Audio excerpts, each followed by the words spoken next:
So Deep, can I share the my presentation? Yes, sir. Definitely, you can. You can just go to the option on the bottom, share, and you can share. Yeah, I can. Yeah, you have a share button there. Yeah. You can share it. You are able to see my Yeah. this presentation? Yeah. Yes. So let's wait for another 5 minutes Yeah, so sure. that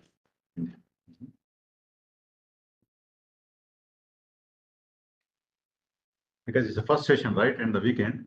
So and in Saudi it is like 8 o'clock in the morning. Correct. So you have But given. it's recorded. Yeah. It's been live in YouTube, and Facebook also. So Yeah. many people join from there. So one way, like you are given the toughest job to me, and from the other hand, like it is a very easy job for me. No, you are a speaker, so it's easy.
Good morning, ladies and gentlemen. I think today is the first session. We're going to start now. So before that, I would like to give a quick briefing about the event. So basically, it's a quick introduction from our side. So Global Supply Chain Excellence Summit, we intend to bring supply chain experts, practitioners, and consultants to present their expertise in the event, to showcase the best practices and help supply chain community to achieve supply chain excellence in their organizations. Okay, so nowadays, supply chain is one of the very key enabler for any given economy. So optimizing supply chain, having a robust supply chain function is very critical. Okay, in the organizations. We talk more about its importance and how this is adding value to the economy of the individual countries, the companies, and the go in a global and solving the key problems at the global level. Okay, so today a brief introduction from Data Labs India. We are the sponsors of this event.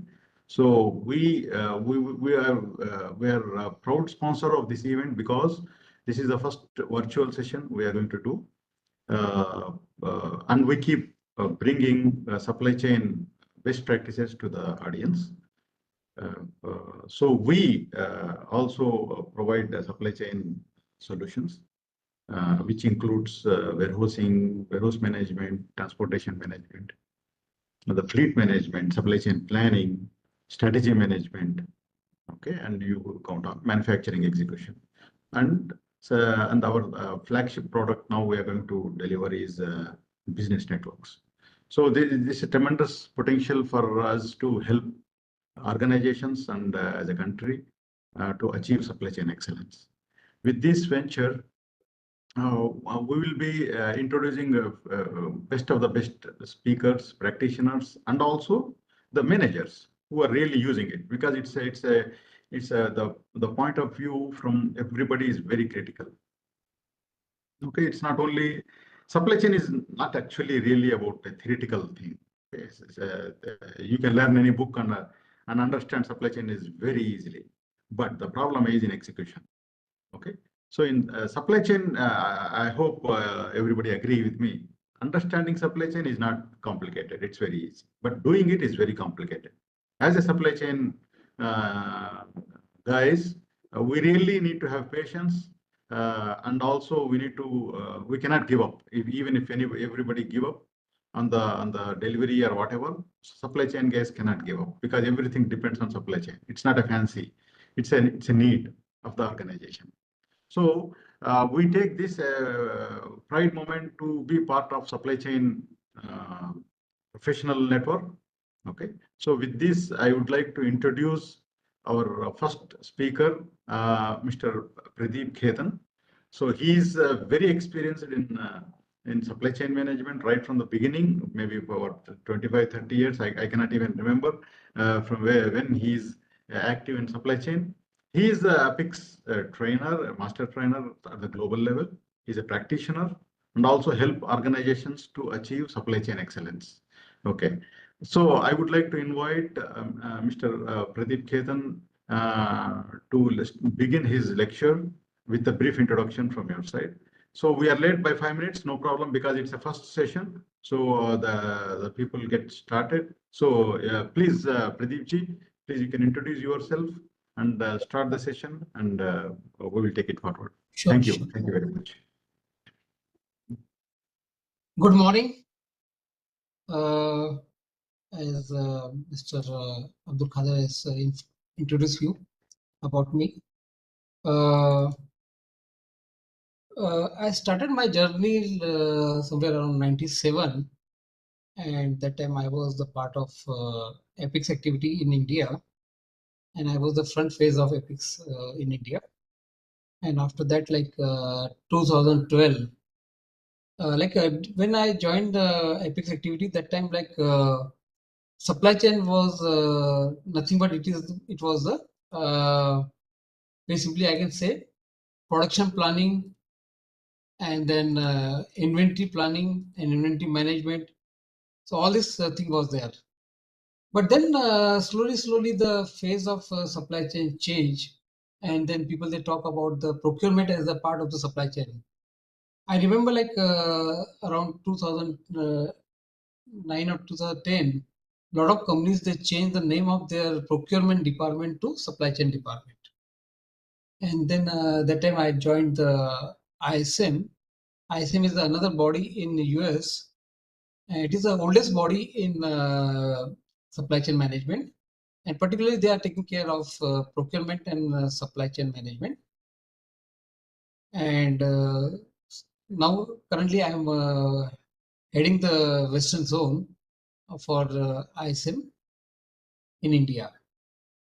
Okay, so that is my introduction. I trained around like more than 50,000 people in diversified industries. Few of the industries are here I mentioned, and I like the certification programs which are offered by EPICS, ISM, and other US-based body. So I did all the certification program because my thinking was like if you want to be a part of the supply chain in the industry, then you should know the supply chain very well, and that's why these certifications are helping me a lot. That's brief about me. So as I said, like supply chain is changing the phase from time to time. If you remember, like 1970s, when MRP came, and people they were very happy, like some tool is they were available, and now they can do all the activities of material planning and all through the system. But after that, like people they realize even MRP is there and they can get the all the benefit. Why not to get the benefit more than that? And that was the era of like when we say like multiple dysfunction was there in the supply chain industry. Like any industry, you can say most of the companies like they were the owner driven company. All their activities were impulsive. A lot of pep talks are there, threats are there. So like it was like everyone was using their power to get the work done. And that was a time like when demand was very high and supply was very less. So no competition was there. And, just benefit was like if somebody is producing, he can sell the product. Slowly, like then people they realize ki, can we make each department as a like an independent department, and we can develop the department. So then second stage of supply chain came, and they talk about semi-functional enterprises. Now in this case, like yes, every department was working very well, but every department was thinking their own benefit. They were not talking about the benefit of the organization. They were talking about the benefit of their own department.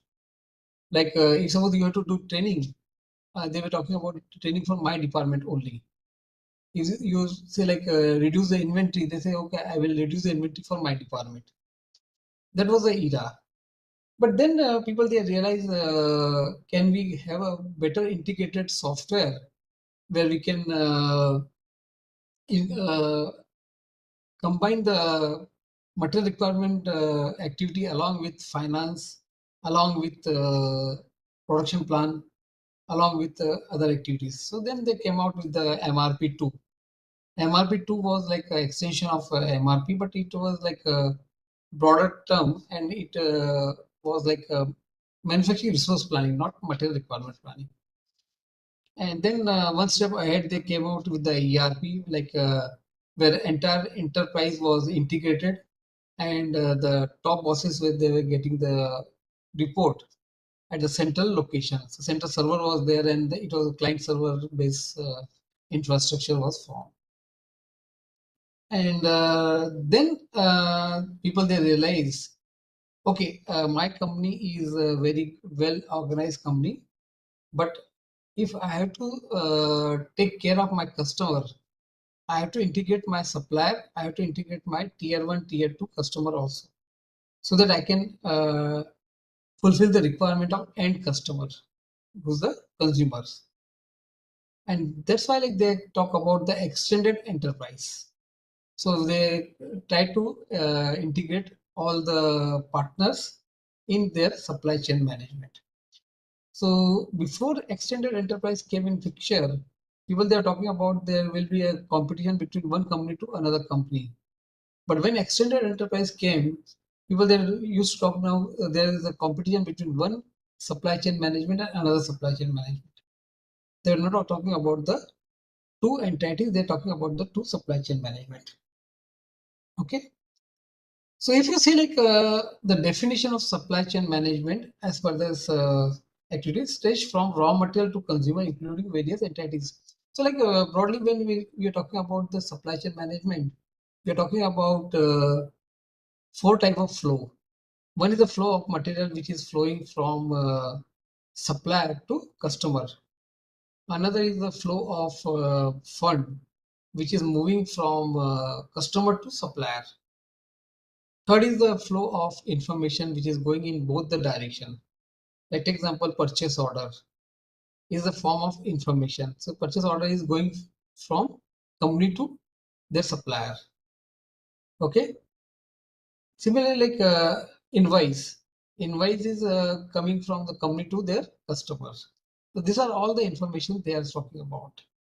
And fourth type of flow is the flow of material from customer back to the supplier. And that happens like when there is a like a return. So it can be for reuse, it can be for refurbish, it can be for faulty items. That is like talking about the reverse logistics in terms of logistics. So this is the four different flow of in the supply chain management. And one thing is very clear: key supply chain is global supply chain. Now, whenever we are talking about supply chain, it is global supply chain. We are not talking about the local supply chain. We are always talking about the global supply chain, and that's why like if there is any change in the global market, it is going to make impact on local market also, because all supply chains are interrelated. Now, I thought like in my sometime when I'm going to the organization, the people they are talking about, okay, we have to design our supply chain. Can you give us idea about our company's supply chain? So I'm asking them like first to find out which particular industry you are. So like in supply chain, four parts are very important: supplier, manufacturer, and demand side, and fourth is IT infrastructure. These four things are very important for them. Now, IT infrastructure, we can say like it is now get converted into technology-based supply chain management. So four different type of supply chains are there. Now, take example automobile industry. Now, automobile industry is an industry where planning is very important. When we are talking about planning, we can talk about the manufacturing planning, production planning, and that's why like production planning is in the center of the supply chain, and around that they are like moving the procurement and sales, demand, and IT infrastructure. Similarly, like if you talk about cement industry, like any capital based industry, that industry is driven by the purchase based supply chain management. So their purchase is very important because a single like take example for 1% you can reduce in purchase cost. The impact on balance sheet is very high. Okay, so they are the industry where like purchase is very important. So they're talking about like purchase based supply chain management. Third is like demand based supply chain management. Like take example nowadays we are talking about HUL, we are talking about Nescafe, this like Nestle. All these industries are demand based industry. So there like supply chain is driven by the demand, and around that like the whole system is built on the basis of that. And fourth is like some industries are there which are logistic driven industry. Like take example, if suppose you are talking about cement industry, like cement industry, entire industry is driven by logistics, because like if suppose 2-3 days inventory is lying in the factory, then it will consume the entire space of the factory. So their logistics should be very effective and very efficient, so that the material which they are producing, that can be continuously moving from the factory to the customer. So depending on that, like you have to think about like which type of industry my industry is, and which type of supply chain my supply chain should be.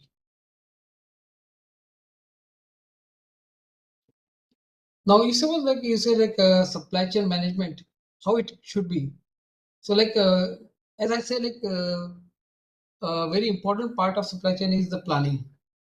Now there should be a good planning for logistics, good planning for procurement, good planning for demand, good planning for production. So everywhere, like planning is very important for the success of supply chain management, and not only for the our company, but also the planning of tier 1, tier 2 suppliers, tier 1, tier 2 customers. So for simplification, I can talk about the only one company, which is a like a centralized company in the supply chain, which can be also considered as a master in the supply chain management. Let's take example HUL. Now, if you talk about the supply chain of HUL, who is the master of supply chain? HUL is the master of supply chain. Similarly, if you talk about any automobile industry, the automobile industry is the master, and all other tier 1, tier 2 customer and supplier, they are the part of the supply chain management. So here, like in this supply chain, the upper part is talking about the integration of all the players, and vertical part is talking about in one particular company how the whole planning system is working, so that they can make their supply chain effective.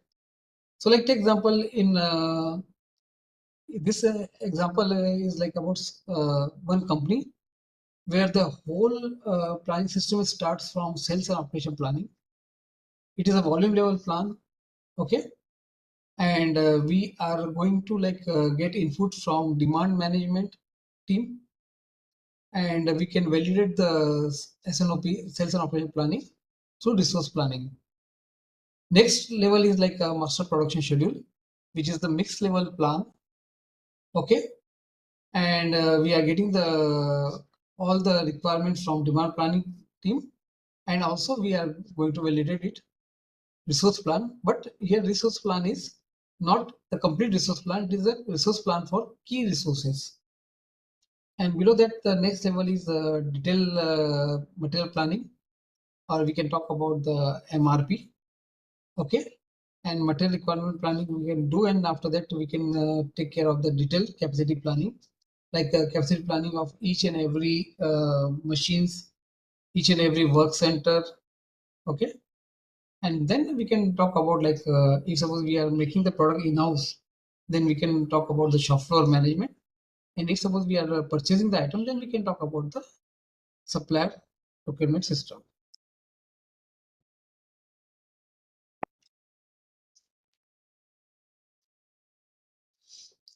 So as I say, like planning is very important in today's condition.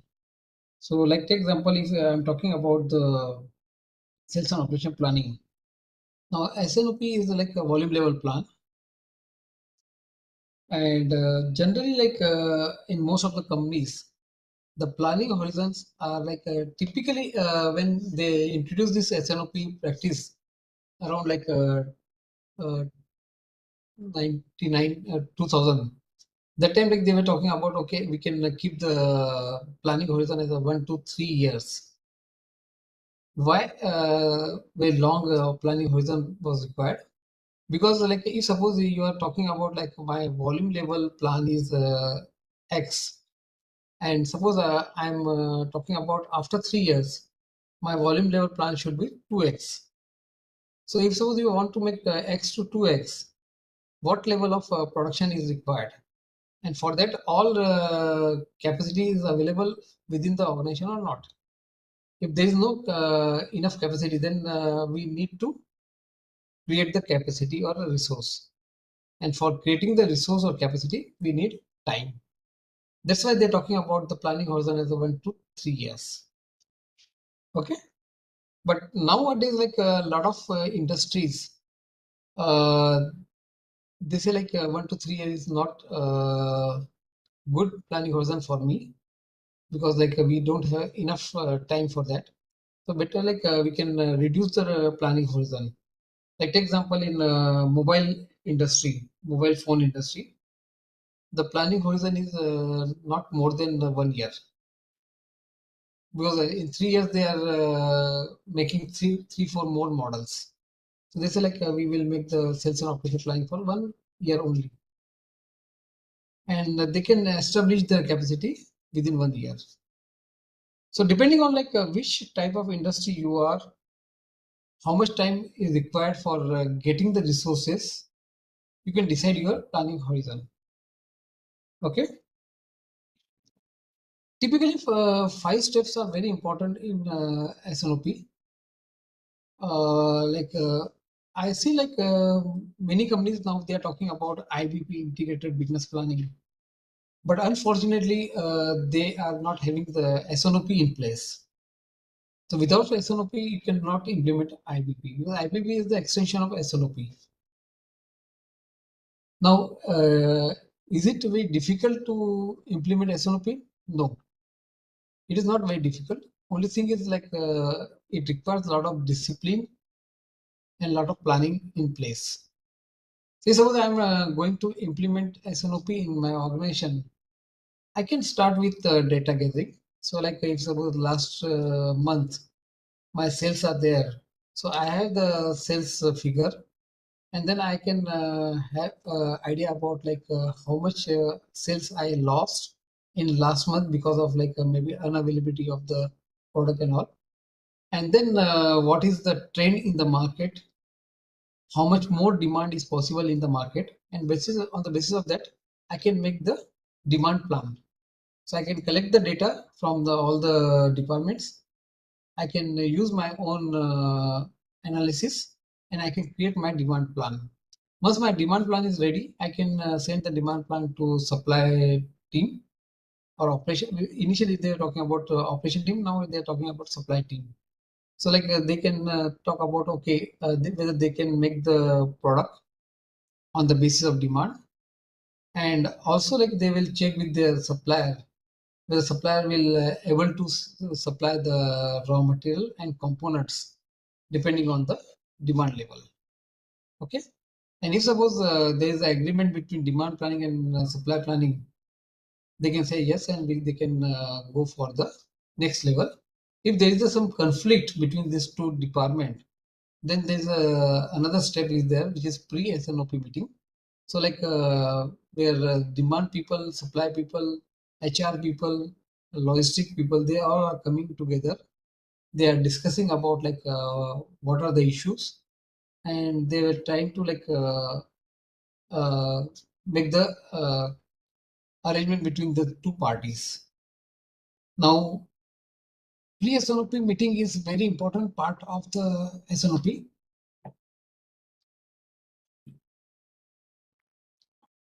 And generally, like in companies, higher middle management people, they are the part of the pre-SNOP meeting. Okay, like head of the mid management, they can be the part of the pre-SNOP meeting, and they can identify like a solution for all the problems. Now, only the problem like which is not solved,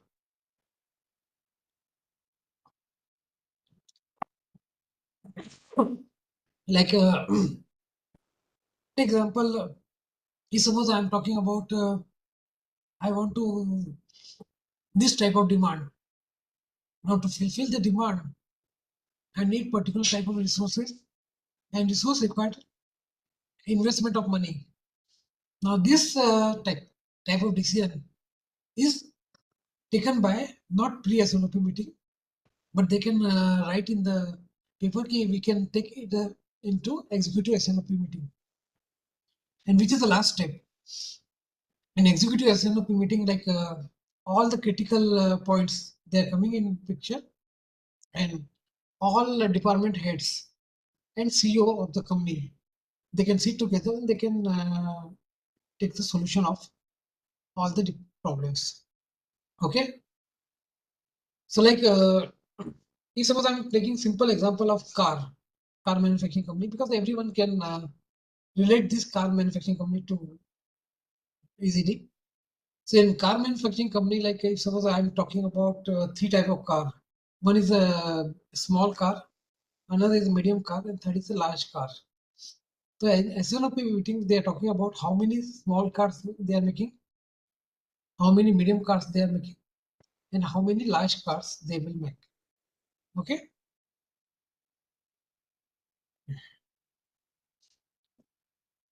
Now, next step is about the resource planning. You identified your sales and operation planning, but then you have to validate your this SNOP with the resources in your organization. Now, basically, like all the resources are main money, material, machines, methods, all these resources we are checking and we can confirm like whether resources are available or not. If resources are there, we can accept the SNOP and we can go ahead. If resources are not there, then what is the step? We have to again balance the SNOP with resources. Okay. Now, for resource planning, we can use the various type of bill of resources. I've seen like in many industries, like they have their own bill of resources, and through that they can calculate the resource requirement and how much resources are available with them. Some companies they are talking about the demonstrated resources. Some companies they are talking about the calculated resources. But generally, like in resource planning, we are using the demonstrated resources. Okay, demonstrated resources are like the resource which is available in the company, and they are talking about it in the past performance. What type of resources are available? Then say once like this volume level plan is ready. Now I will tell you one thing. Like in last 5 years, I have seen around like 60, 70 companies, and everywhere like this SNOP was missing. And then they are talking about we can use all the new technology, IoT and AI and all this, and we can expect a good result from this. No, it is not possible, because unless until SNOP is in place, you cannot get the result in supply chain management. And the outcome of SNOP process is like if suppose you're talking about the executive meeting, the outcome of meeting is like you can get the final sales plan, final production plan, final purchase plan, final logistic plan, distribution plan. All these plans are coming out from the output of the executive meeting, and that plan is signed by all the department head.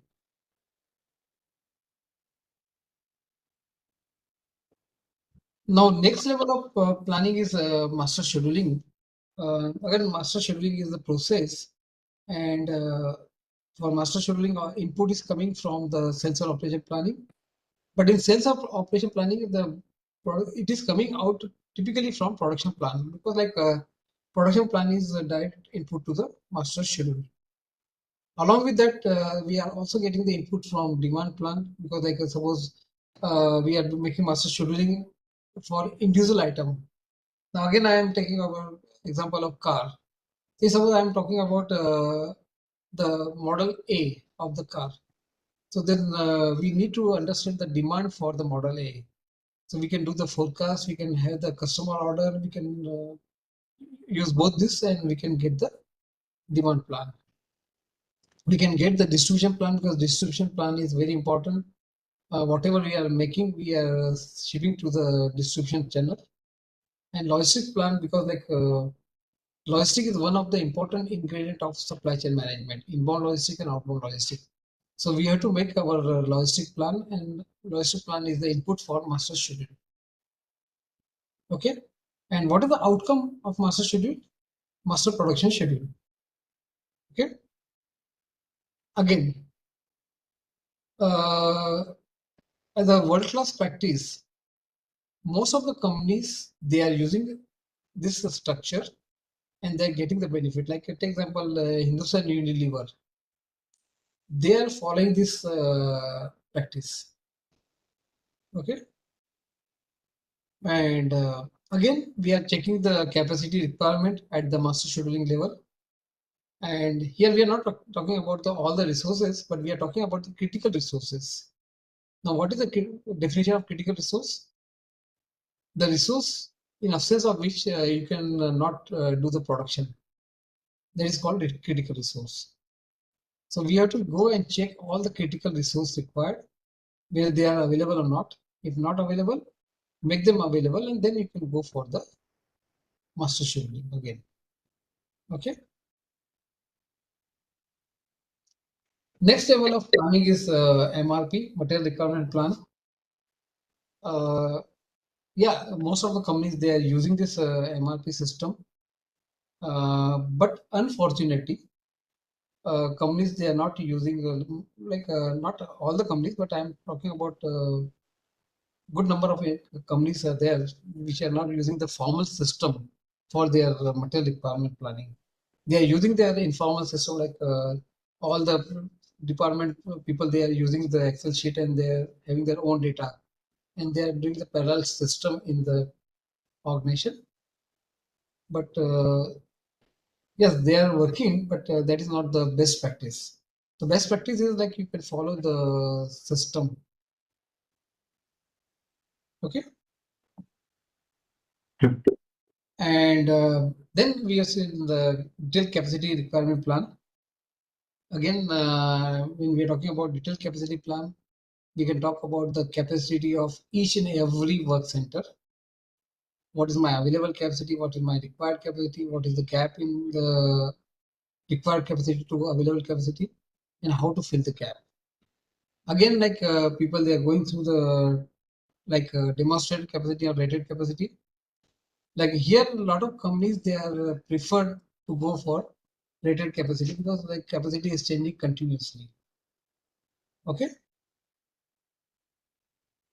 And then the execution part, and checking the input output control and order sequencing. So like basically we can talk about the entire this framework, and we can talk about the what is my prime concern in planning, what is my resources, what is my execution plan, and how to take care of the resource in the execution part. Perfect. Yeah. Thank you, Pradeep ji. Thank you. Excellent explanation of fundamentals. I was in 2008, 2009, in that period, I was sales and operations planning coordinator as a vice president planning. So I totally understand what you are saying. Yeah. Basically, S&OP is not a fancy thing. IBP is something, a technology. We use IBP, by the way. Okay. Yeah. The key point in sales and operations planning, as you said, is to balance demand and supply in a real sense. Okay. Correct. So actually, the S&OP, basically, we three were sitting: the CEO, the head of sales and marketing, and myself, as a head of supply chain. Okay. So I was taking care of the manufacturing, logistics, and everything related. So it's very simple. What was the period? What was the demand, actual demand, planned demand for last month? Why the variance is? The reason is the demand side or supply side. So solve this. And then you approve the next demand plan for next 3 months. This is the starting point, and then everything will blow up based on that. That was a very simple 1 hour session. it was really helping everybody in the organizations to get aligned to the strategy. Okay, So, that was fantastic. Okay, so so we, very nice. Yeah, so we have like 8 minutes there. If anyone, yeah. if anyone Yeah. has a question, we can take the question here. Yes, there are some questions. Now here basically, sir, sales and operations planning, actually people are not using it. Only very few people are using it. Yeah. Even in the master production scheduling part, the organizations are now disconnected, like MPS, MRP, these people. So what is your take on that? So people are now using a master production scheduling as a separate thing, MRP as a separate thing. They are not using something like an integrated way. Okay, there could be a reason, because the users are not so qualified, or the management is not qualified enough to organize all this. So what do you think? What is the situation in your See, experience? I will give you one recent case. Very big multinational company was there, and I was there for some training for this company. Now, all these people who are working in the supply chain management team, they were like freshers from the MBA colleges, and they all were like expert in AI and IoT and all this new. I cannot say like new technology. I can say new terms, like aware of that. But I asked them like very simple question. If suppose you have to do forecast, which method you will use? And they were like, totally blank. Then I asked like why inventory is created in your organization. So they say like for customer service. I say customer service is not related to inventory. Now tell me why inventory is created. Now they are blank. So issue is like people, they are not following the basic rule of planning. If you are doing your master scheduling separately and SNOP separately, what benefit you are getting? There's no benefit. And then SNOP outcome, you have to reconcile with the MPS income input. So who will do this activity? There's no relation between these two, right? Yeah. So nowadays, people, they are doing all the activities separately, and then a lot of confusion is there in the system. So instead of that, why they are not going for the simple system, and they can extend to their like MPS they can make first, and they can extend to the level of SCM. Yeah. Another question is, sir, after all these concepts, after evolving all these concepts, still people use reorder level planning for the dependent demand items. Okay, so they use like a reorder level and then safety stock kind of thing. That of course it is very simple, straightforward, but actually, you definitely will not achieve your service levels. Okay, with this. Okay, so you run out of safety. You have a safety stock outs and all. So and they also fix a safety stock as a one parameter. So what do you think organizations can change here? See, if you talk about inventory and safety stock, they are totally correlated with each other. But the problem is like if you have to decide about which type of reorder point system you have to use. Now, as you say, like reorder point is like a very old concept. Now, a lot of new concepts came in picture. So why unnecessarily we can go for the old concept and use it? It is like some old minded people, they are continuing because they don't want to change. Yeah. And that is management is not aware. Yeah. Management is not aware of the best practices. Absolutely. So that's exactly the point, is they just go what people are saying. They say we are experienced. Don't really see what is the best practice. Okay. See, so that's the idea. Reorder point is good for independent demand, not for independent demand. Dependent demand, no way like does not work. Does not work. MRP does not work, but still people use that. People use that. Yeah. MRP is the only solution for that. Exactly. Now, people, they're talking about demand-driven MRP, and all these new concepts came. So better is go for that.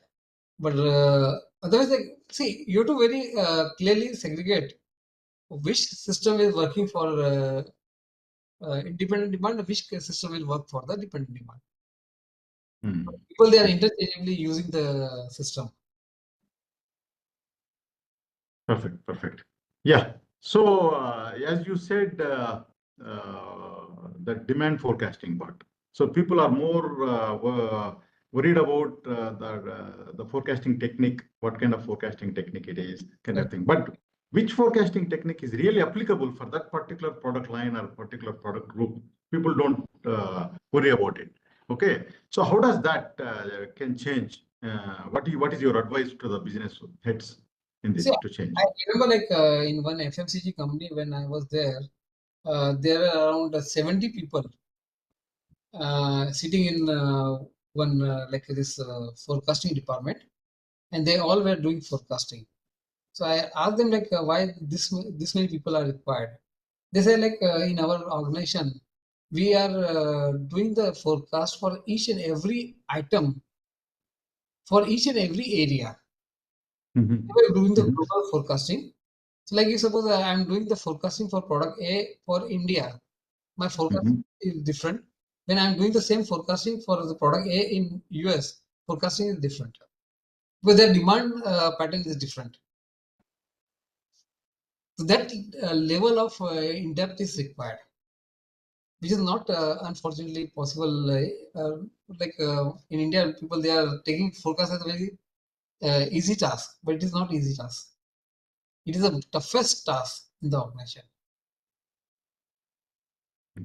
Because planning and forecasting both are same. Because planning we are doing Yeah. for the future, and forecast also we are doing for the future, and future is unknown. So we are doing for unknown. Perfect, sir. Perfect, sir. Yeah. So another one question we have seen is the capacity planning part. Okay, capacity planning part is very informal in the country, at least in India. Okay, so people don't really do capacity planning at all. Correct. Okay, what I see it. So at least they should be able to do a rough cut capacity planning. Okay, as you said, the bottleneck operation where this operation will decide your capacity. At least you should have a, like some kind of rough cut capacity planning to decide on your throughput. Yeah. So what is your advice in this for the organizations? See, I will say like yes, you are absolutely right. Like RCCP is minimum required, but at the same time, like if you are doing the resource planning first and then RCCP, your RCCP requirement is much lesser because you already done the resource planning for all the resources. And similarly, like when we are talking about CRP, capacity requirement planning at the MRP level, we have to like that with time, every day something wrong is going to happen. The capacity is going to get impacted. So to take care of that capacity, we need to do the capacity planning also. So if you like a complete structure you will follow, I say like your problem will be vanish at least 90%. 10% is like inbuilt in the system. So anyway, you have to bear that 10% problem. But 90% problem you will at least get relaxed. Perfect, sir. Perfect. Perfect. Okay, so thank you. You just gave a very high overview of how the supply chain management evolved and what are the key milestones in supply chain domain. Okay, so and then you have given very fundamental concepts because fancy things you can get it anywhere. The fundamental concepts are something which is very critical. So I think organizations will take your words and then put the fundamentals in place. Okay, so that's excellent. That's excellent, sir. Thank you. So thank you very much, Pradeep ji. Thank you very much for joining and giving an excellent lecture. Thank you. Okay, so with this, we take to the next topic, which is customer experience for business to business by our Venkatramanan and Santosh Sridhar. Okay, this is an excellent topic and which is very relevant for the supply chain management because always supply chain management people not worried about customer experience. Okay, so it is very, very critical for every supply chain professional to understand customer experience management. So I welcome Santosh and Venkatramanan for taking up your time and want to share the best practices. So please introduce yourself and then just go ahead with your presentations. Santosh.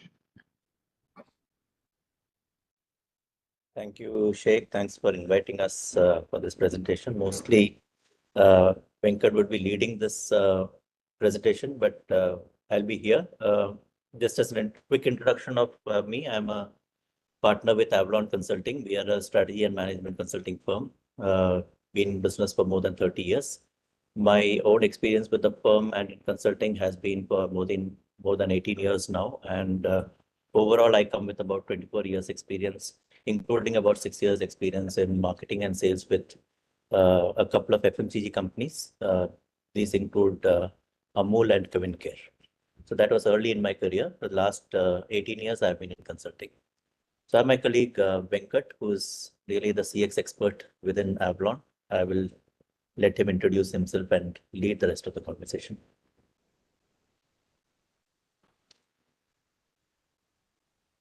Good morning. I'm Venkat. I'll briefly introduce myself. I'm carrying over 20 years plus corporate practitioner experience in the fields of marketing, then customer service or customer experience, followed by consulting project delivery in the last 3+ years. I've worked across industries ranging from FMCG to telecom and further into retail. Worked with brands like Amul, GSK, GlaxoSmithKline, Airtel, Vodafone, and Spencer's Retail. And the last 3 years, I'm delivering consulting projects primarily related to customer experience, growth strategy, GTM, business transformation, and performance improvement. So that's in a nutshell. So today's topic is customer experience management for in the B2B context. How do we manage customer experience in the B2B context? So Santosh has spoken about us. So I'll skip this slide and move to the agenda. So we're going to cover a little bit about basic understanding about customer experience, or CX, the way it is called. What does it take to deliver world-class customer experience? Avalon's customer experience excellence framework for B2C, and then how we are adapting that to B2B. Differences in the way customer experience is managed in the B2C and B2B context. We have a proprietary model called Process-Oriented Satisfaction Assessment Technique, POSAT, which we will briefly talk about as far as B2B customer experience management is concerned. And we'll also talk about certain learnings from our B2B customer experience engagements we had at Avalon, followed by a round of question and answers. So to begin with, I'll start with what is customer experience. I'll go through certain definitions which are there. Say what the first one is with Gartner. Customer experience is the customer's perceptions and related feelings caused by one-off and cumulative effect of interactions with a supplier's employees, systems, channels, or products. Then there's one more from Oracle. Customer experience refers to how a business engages with its customers at every point of their buying journey, from marketing to sales to customer service and everywhere in between. In large part, it's a sum total of all interactions a customer has with your brand. And customer experience is the sum of all experiences a person or company has when interacting with a business, its products or services. So we have seen 3 types of definitions. So some learnings from these. So customer experience is perception driven. It's driven by personal experience and interactions. So it's different from brand perception. I might not have an experience or an interaction with a particular brand, but I'm still aware about that brand and I'm already having a perception about that brand.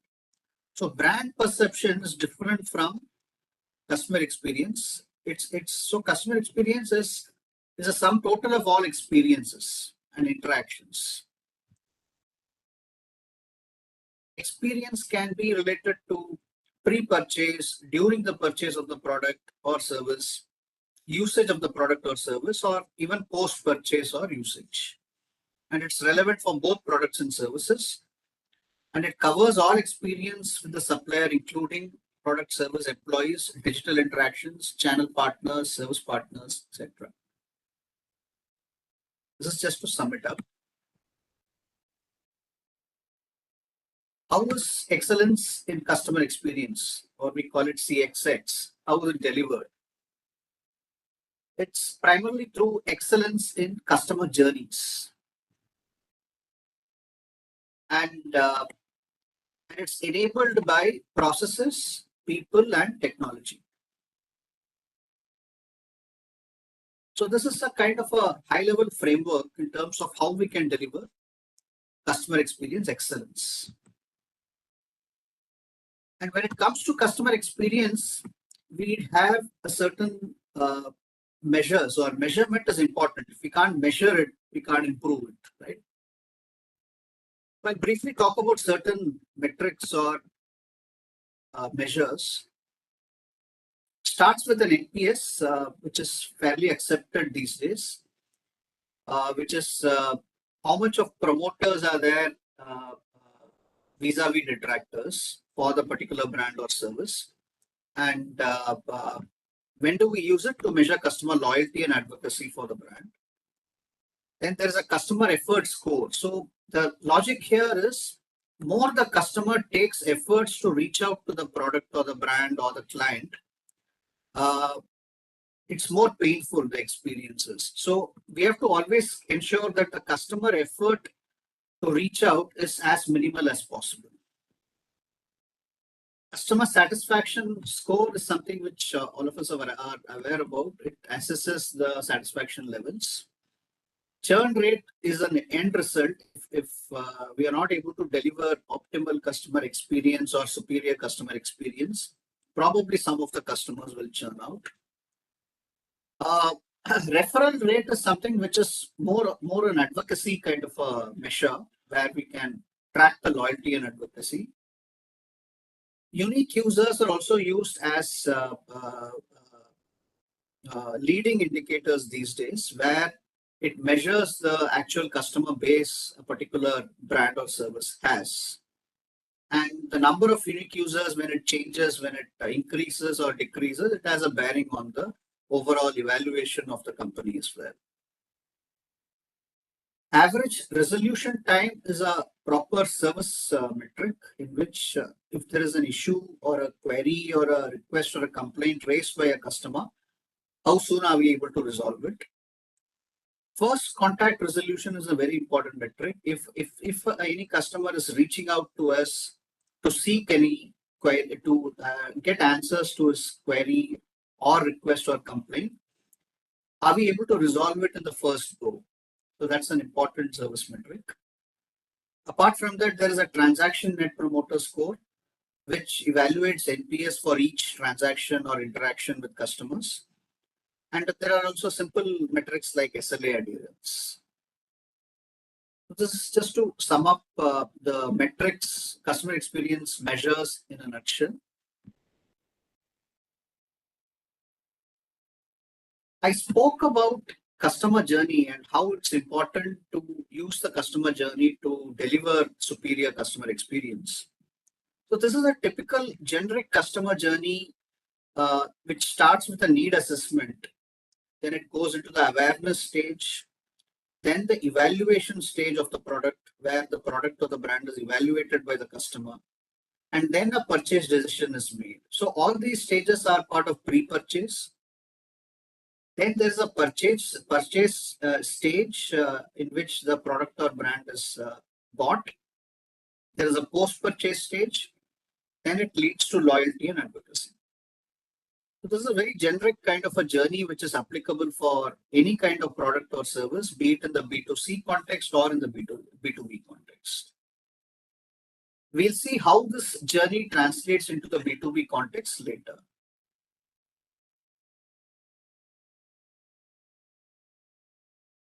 Okay, before we go further, I want to get your focus on how an organization functions. It's not that customer experience is something to be delivered by a department called as customer service or any other similar department. It's actually all departments which are equally important to deliver customer experience. We always see the frontline departments like retail, sales and marketing, e-commerce, and customer care in terms of delivering customer experience. That's not the case. Actually, there are many other departments which have equal and pivotal roles to play, including finance, supply chain, R&D, human resources, procurement, quality assurance. This actually gives a very comprehensive picture about how customer experience needs to be managed at an organization. Quickly, I'll go through a framework which we use at Avalon Consulting in terms of when we have customer experience engagements with clients. We use this kind of a framework where delivering superior customer experience is at the center. That's the objective. We have 4 pillars: strategy and planning, operations, measurement, and insights and continuous improvement. These are the 4 pillars in which we work with clients. Very short elaboration I'll do of what these pillars constitute. The strategy and planning pillar talks about vision and goal setting, customer journey mapping and maturity assessment, a channel mix assessment, a customer experience strategy design, and a program design.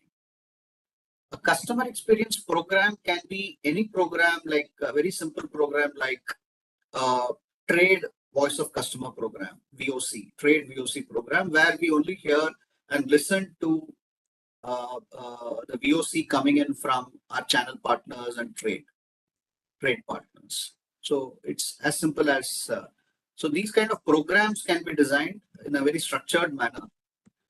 And all that is part of the first pillar. When it comes to operations, we do partner with clients on process designing, process development, leveraging technology and implementing governance systems to manage customer experience, and also driving cultural change. When it comes to measurement of customer experience, as I pointed out, there are many such satisfaction measures which we use and implement with clients. And there are internal customer experience metrics also for processes and internal KPIs which can be looked at. The last pillar, which is insights and continuous improvement, is actually most important, where we try to collate insights. It's just not feedback coming in from structured programs. It's all about analyzing that feedback and compiling it as actionable insights. And in any customer experience program, root cause analysis forms it's pivotal to get to understand issues and improve on processes, technology, and stuff like that. And it's a continuous cycle. That's why it's a continuous improvement is imbibed into this pillar. Okay. And there are 3 enablers while we drive this. First one is on governance. How robust we have in terms of governance around customer experience management, be it metrics, be it processes, or even governance around the programs which I was speaking about, like a VOC program. The second pillar is about people and culture, how we are building a customer-centric organization and how every department is contributing equally in terms of building this. In technology, these days, without technology integration into processes and the way people are using people are leveraging technology, it's actually not possible to enhance customer experience without leveraging technology. This is in just a brief capsule framework which we use in customer experience. Okay. Now this slide is speaking about how the context between B2C and B2B are slightly different. This is a very generic comparison. There might be specific inputs coming in for certain customers, which we acknowledge, but this comparison is made at a generic level, like number of customers. In B2C, obviously there are many customers, whereas in B2B there is a limited set of customers. So each customer becomes critical to the success of a B2B player. And there is focus on individual accounts, which is very high in B2B context, whereas each individual customer might not be getting that kind of focus when it comes to a B2C context. Lead time and cost for customer acquisition is low in a B2C context, and it's fairly high in a B2B context. Complexity in the journey is, while it's medium for B2C, the complexity levels are much higher in B2B. I'll also talk about B2B typical journey in the next couple of slides. The number of stakeholders are also high in a B2B context. And the role of channel partners might play that will be high in terms of in a B2C context, whereas channel partners play an important role in B2B. And the need for customization or tailored offerings is actually very high, or even the need to differentiate the product or service is pretty high in a B2B context.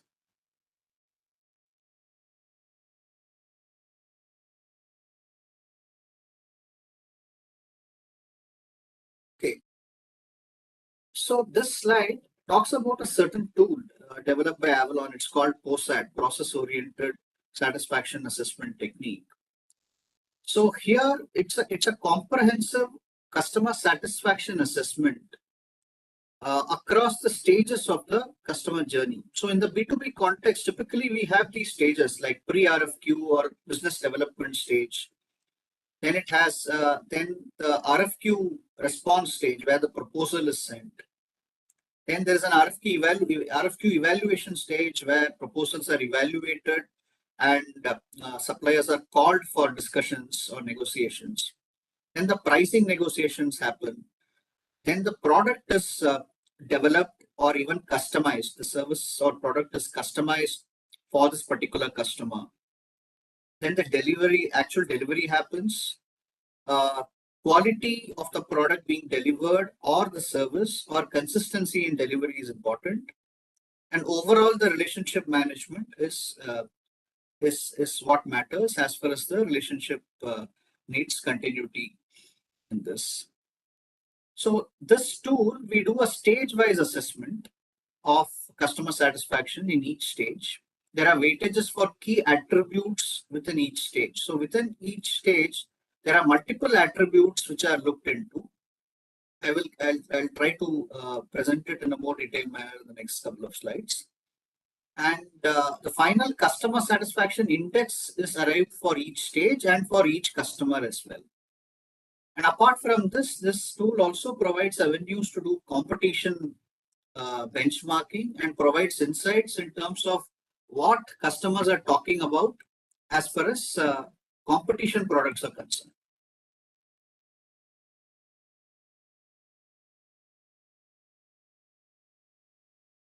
In the next couple of slides, I'll briefly talk about this satisfaction assessment. It starts with identification of processes, then assessment of customers' requirement and problem areas. I'll take slightly more time here since these are slightly heavy information slides. then the next set of slides will be lighter. So after the assessment of customers' requirement and problem areas are done, then what is the satisfaction level being measured? That's what we look at. What is the loyalty level among customers and relative positions, position vis-a-vis competitors? And basis the satisfaction feedback and the loyalty feedback coming in from customers, we can plan our initiatives and corrective actions, and then monitor those corrective actions, which will lead back into, again, a kind of a repetitive assessment. So that's the overall approach as far as POSAT is concerned.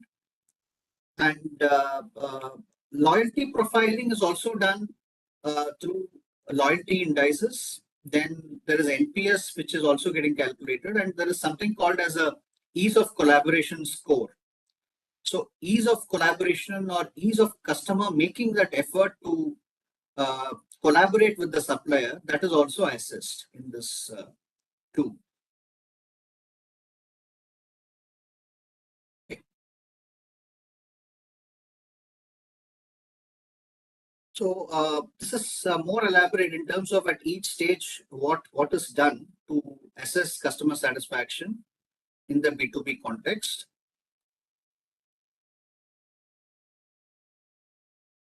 So these are the attributes which I'm talking about. So this is an illustration for an automotive parts manufacturer, where each attribute in terms of what are the attributes to evaluate from a customer satisfaction perspective.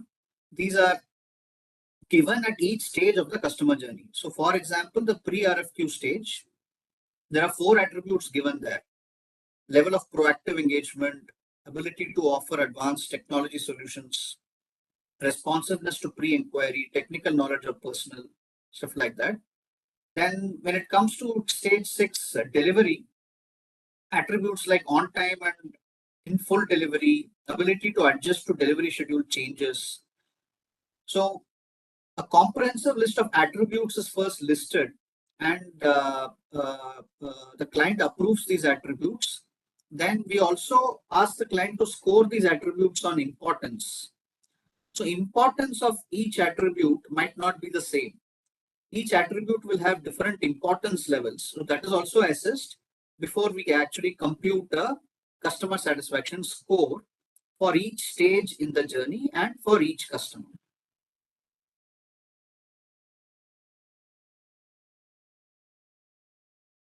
The slide, the attributes are more detailed here for all the 8 stages.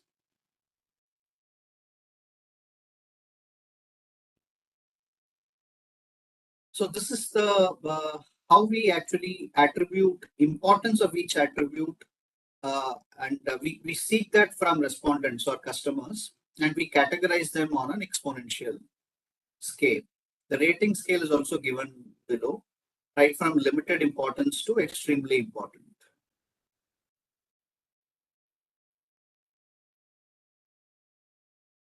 I was also talking about an ease of collaboration score, which is nothing but how easily customers are able to transact or work with the supplier. So here, this is also computed as part of the POSAT assessment. And how it is computed is given here. And it's a scale of 6-point scale given here.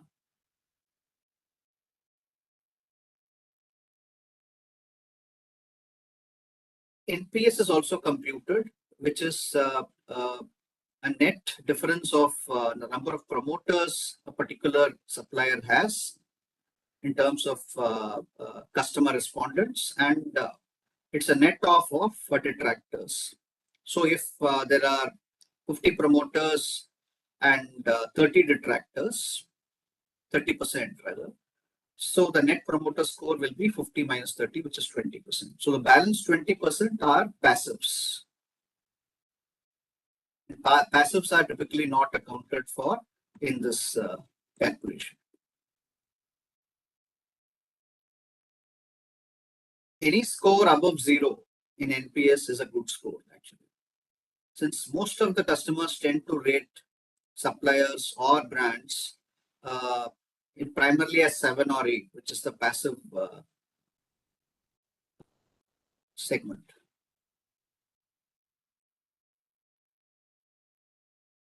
Then the POSAT scores are charted on a customer satisfaction index grid. And this is how the results will look like for a particular, say, customer, how the customer has rated the supplier in terms of various parameters, various attributes. And in each stage of the customer journey, how are the scores looking like? And there is an overall score also, and this can be compared with the previous year scores as well, so that the trend is known for each attribute, for each stage, and at an overall level, how is the improvement happening or not happening in terms of satisfaction scores. You can see the scores for each stage as well.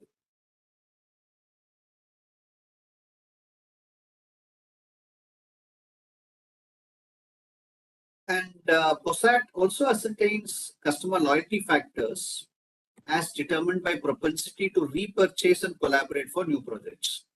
So on a 2-axis scale, which is satisfaction and loyalty, there are 4 types of customer segments which we can look at after the loyalty and customer satisfaction measurement is done. So you'll find that customers who are extremely loyal and high on satisfaction are the loyalists.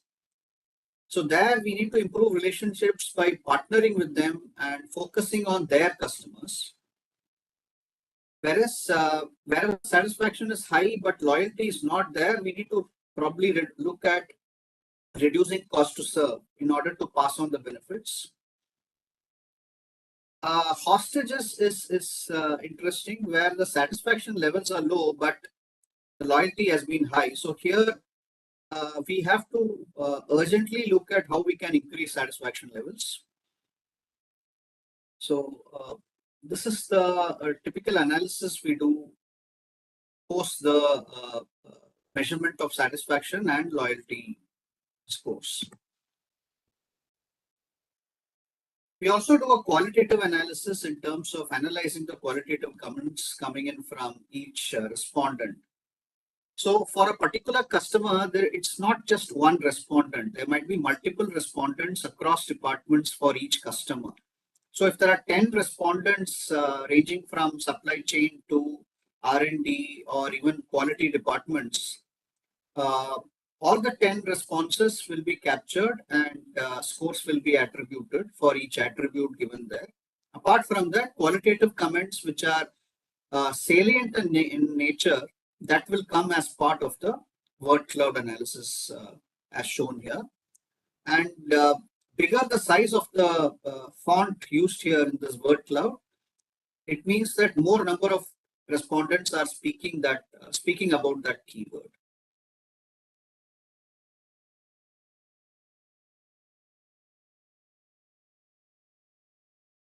To sum it up, we've had 200 plus POSAT engagements so far across B2B sector. So these are some of the learnings which we wanted to share with all of us. First is the CEO's involvement. The top management involvement is critical. Without the CEO getting involved in this, we found that it's not easy to drive customer experience in B2B organizations. So his or her buy-in into the whole process, methodology, and the way improvements need to be carried out is critical. And as I said, each customer for a B2B supplier is not one cohesive unit. There are various teams and departments within each customer. So there has to be a one-on-one mapping which needs to be done between the supplier organization and the customer organization, so that we get optimal results, and there is a working relationship at all levels and with all departments. And unlike B2C, there is a need to focus on strong infrastructure, people, and processes in B2B organizations. And it's even more important to transparently share that information with the customer. So whatever we have, we need to share that transparently. Many times, this becomes an important discussion point where transparent sharing of, say, internal processes or infrastructure, if it's not done properly, it leads to lack of trust kind of issues. So channel partners are mercenaries, and so they have an important role to play as far as customer experience delivery is concerned.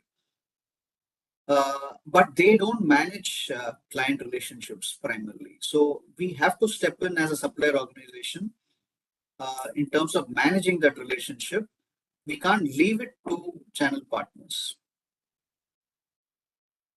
And it's even more important when we already have a working relationship with a particular customer. It's important to know the customer's customer. So, and in terms of, and we have to just keep ourselves updated on trends which is happening in the market and what is the customer feedback, and what are the other alternatives which the customer is looking at, what kind of competition is there in the market. So we need to keep abreast about all this while we deal with our customers. And the most important is kept at the last, which is this whole relationship between the supplier and the customer is all about trust. So customer experience, we can manage and we can improve outcomes, definitely. But more importantly, it leads to building trust. And at any point of time, this cannot be broken.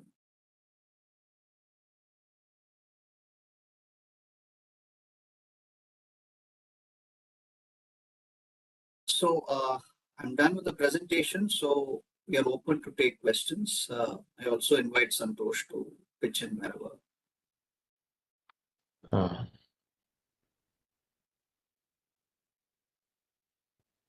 Santosh, you would like to add few words before we take up some questions? Yeah, actually, Venkat has already mentioned, but just go to the previous slide, Venkat. I just wanted to highlight one or two points here. You see, overall, as Venkat also has been emphasizing, the B2B business is very different from B2C. The point I want to really emphasize is on the third point. See, the lot about the supplier. They will also come to your supplier location for audit. They may also have some audit requirements for their customers, which they have to fulfill. There may be also things like now ESG and sustainability is becoming an issue. So they would also want to know whether you are meeting those requirements and stuff like that. So you cannot just fool the customer for long. You have to have very good systems and processes internally to be able to be a long-term supplier to your customer.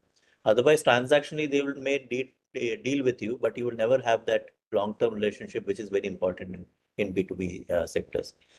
So don't think of customer experience as something outside of the organization. The organization itself is part of the customer experience that will have. So from every part of the organization, whether it is manufacturing, supply chain, logistics, sourcing, you have to have the right kind of capabilities and people and processes to be able to be long-term suppliers. And you see all the top B2B companies that have grown well, they are the ones who are very well, professionally managed. They know how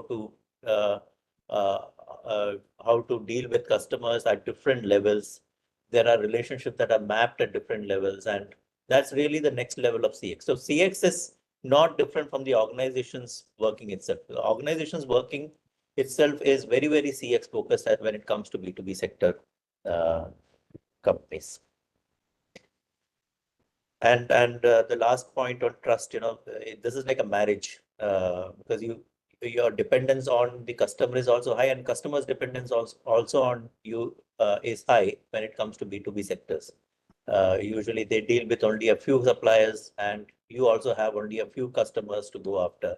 So it's very important that you build that trust and always seem to be a partner who wants the customer to succeed also.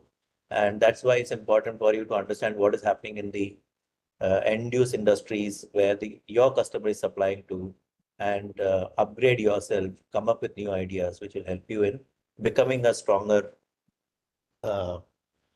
partner to your customer. Perfect. So can we take up some questions? Yeah. Yeah, here we are talking about the customer experience. There are a couple of questions. First is this customer experience like POSAT, the methodology, what you're talking about, is it applicable all kind of customers, including manufacturing, 3PL, logistics, operations? Yes. Okay. So Yes, because, in supply chain, 3PL operators are very, very competitive, and customer is more demanding. What happens something wrong if customer is expecting more than what he should ask for? So in that situations, what is it POSAT will do? So you're Okay. delivering it, but customer is more demanding, which is something. So how do you highlight that point?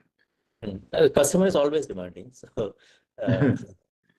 right. So that is always an expected one. They're more demanding on the services and want to pay lesser every year. So, so in B2B, the real success is also about being able to manage those relationships, understand what is the kind of value of the service that you're offering, and how do you make your services in such a way that you are able to meet the ultimate goal of the client and yours should be aligned. Okay. So many times what happens is that in the POSAT model, what happens is we take the feedback across different stages of the customer interaction that is happening. And you will realize that what you have been hearing from the customer may be only what is a translated language that the purchase guy is saying, if you're only dealing with them. But when you go to an R&D, you may find that, or product development team, you may find that their requirement is different. When you go to a manufacturing guy, you may understand that their requirement is different. So if you are able to understand the organization well and the requirement within your client's organization well, then you may be able to bring up or develop your value proposition in such a way that you are able to counter all that additional demand that is coming, or even meet them for getting it, strengthening your relationship, or even getting a premium. Yeah, got you. Deep, we have Lok asking some question. Can you? Yeah, Lok, I think your voice is unmute now. You can ask. Hello, Lok. Yeah. Good to see you here. Thanks. Nice, Santosh. I really appreciate this objective what we call scoring of customer satisfaction. I think one use case, I would say, in most of these ERP systems, when it comes to customer service, delivery service levels, is most people are preoccupied with the idea of how to prioritize the deliveries, especially in the event of shortages, right? And they also use the word like which customer is more profitable to serve, because we have only limited resources or goods, right? And I think that in this kind of scoring, I think will really help, improve the what is called the customer priority in the customer master. I mean, this is what CRM systems were all about in the olden times. I don't know how far they have moved. I don't work on CRM specifically, but we borrow those parameters in the system to run some programs. And I think half the world in customer service runs these programs to prioritize customer deliveries. So it's a good. I'm not asking a specific question, but probably there is a way for you to help build a nice program to make that customer scoring more objective or rather more refined, rather than simply calling this customer is more important than this customer, based on recency, loyalty, profitability, his payment terms, how prompt he was to pay and those kind of things. So maybe one of these days, if you get an opportunity to work with a tech firm, you can always advise that we will make this customer delivery priority, I guess, much more comprehensive. I guess that's the need, because I worked in certain projects where this is always a what do you call a half-baked idea. Yeah. So The point taken, Lok. yeah. And there might be a need to even look at lifetime value of customers and probably look at kind of an internal stack ranking.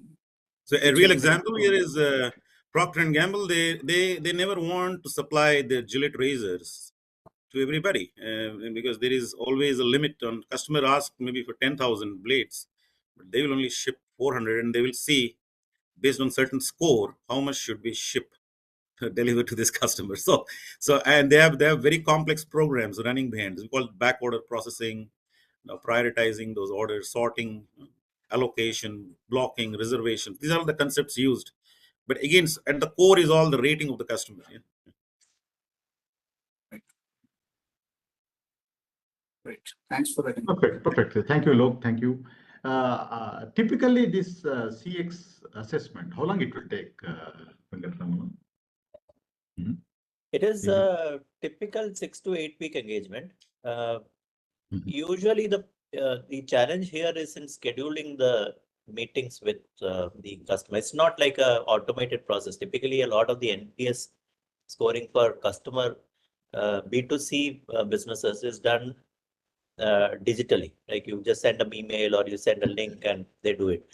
Here is a very involved process because you really need to get this qualitative feedback from very senior people who are dealing with you.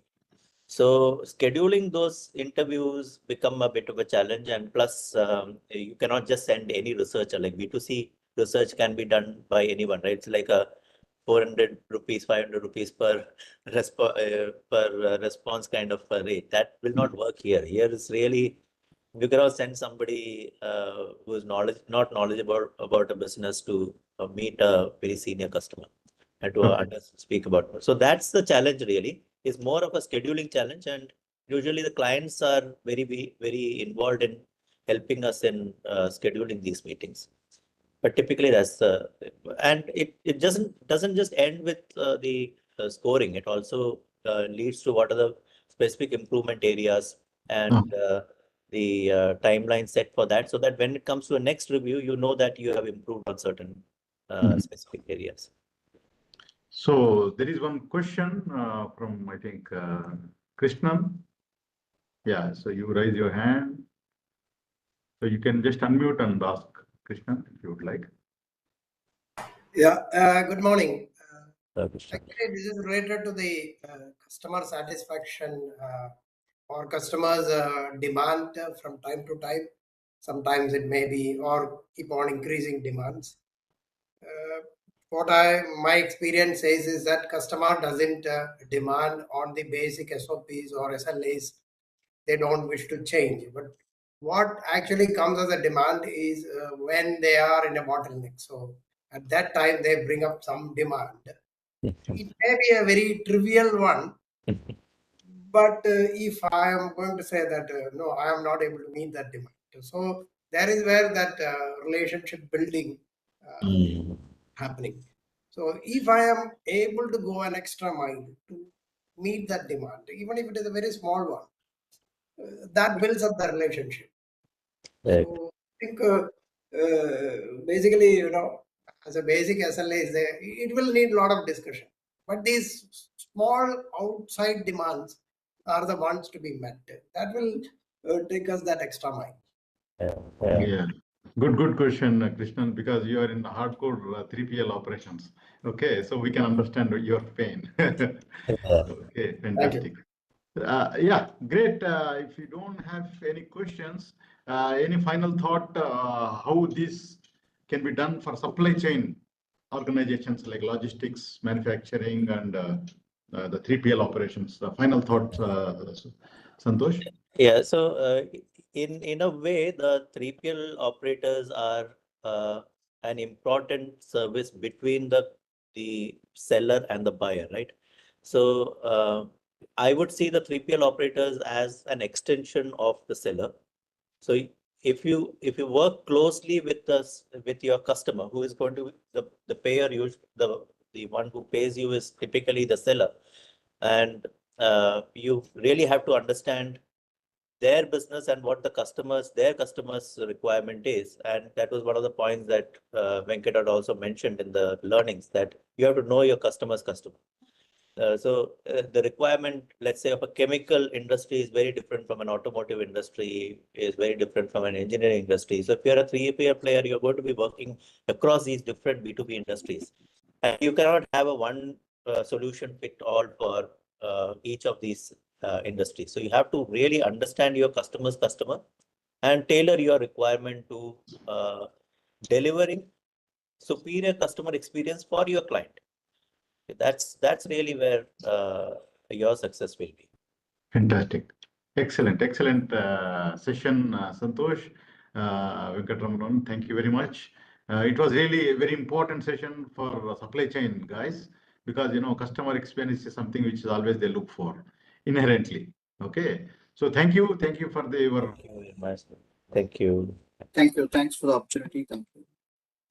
And we look forward more, maybe in coming sessions, in a detailed case study we would like to hear from you. Okay, so thank you, Santosh, thank you, Sundar Venkatramanan, thank you very much for joining us. Okay, okay, I would like to welcome Mr. Sundar Ramanan.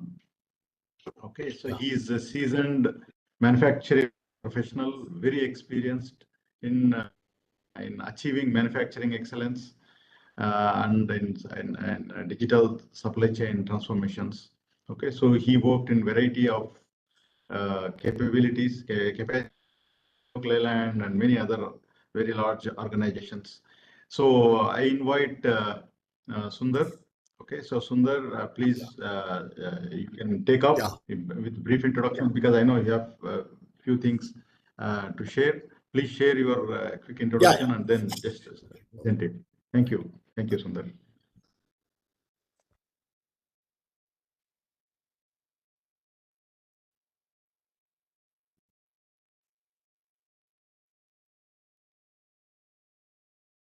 So you can share your screen if you would like.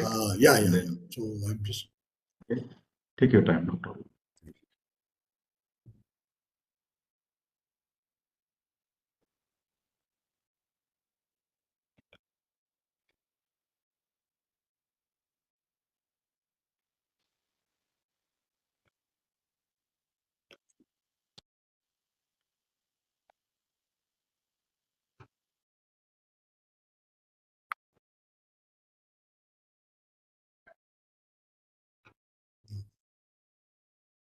So next slide.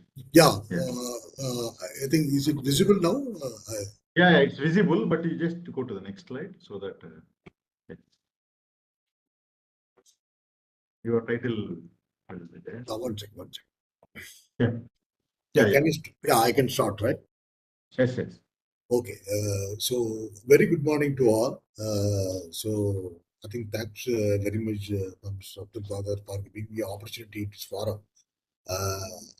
So in this, today's section, so I'm going to focus on manufacturing management, especially into how the digital supply chain is going to help the system in the overall, supply chain scenario, starting from the procurement to delivery to the end customer.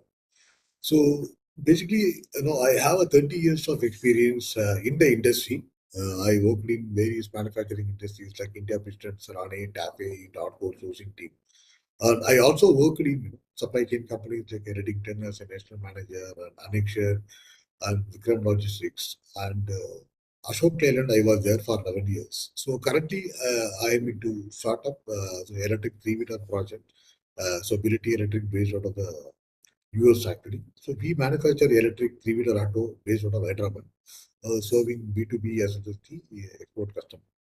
So this is the basic background of me actually.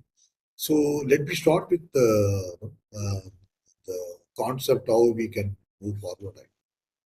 Yeah, please can you put in a Yeah. Slide share. Yeah. The full Oh, screen mode. okay. It is slide So share that you mode. can see. Is it visible Yeah. now? Oh, Yeah, screen is visible, but just put it in a presentation mode so that oh, you can see the full screen. is it right? Still, we see the normal presentation. You can go Okay. to that view tab on top. One Yeah, second. top or Okay, yeah, that's all. Yeah, It's yes, also fine. It's exactly. also fine. I'm Bottom. going to share, right? View. No, you View, can view. even Yeah, view. Yeah, view. Okay. view full screen. Normal outline. Reading. No, it's not showing. No, can you just in the bottom? Okay, you bottom can see right also. Sir. Okay. The bottom. Yeah. Yeah, exactly. That one. Slide share, yes. Should come. It's not coming up. Okay, so you can minimize the ribbon at all. You want to minimize The ribbon. At least not just make it the slide bigger so that. Okay, 1 second. Yeah, now I think you can do. There is something slideshow in the top. Yeah, in the top. Oh, 1 second. You have autosave. Yeah, slideshow is then- there. Okay. Yeah. From custom Yes, slideshow. current slide. Yeah. Yeah. Yes, that one. Is it good, sir? Yeah, please do that now. Click it. Okay. Yeah. It is there actually. Click it. Can I go ahead actually? Yeah, click it. Let us see what happens. But it is not visible. Still, you are in the. Oh. Is it possible your team can? Okay, can do that. It's not a problem. Okay, so let me open this for you. Yeah.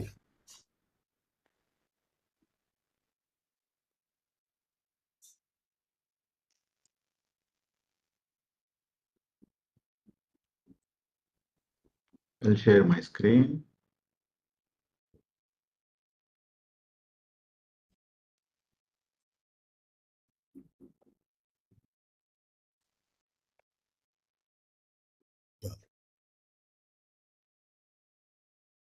Yeah. Okay. Yeah, is it visible now? Yeah, it is visible. Absolutely. Yeah. Please go ahead. So I think better. Sorry, because there was no disappointment in my system. Setting is issue. Like anyway, no problem. So see, basically, having said that, our core supply chain guy for many years. So in today's scenario, the supply chain user story challenges. So the challenges what the industry, every industry faces is that to basically it starts from customer, end with customer. So demand is coming from the customer, where we need to work on the system to ensure that how we deliver the overall end product or whatever to the customer. So in that case, the current scenario is supply chain with the post-COVID pandemic situation. Basically, most of the customer they want to have a high product availability at any point of time. There is no lead time. If they want to have the product, they want to have it in system with the minimum lead time. And though now the challenges for the company is that they need to keep the low inventory at any point of time. Where the demand uncertainty is very high, basically it calls for a volatile demand scenario. So these are basic challenges for any industry. It could be FMCG or retail or manufacturing. So the challenge is going to be the common where we need to deliver product to the customer at optimized cost with lesser lead time, having the fluctuation in the market, so that ensure that customers are retained at any point of time. Well, I think I will go back to the next slide. Yeah. So the key challenges when you look into the customers, so the customers basically, we need to look into what they say actually. So most of the customers, they are basically we look into the three parameters. One is that what is the industry connect. So industry connect is that any organization, it could be a manufacturing or a retail or a textile or chemical, any industry. There are some customer base. Most of the organization wanted to have a growth on year growth, basically based on the customer retention is the first point. And addition to that, they are also making the new customer on board. And the understanding is that, if customer to be retained, so where management has to think about what are all the challenges. If at all you want to retain to the customer and they are not going back to competitor, somewhere else you need to figure out what should be the customer journey mapping, like the pain points, in which what customer want. Are we giving the product as per the customer requirement? Is there any flexibility in which, where we can go back to the customer and like a design changes or customer, expectation keep on changing, and at one point of time, we may not be able to change the design pattern, or it could be a cost, additional cost for the management system. So we need to see what the industry current. Point number two is that visibility and client awareness. See, most of the organization, they work on their own system to produce a end product. But at the end of the day, we do not know whether the customer likes the quality or aesthetic finish or a fit and finish. Is there any changes or grading or improvement system?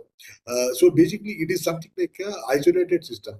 So in today's scenario, most of the organization working towards what customer want and mapping to the manufacturing system.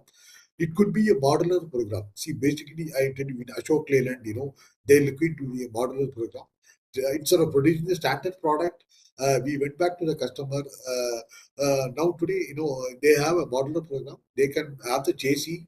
They will be having the tire also. They can choose which tire they want, MRF tire. It can be customized instead of standard product. In the braking system, even vendors, fleet guard filter or any other filter. So most of the things can be customized, whichever is possible, and they are giving the option to ensure that it is a win-win situation because the competition is very high. So modular business program where we are able to do the customization. But at the end of the day, when you look into the product portfolio, there will be an increase in the cost because when you are doing too much of modular program, we may not be able to sustain the cost at any point of time. So I think in those scenarios, so we need to see that how do you balance the demand versus supply chain and ensure that we are able to optimize the cost, improve the business performance with respect to customer requirement. So I think that's the way in which the challenges are positioned for any organization across India right now. So if you go back to the next slide, sir.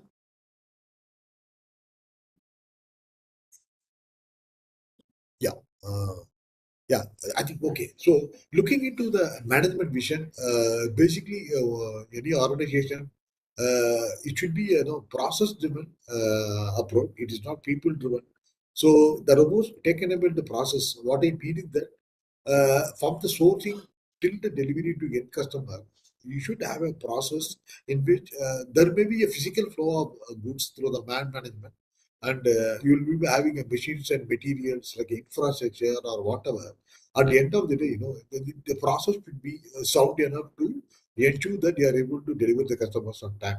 It could be a ERP system. The basic ERP system you should have a digital supply chain tools, and various tools are getting integrated to ensure that your process is sound and robust. And performance, basically, we look into the performance about the demand and supply chain. So it would be a KPI metrics and analysis. So what most of the organization does today is that there is a decentralized system where most of the KPIs are in an Excel sheet and it is given in a separate way. And the decision making process is very complex because it is a manual driven. So when you are having a system like a ERP and SAP HANA and the cloud-based system, so those kind of advanced technology you are having it with advanced planning and optimization. In the other side of the table, you do not have a system to do the analysis, like in business tools and monitoring of the transportation schedule or planning schedule or DDMRP, demand-driven material requirement planning. How is the inventories of the results? So most of the tools are, it is in not driven by the system. So those kind of things, where we need to have, digital tools as of today. And there are many organizations in which they are working with standard ERP, and that the digital is helping out. Because Ashok Leyland, example, Tata Motors. So the thing is that apart from SAP, it was a conventional converted converting into legacy. Now they are into SAP HANA. Now, most of the digital tools, transport management system, you have a WMS system, which is also catered to the requirement. So, and there is a beautiful system for DOs with area of constraints for demand supply for a spare parts management, like freight got filter, they have implemented. So there are subsystems coming up in a way where you can see that so from the point of manufacturing, to the point of delivery, PO. We can say point of origin, POO to POU, point of unit delivery. So where you need to synchronize the system, which will lead you to the profit. So you need to decide. Any organization, they want to optimize the cost, improve the profit, and improve the productivity with a system-driven approach and a process-driven approach. And people-driven approach is, it is going to help you, enable you to improve the productivity. And I think in that case, so digital supply chain, definitely it is going to be the a very important factor. And going forward, without having robust system in place, I'm sure that very difficult to go into the next level iteration. Right? Go to the next slide, sir. Right. So I'm talking about the scenario. What is the supply chain transformation scenario? Scenario is that see, most of the organizations they talk about supply chain. I handle bigger supply chain portfolio, but at the end of the day, what is the speed and efficiency with respect to the cost?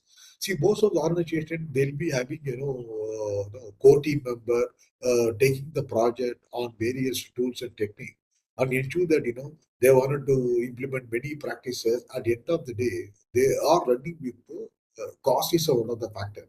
Are they going to reduce the supply chain cost, or are they spending more money to bring the visibility into the digital system?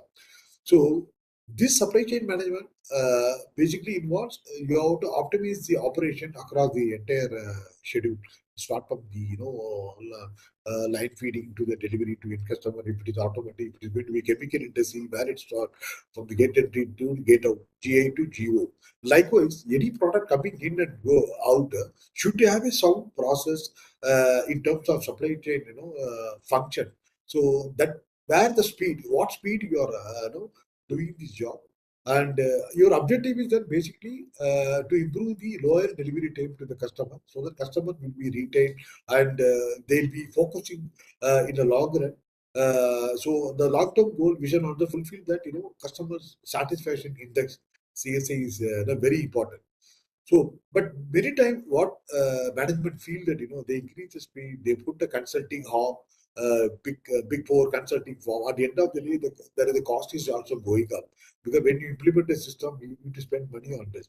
But in today's scenario, whatever consulting approach, what we feel is that we focus more on to the efficiency factor and effectiveness in the system, where basically there are three automation, only the low cost, medium cost, and high cost. So maybe depending upon the budget, the transformation of supply chain, I think I'm talking about the MSME sector, or it could be a medium industry or a high scale industry, depending upon the turnover. We need to select on the type of budget in which how the spend on the digital from the ERP to the next level version, which will enable the company to performance into the different level going forward. So which will automatically, it is the digital driven, where there is no people intervention, and most of the time it can be a hybrid board in which we can operate the system from across the globe. So that's the advantages in which you don't need to have a physical control. Virtually you can control the whole operation. So this transformation journey, like most of the organization, post-COVID, every organization started spending money on digital board actually. So I think there are many case studies in which most of the players are into that right now. So I think digital is definitely going to have the way forward. I'll move on to the next slide now.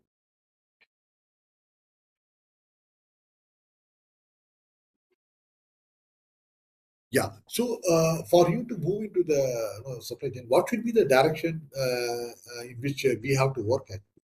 See, what is the strong process-based approach? You should have a process in which how you look at the process, current challenges in which you have to redefine the process. Then once you set up the process across the entire, bucket, you need to see how we perform. So are we performing to the desired level based on the demand and supply? Are we having a variation in the system? So you need to do the adjustment.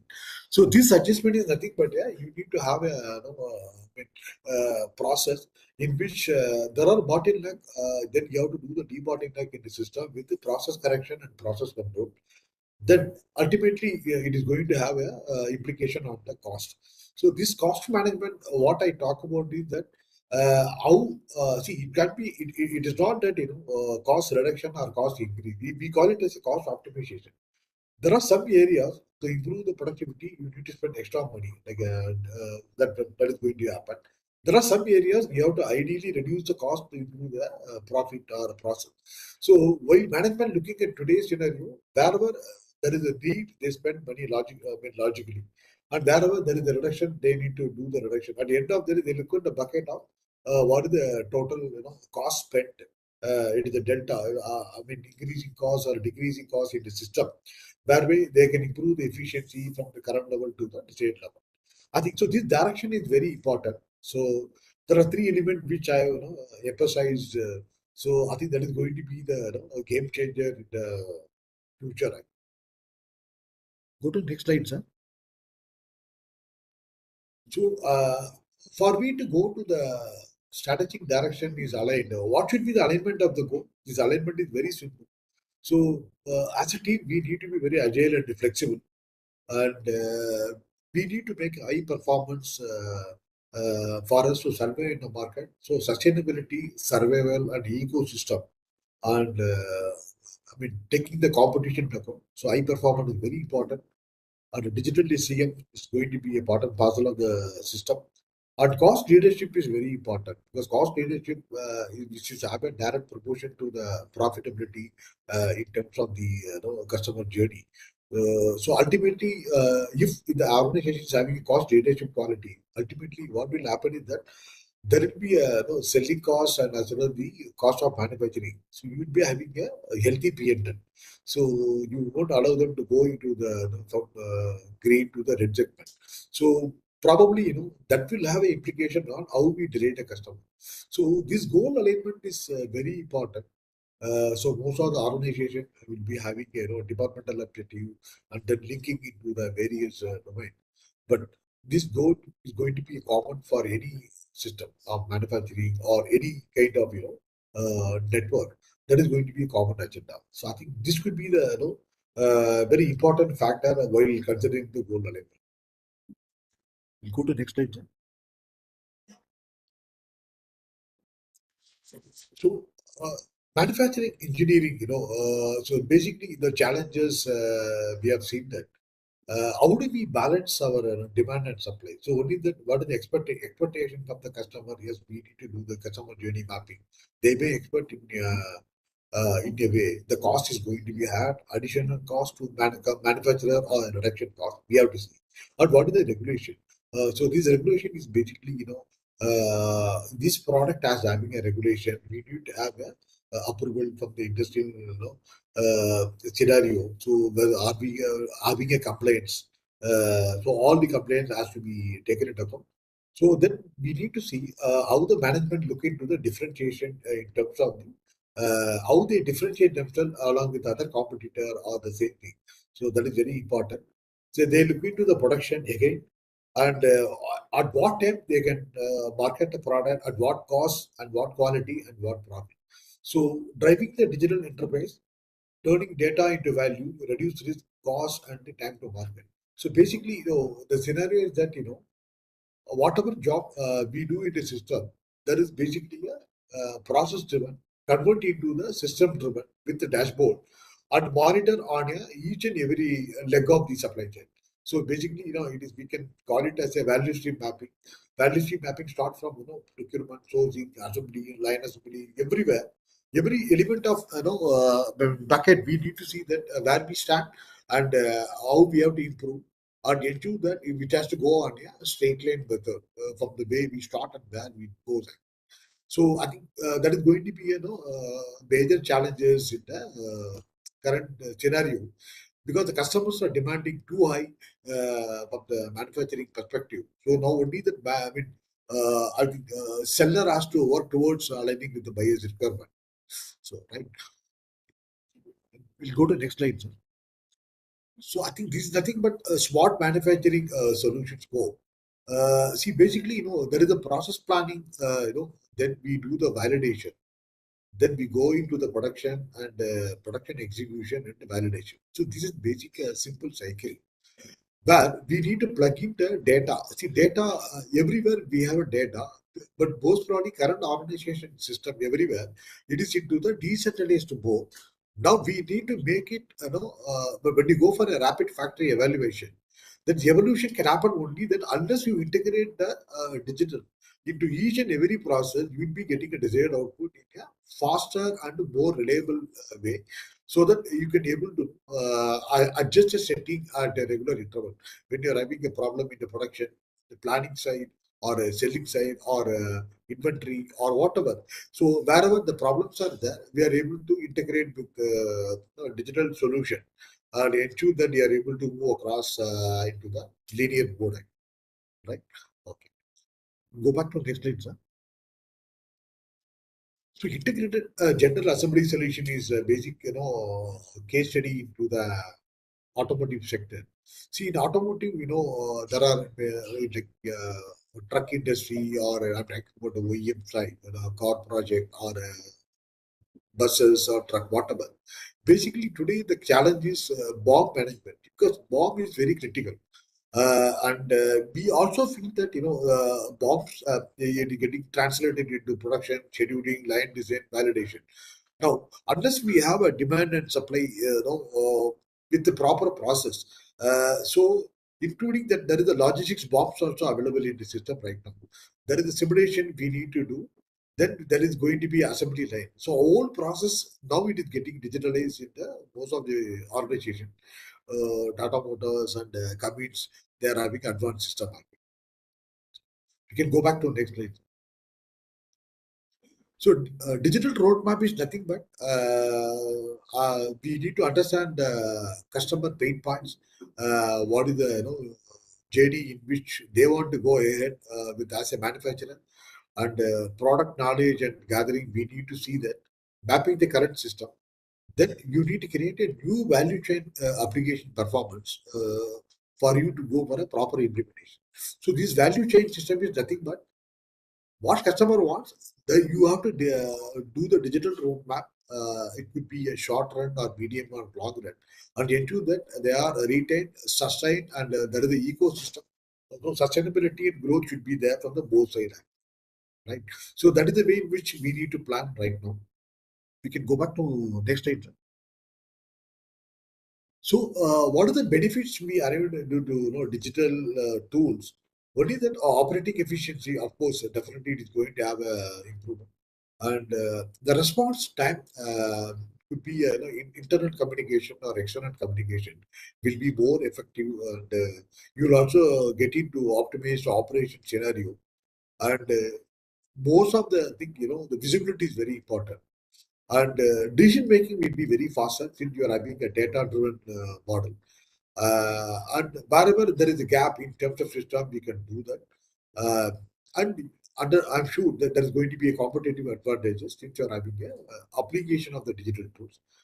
And the customer relationship is very important because most of the customer, they want to have a bonding. It's not that we sell the product and not doing the service after sale. It is going to be a problem. So after sales and service is very important factor where you need to achieve 98% is the minimum service level we need to achieve. Or come whatever may be and whatever cost it may be. So that is going to be the leverage for all the customers. These are all very important benefits of digital ACM. We'll go back to the next slide. So I think I'm just giving a sample, slide. What is the supply chain 4.0? See, if you look at, most of the organization is having robust ERP, depending upon the budget. A lot of tools and techniques are there. SAP and Oracle or Infor, and Data Labs India. They are into digital supply chain. Blue Yonder, Pando, TMS Freight for system. So Cargo FL. See, most of the player, they are having a system which can be integrated into organization system where you could leverage the output based on the input data. So industry 4.0 is very important that we need to go for a digital for taking the decision and faster approach. And depending upon the budget, I'm sure that it's very important point where we need to do it. So most of the players are in the system right now. They are working with the various customers and ensuring that they are creating a win-win situation for both of the organization. So basic ERP system with the SaaS product to improve the supply chain velocity. So the velocity of supply chain is very important. The speed in which you want to drive result to the customer is directly proportional to the what kind of system you are having it to deliver the product. So your system should have a basic robot system with some kind of digital tools where it will meet the customer demand in the long run as well as the short run and medium run perspective. Right. So we need to have an investment, very important factor. So these investments are getting related to the product costing per price. But when you do the amortization over the period of time, it is very, very simple cost. It is the low cost automation in which we have implemented. Most of the organizations, Ashok Leyland or TI Group, everybody started working on a digital tool. If you name it in the market now, including FMCG or auto ancillary sector, manufacturing sector, in the other same. Most of the people are having it with the digital product. If you go back to the next slide, sir.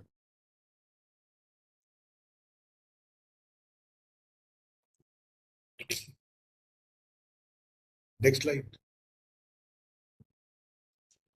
So it is nothing but for you to go into the system, we need to have a program management approach. So you need to clean the data, you need to integrate, and then working with the team member to do the proper delivery to the end customer. This is nothing but product development cycle with the digital as a key focus. So I think that's a way in which we need to work on this. You go back to the next slide. Next slide.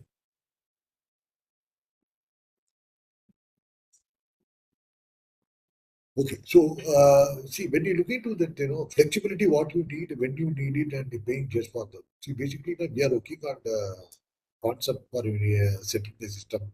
There is a preliminary design for the product, and detailed design, and then manufacturing. Of the manufacturing, so we are going back to the end customer for delivery.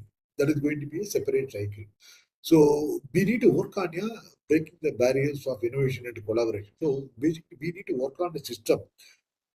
Physical system is not going to help us. So we need to break the physical system, having a digital on board, and ensure that the system will take care of the process apart from the SOP and whatever we are doing it. So that is the objective in mind. We need to work towards that. You can go back to the next slide, sir. So cost management, I think, see, basically, that there is the cost plus model. We work on a target costing for the procurement function.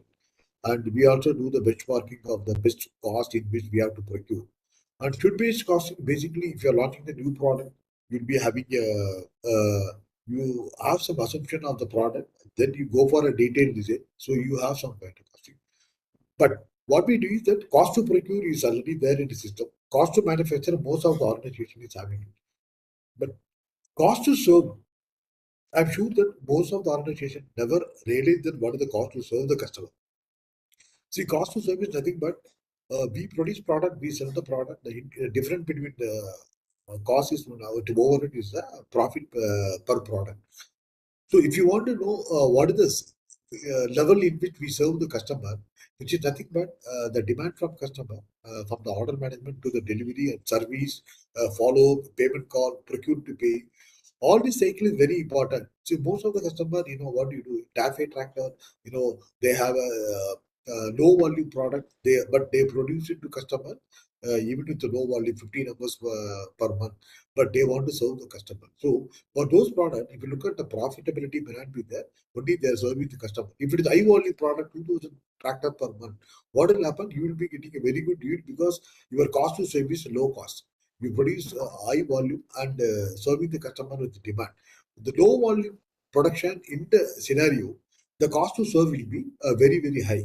Now, most of the companies, they started doing the rationalizing the product base. Instead of 50 model, they are focusing only on 10 to 12 model as a overall scenario, and any change in the demand system, so that they will be flexible as a modular model. So I think this is cost management is going to be very important. So I think that is the way in which most of the organizations started working right now. With the system, they are able to track the cost and each and every element of the bucket. So we can go back to next slide, sir. So implementation, basically,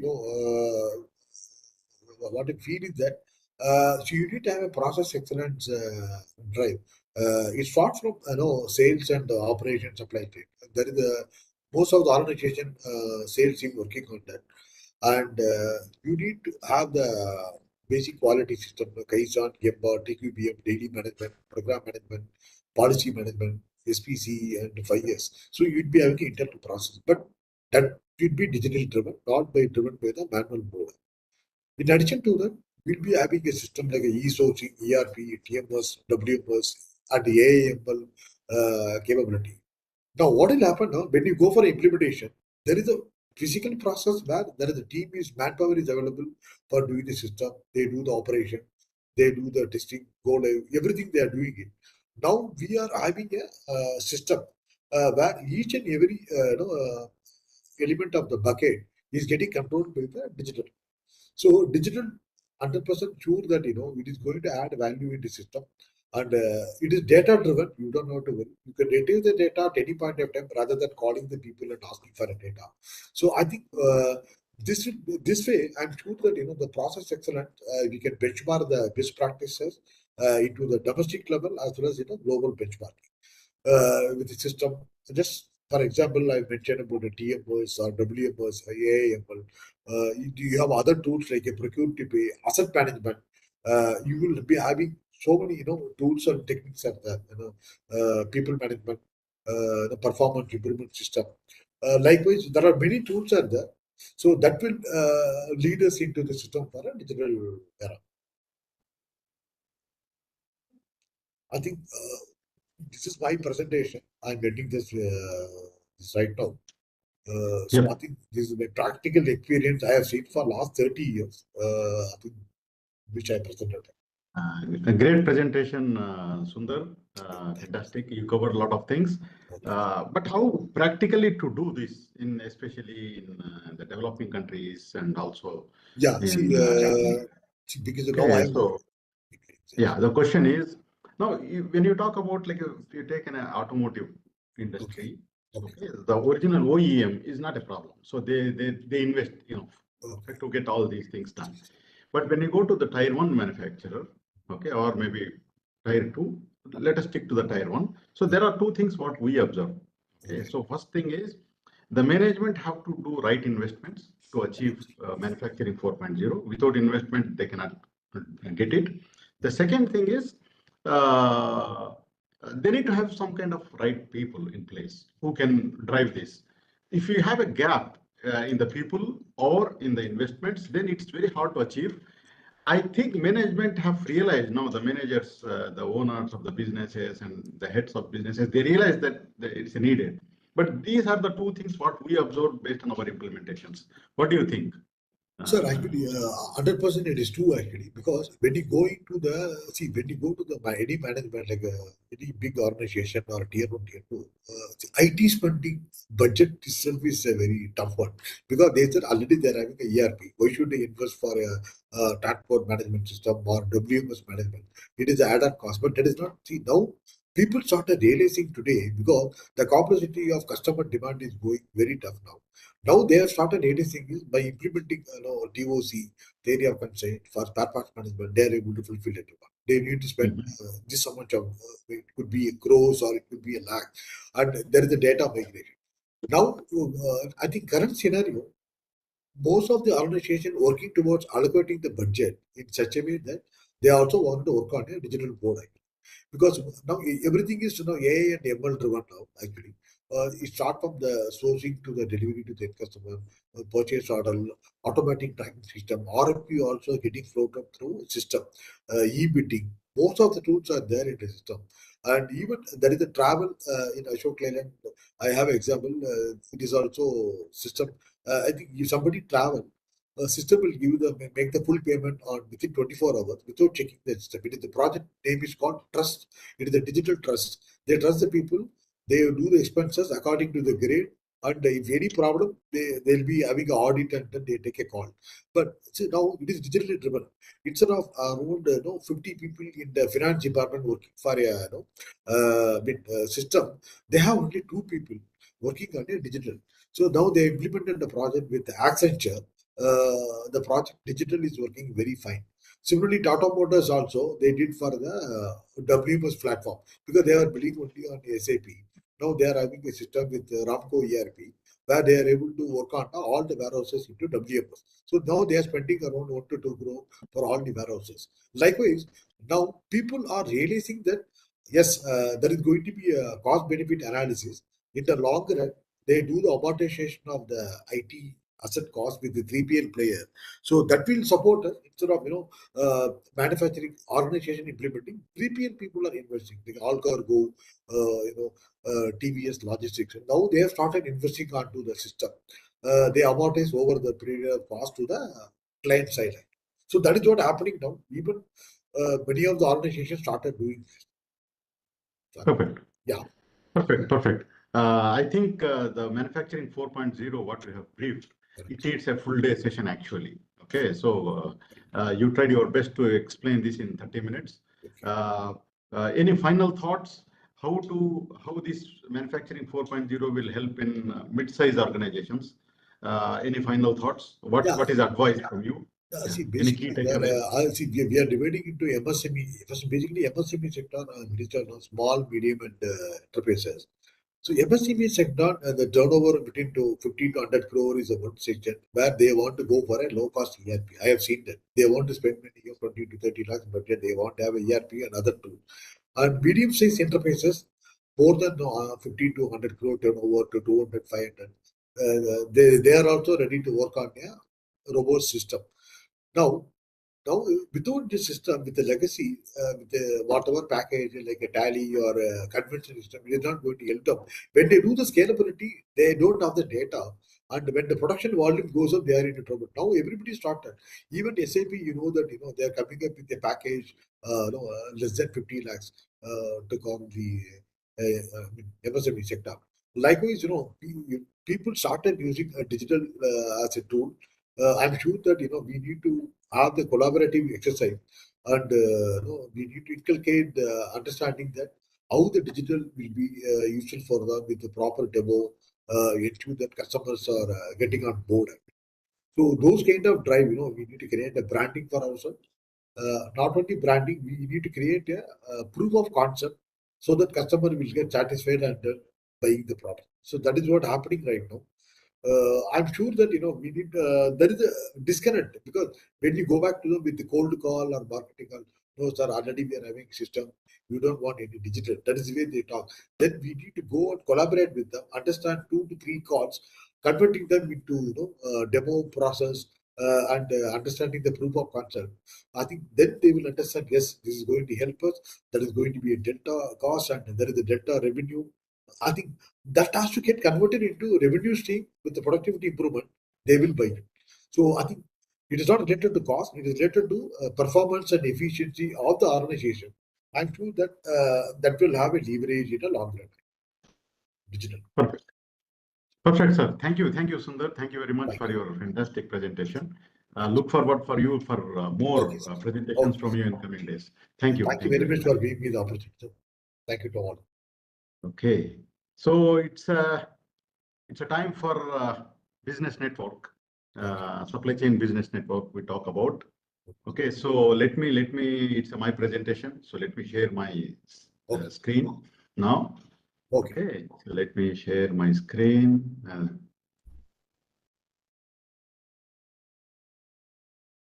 So if you are able to see it, just please confirm, Deep. I'm not able to see the screen.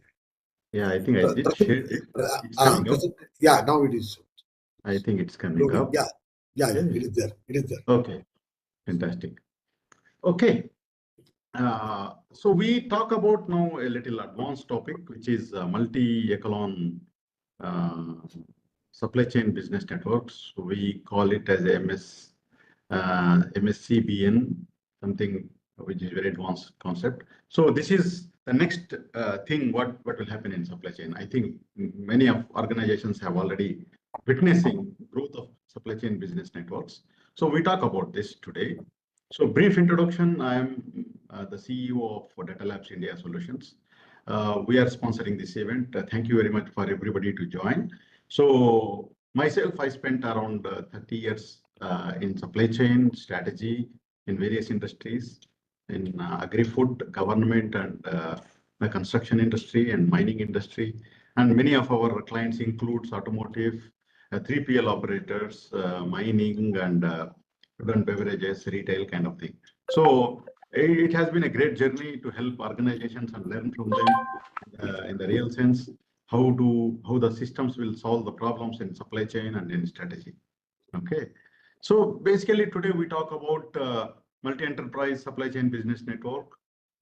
We talk about briefly about multi-level order fulfillment, how this business network work, and how do we as a company, we are promoting Frusi as a supply chain business network solution for to solve the problem of entire supply chain. We'll talk about this in coming 15 to 20 minutes. Okay, so before going to supply chain, so let us position supply chain into the strategy. So this is, I would like to brief always about this. Let me put my pointer into this. Okay, so this is a strategy map. The top managers will understand how this is like a strategy map in the balance framework, where we talk about the outcomes. Okay, so it's a value for the shareholders and the profitability. Then what you give it to the customers, is it in the customer perspective? And then how these internal processes works. This is where we talk about. The key enabler for any organization, especially manufacturing, logistics, and supply chain, is the operations and supply chain processes, where this is where you generate value. So whether it is from the supply side, the manufacturing side, the delivery side, okay. So you create a value in your organization through this theme. We call this as a theme. Okay, and then of course this will be supported by the key capabilities, including supply chain skills, IT skills, blah, blah, blah. So the point is, supply chain is one of the key process group where it adds a lot of value to deliver your strategies. So this is the connect between your strategy and supply chain. Okay. Just before we delve into, just reading a recent article, it's a World Economic Forum report. Very recently published. Okay, so if you take this, what are the key risks in this coming year 2024? Or if you see it, very interestingly, AI generated misinformation and disinformation. Okay, so that is something. Now everybody is talking about artificial intelligence generating things, and everybody is doing. Not everything is correct. Okay, so it could be misleading. So that is something which if you are using artificial intelligence very heavily, do it, use that information, but use it with caution, because the World Economic Forum says that this is the second biggest risk in 2024. Okay, so it may give a misinformation and you may take some decisions based on that and you end up in a problem. Okay, that is something. Now, the next three things, the key risks, if you see, disrupted supply chains for the goods and resources, disrupted supply chain for food, disrupted supply chain for energy. So that means if you take top 15 key risks in the businesses, so 3 to 4 are related to the supply chain. That shows that supply chain management is very, very, very important, and it's on the top of the agenda for every senior executive. Okay. Now, Pradeep and other gentlemen have very nicely explained what is supply chain management. I'm not going to talk about this. So what is business network? Now, business network is basically a community of trading partners. It could be like a manufacturer, a distributor, it could be a retailer, and then end customer, or it could be a suppliers, a manufacturers, a tier one manufacturer. Okay, it could be it's an entire supply chain. How these community of trading partners collaborate, okay, to give the value to the end customers. That's how it is. Okay, that's a multi enterprise supply chain business network. So this is the trend now in India. It is a new concept, but it eventually we end up there. Okay, so in Europe and US, in some part of the world like Australia, it's already in progress. It's going on. So to talk about the multi supply chain business networks, so network representation and management is the key thing. Application functions and embedded analytics. These are the three areas where it is very important. Just to summarize what is, so you need to have a proper collaboration and trust between different supply chain partners to have a seamless flow of information, material, and finances. That's the thing. Now, supply chain, when we talk about it, is within the organization. Now we are extending to multiple organizations. That is something the business network is all about. Okay, why this multi-enterprise supply chain business network now is it's evolution. Okay, so now we started with the manual processes, then we came with the MRP systems, introduced ERP, electronic data interchange, and then we eventually came to supply chain systems, which is warehousing, blah blah blah. Then we got a rise in the cloud computing. So this cloud computing, powered by the internet revolution, made many opportunities for every business to grow. So one of the opportunities is the multi-enterprise business network. Okay, and this multi-enterprise business network is supported by the IoT and advanced analytics, the blockchain technology and artificial intelligence, and then sustainability. So these are all the latest topics what we are discussing nowadays, and this is all supporting to business networks. Okay, now let us take an example. How does that supply chain business network work? Okay, so let me look at the time so that I don't miss it. Okay, so we have let us take a classical supply chain. You have a manufacturer, then you have a tier one, and then all the way backward supply chain, his logistics, storage, supplier, and then tier one supplier. Then you have a distribution center, retailer, transporter, and then customers. Let us look at it. Okay, so if you look at this, so what is going on is, so you have customer in a different thing. So it could be a restaurant, it could be the house, it could be a consumer, whatever. So he gives an order, okay, to the retailers. Now, if you talk about the e-commerce, so they generate, they make all procurement from the e-commerce side. How it works basically is, so you generate a purchase from any of the retailer. So what it would happen is, if the inventory is available of all the retailers, okay, on hand, and then the delivery could happen primarily from the primary retailer, which is closer, and then if not, it could happen, delivery could happen from anybody. Okay, so that at the end of the day, meeting customer requirement is the key. So how this happen is through supply chain business network. If the retailer is not able to have the stock or in the stock, so it could send it to the distribution center, it could send it to the manufacturer, okay, and then from here, from manufacturer, it could all the way to connect to the customer. Now here, what is the most important is, manufacturer is a different company, distribution center is a different company, and retailer is a different company, transporter is a different company. Now, how these people interact with a seamless system is, that's what the business network is all about. Okay.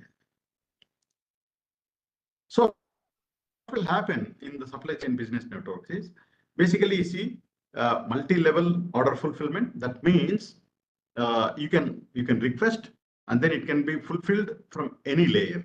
It could be from retailer, distribution center, or manufacturer. So it can happen from any layer. Okay, so any level, and then it can consolidate and deliver to the customer at a given time with the meeting service level requirements. Demand sensing on response. What happens if the demand is very clear right from the customer to the supplier.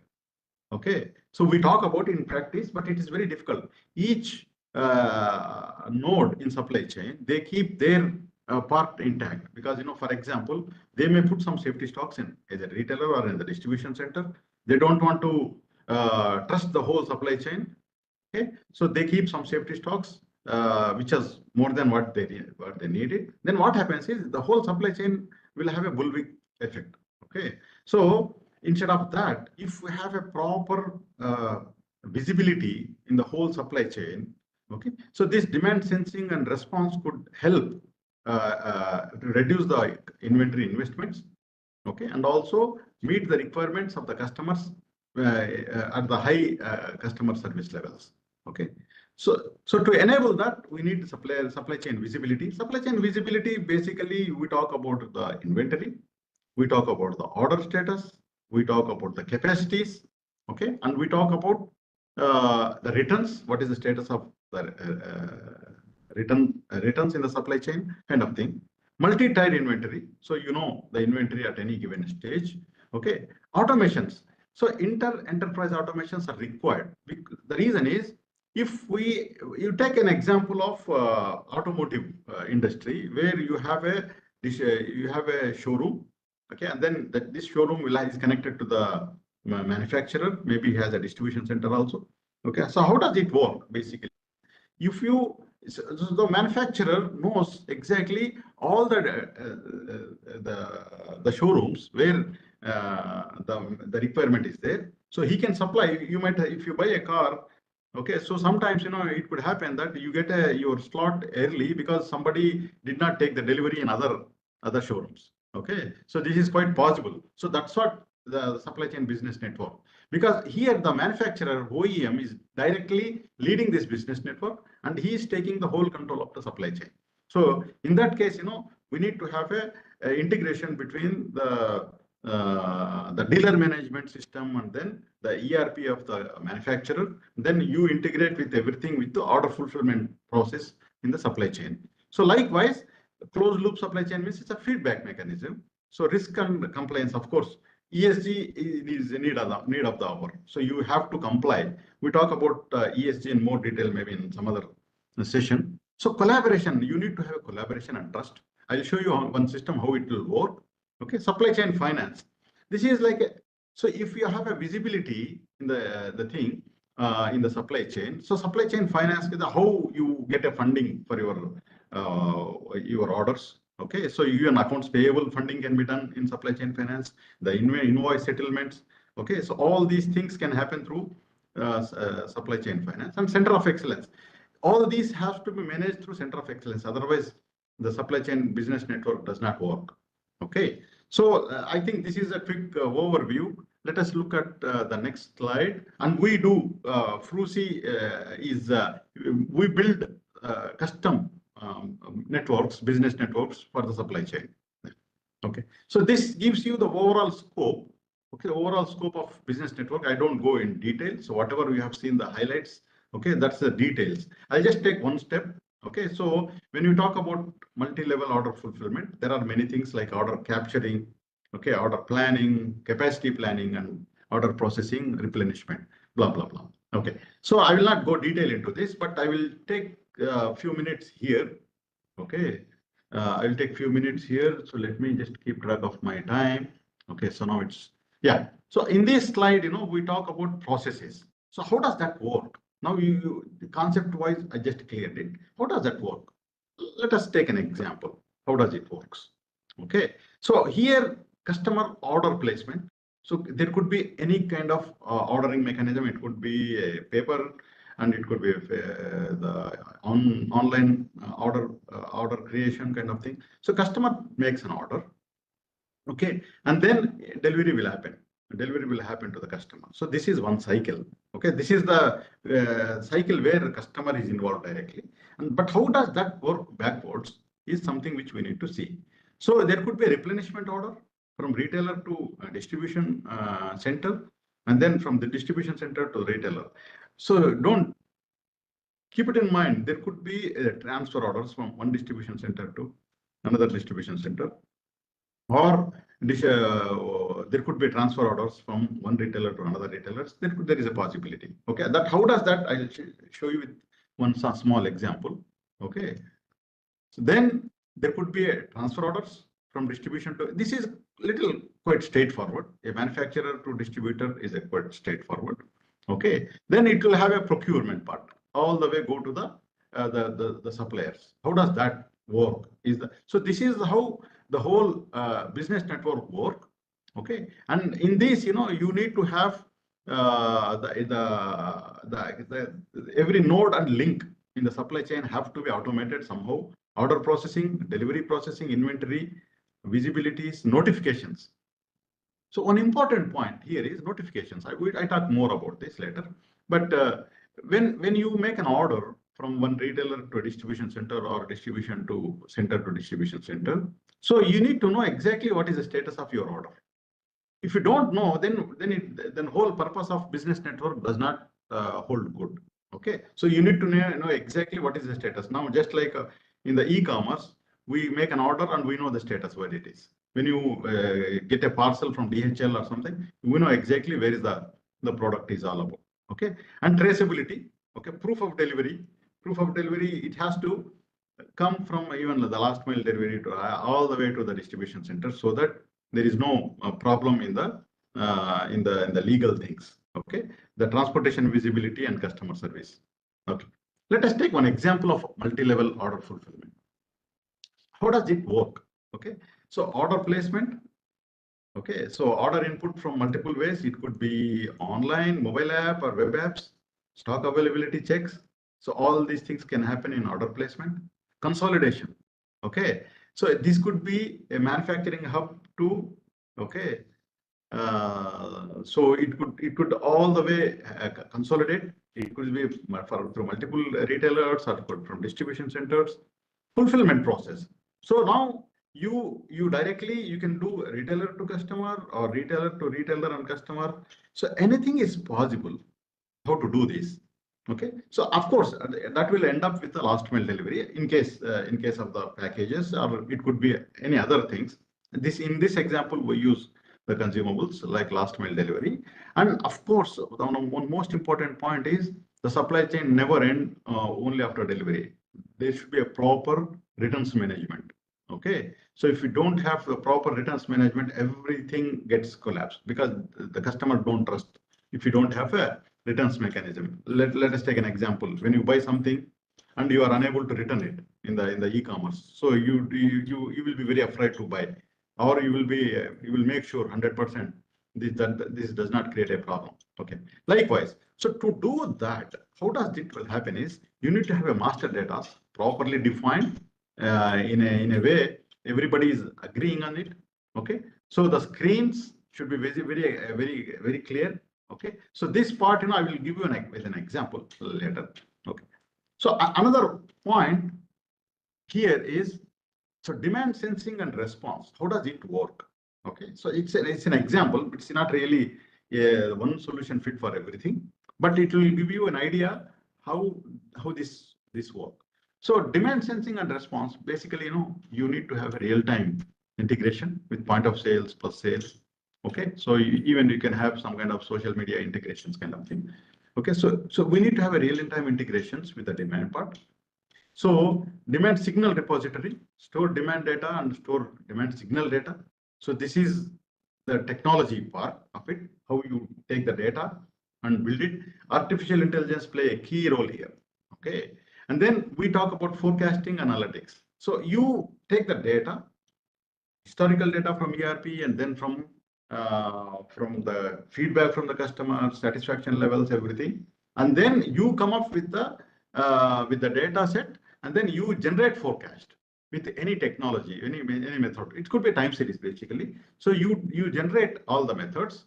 Okay, and then you do aggregation and disaggregation, because when you do the forecasting, it does not end there by the system. So you apply your ideas, you add, consolidate, and then you disintegrate. For example, your demand is coming like at 1250 tons. Okay, so you want to have like a 1300 tons. So you aggregate it and then disaggregate to the SKU level. so that you have your forecast properly distributed across your SKUs and the product groups in a proportional way based on the need, by the way.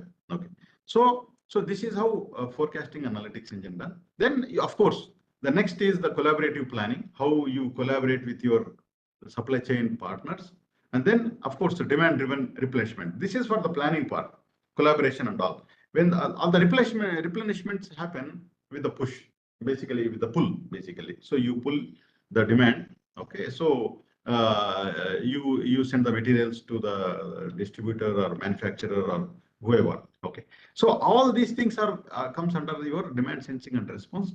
Supply chain execution, of course, it is all input to the supply chain execution. This is where we talk about the tire touches the road kind of thing. Okay, so and this is powered by continuous monitoring and evaluation. Okay, where how you do that, and then process integrations. You need to have a robust integration to do that. Okay, I don't. Now, in this screen, so we talk about, so how does that integration part work? Okay, this is one example we would like to brief. How does that integration work in the whole supply chain, where it's very nicely said, but how does it really work? So this is where, if you see here, the supply chain business network will is able to connect to all systems. Okay, whether it could be ERP or global trade, warehousing, MES, dealer management, or okay, and then point of sales and e-commerce kind of thing. And this is powered by your integration, IIoT, and then cloud computing, blockchain. Okay, and then some areas the blockchain participation is required, especially if there is any problem, any trust issue is there in the supply chain, where especially if you have a supplier, and then especially when you have an international supplier where you cannot have trust, so blockchain component can be embedded into the business network. And then of course you need to have a collaborative mechanism. Okay, recently we have like a ULIP, so Unified Logistics Information Provider. Indian government has introduced this. So this is like a one portal where you can integrate all your needs with the government approvals kind of thing, like the e-way bills, e-invoicing, and everything, the container tracking and tracing, even the FASTag integrations, everything can be done through ULIP. So it's a new, so still phase 2 is about to release. So so this is how supply chain business networks get connected to all your supply chain components. Okay. Now, if you take, how does that work in real time? Is if you take an automotive industry, so it's like a OEM is a leader in managing its in the business networks. You have a tier 1 suppliers and then the tier 2 suppliers. Okay, so if you have a global vendors, they should be able to get into the warehousing. And then we have a 3PL operators for the transportation. Okay, even the warehousing, the open warehousing within this warehouse within the OEM, it could be managed by 3PLs. Okay, and they will have their own systems. So now if you talk about supply chain trading partners, so here you can see 1, 2, 3, maybe 4 with the OEM leads this. Okay, and then 3PL. Okay, and then you have more like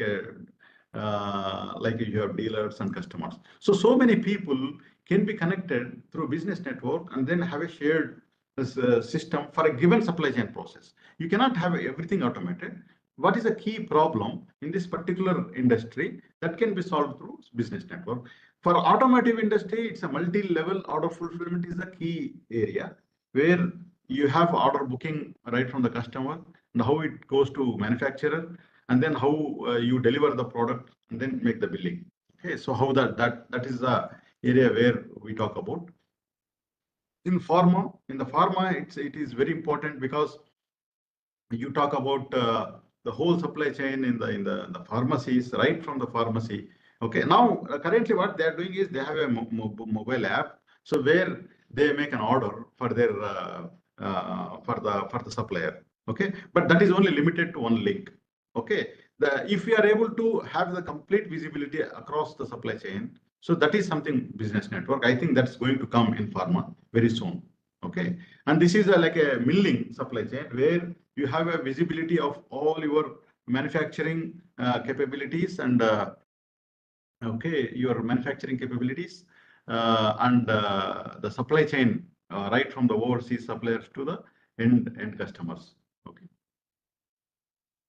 Now, what we did in Frusi Supply Chain Business Networks is we just put every process required to operate in the supply chain, and then we designed our solutions in such a way, modular in such a way, okay, so we can track of connect everything, all the products, okay, so through business networks. So the advantage what we have is we do have our own solutions in global trade, the transportation, warehousing, manufacturing execution, supply chain planning, control tower, asset management, ERP, and optimization. So we do have all modular products. All will be connected into the network, and then we give the solution to solve all the things. And also on top of it, whatever systems your network trading partner have, then we can connect them together likewise. Okay, so I want to clarify, some people think that we talk about supply chain control tower, and then now Abdul is talking about business networks. Okay, what is that? So I just put a comparative statement here. Supply chain control tower is only up to you. So how you operate. So what is your supply chain area where you can control, and the rest of the information can be integrated. But you don't have that collaboration mechanism in the supply chain control tower. It's very limited. But in multi-enterprise supply chain, okay, so you have a complete collaboration, and then you have an order fulfillment process. So that is a key difference. So in one way, so supply chain business networks is more advanced thing than a supply chain control tower, we can say. But it is not. It's a two different thing. If you are happy with a supply chain control tower, you don't have to collaborate with any of your vendors, manufacturers. It's okay. You don't have to worry about it. But supply chain enterprise business networks, especially when you're talking about 4PL operators, 5PL operators, business network will work, because if you are talking about delivery to particular restaurants, and then you have a stock, and then you have collaborated with your manufacturer or farmers or farm groups. So this whole supply chain have to be collaborated. So that's where the business network will play. This one example is very appropriate. 4PL operators. 3PL is directly, so 3PL don't worry about the billing part. 4PL will worry about the billing part, and then settling the finance payments also from vendor to customer. Okay, so how the whole supply chain he manage it. So for 4PL operators to be successful, he need to have an integration with his vendors, and then your customers. Okay, so that you can settle you can do the order fulfillment properly. Okay, and then also the payment part also can be settled. Okay. So before taking up any questions, how we build supply chain business network is, it's not really a sales pitch, but the idea behind this is we have like a manufacturing 4.0 solution, which is MES basically, or manufacturing operations management, we call it recently. So warehouse management, it's a multi-warehouse concept. So that's how the idea started. So logistics and fleet management, logistics and global trade. So vendor portal, okay, planning. Okay, and then we do have a small supply chain control tower. Again, it's a custom solution. So we do have a strategy management solution, and we have a ERP in place where some of the trading partners are small, but they don't have a ERP in place. So we can plug the ERP also, so that everything gets connected. And we have very good practice in SAP. So most of the larger organizations in OEM or something, we can just always get connected to the SAP or Microsoft kind of things. Okay, the solutions, and then to give you the seamless flow. Okay, so I think this is the idea where we talk about connecting all the modules together like this. Okay, so we generate the business network to solve the problem. Okay, so I think this is the question. We would like to do it. So before, I think I have Deep, if you correct me, we have I think 15 minutes, right? Okay. So I would like to quickly, yeah. So I would like to quickly let me undo this. I will just show you how this works. So let me, I just kept it open. Okay, how does that maybe you have shown so many things so far. How does that really work? I'll show you. Okay, I'll just show you one good example. I'll not show you all, but I'll show you one good example. Let us say you have here, okay, so you have a customer warehouse. This is very important. So this is a company, it's a trading partner. This is another company. Okay, so you control by warehouse, or it could be distribution center, it could be retailer, whatever you call it. So you can define whatever you want to define. Okay, so here, if you, for example, you want to order from this guy. Okay, so you can just go to your orders and then create new order. So you all get the list of agreed products. Okay, so you can just select any one of it. Okay, so just select like a 10 kilograms. Okay, so add to cart. So very simple. So and it's basically a retailer kind of thing. So view cart. How does it look like? Okay, and then you have a delivery date when you want it. Okay, so update it. Okay, so then create an order.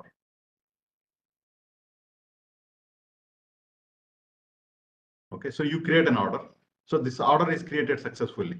So the other part of the vendor sees this order in his system.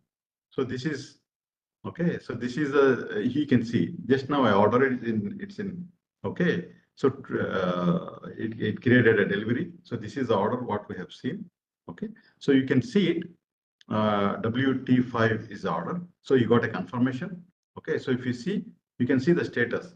He has created on 3rd and just now. Okay. So you can see it.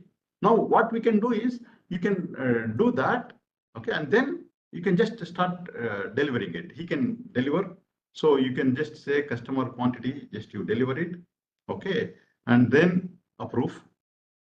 Okay. So it gets delivered. There, of course, before delivery, there is some steps you can do, especially in the workforce, because somebody has to take the responsibility, right? The people who do that. Okay. So if we have that in place, so you can do that. He can start. So select. Okay. So you can select it, then start. Okay. So I think these are what I selected now. I don't remember, but is that okay? I don't know. Okay. Okay. Anyways, okay. So basically, what I'm trying to say here is, whatever you select and then you deliver, so you can see it gets delivered and you can track exactly what is happening in this. Okay, likewise, so you can track. So you can just complete the order and then he keep tracking about it. Then once you complete integration, the information goes back. Now here, when you talk about here, it could be all your supply chain. Okay, based on your authority, you will have access. Okay, so like a retailer, a distribution center, manufacturer, so anybody can have. They work in a unified way, and then these people in the OEM or something, they can have a look at the warehouse layout. Okay, this is a warehouse layout, a pictorial view, no more tables and something. You can see, you can look at it. Okay, so this is a warehouse layout exactly resembling your physical layout. So you can see what it is, and you can just look at it. You can just put your cursor, you can see the stock position. Okay, so you can see the stock position. You can click the details if you want. So you can see the whole inventory details. Okay, so you can see the floor level availability, space availability. Okay, so you can see everything, whatever you need it, you can see it. And also, if you have any put away positions, so for example, now if you have any put away positions, you can just click on it and then you complete it. So likewise, if I have to select any user, okay, so this is the put away is due from a particular user. I can just click on it, okay, and then just click on it, start. So I can do the put away process directly from there itself, from the layout itself. Okay, so all these very advanced artificial intelligence powered layout. Okay, so it's all embedded here in this. So this is powered by all security with all the supply chain business networks. It is connected. Now we use these components and to build supply chain business network. Okay. Now this is related to I'll just lower a little so that I can show, because if you have a fleet management, what happens is, so if you have a fleet, so it is connected. So when product is delivered from one warehouse to another warehouse, so you can just connect to fleet management system. So you can see how this is get connected. Okay, so you can see the loads. Basically, you can see the loads, how the step, what will happen in each stage. You have a trips. Okay, so it gets connected. How that is working. So likewise, you can see the complete. Of course, here you have a proof of deliveries and everything. You can take a pictures in a mobile app and then upload it, and it is integrated with the ULIP. So you can do all, of course, vehicle management, blah blah blah. You can see that we have one more session to take you to the deep dive into the solution. So likewise, this is connected. So warehousing, fleet management is connected now. Okay. Now I'll show you about manufacturing execution. So this is if you have a manufacturing unit, okay, and if you have a SAP or something, you connect it. If you don't have, so take through CMES, and then you do all production processes and everything. You can do it. Okay, so I'll not go deep into this. It's a limited time. So you can just cover up everything into the thing, and then I will also take you maybe supply chain planning. Okay, so it's AI powered supply chain planning when you talk about. Okay, so it's very, very simple. So you have to select a file. It is connected again. If you have a file, if you connect it, your historical data. If you have a multiple business network, this will be connected to your system. So this is like a year data, for example. We gave you a sample. Then you can say how many minutes you want to generate forecast. Like I want to generate for 6 months. I just run it. Then what happens is, okay, so it will take time because the AI engine will run everything. They take the data, run all the models. It will take maybe a few seconds. Okay, so it will run all kind of forecasting techniques, and then it will finally give you the best fit. Okay, so just let me a minute. Let it work on the back end. Okay, so basically, I'll just wait. It's coming up. You see here. It takes time because it all depends on the processor. So we put a small processor for this. Now you see here it's January to December, and then you have like 6 months. Okay, so you are getting 6 months forecast. Now you can see what is the type of forecasting you want to use. For example, double exponential smoothing. You want to try. So you can see what is the value you have got. Okay, how does it work? So if you have like a ARIMA, okay, so you can see how that ARIMA is working, and you can also see the values, coefficients, alpha, beta, gamma. How many times we do forecasting? I'm also supply chain engineer. How this alpha value I give it manually, right? The system calculates alpha value, beta value, and if you have your own inputs, you can input into the file. You can have your forecast ready for you. So by default you can have a best fit. Okay, so you can select any product line, any location, so any particular product. Okay, so you can select and then you can just go. So it will only do that for the particular, and then it will give you what is based on the whatever data you have, and then you have the historical data also in place. You have a logs. So this is one quick example how this is done. So now I'll just take you with a limited time. I have any questions in this session? Okay, so I'll just stop share if you would like, and then I can share it any time, and then take up questions. Okay. So any questions you have it? I have another 5 minutes so that I can cover up some part of the presentation. Okay. So basically, while you compile the questions, I'll just try to answer it. Okay, I'll give an example how this multi enterprise business network goes in 4PL operator.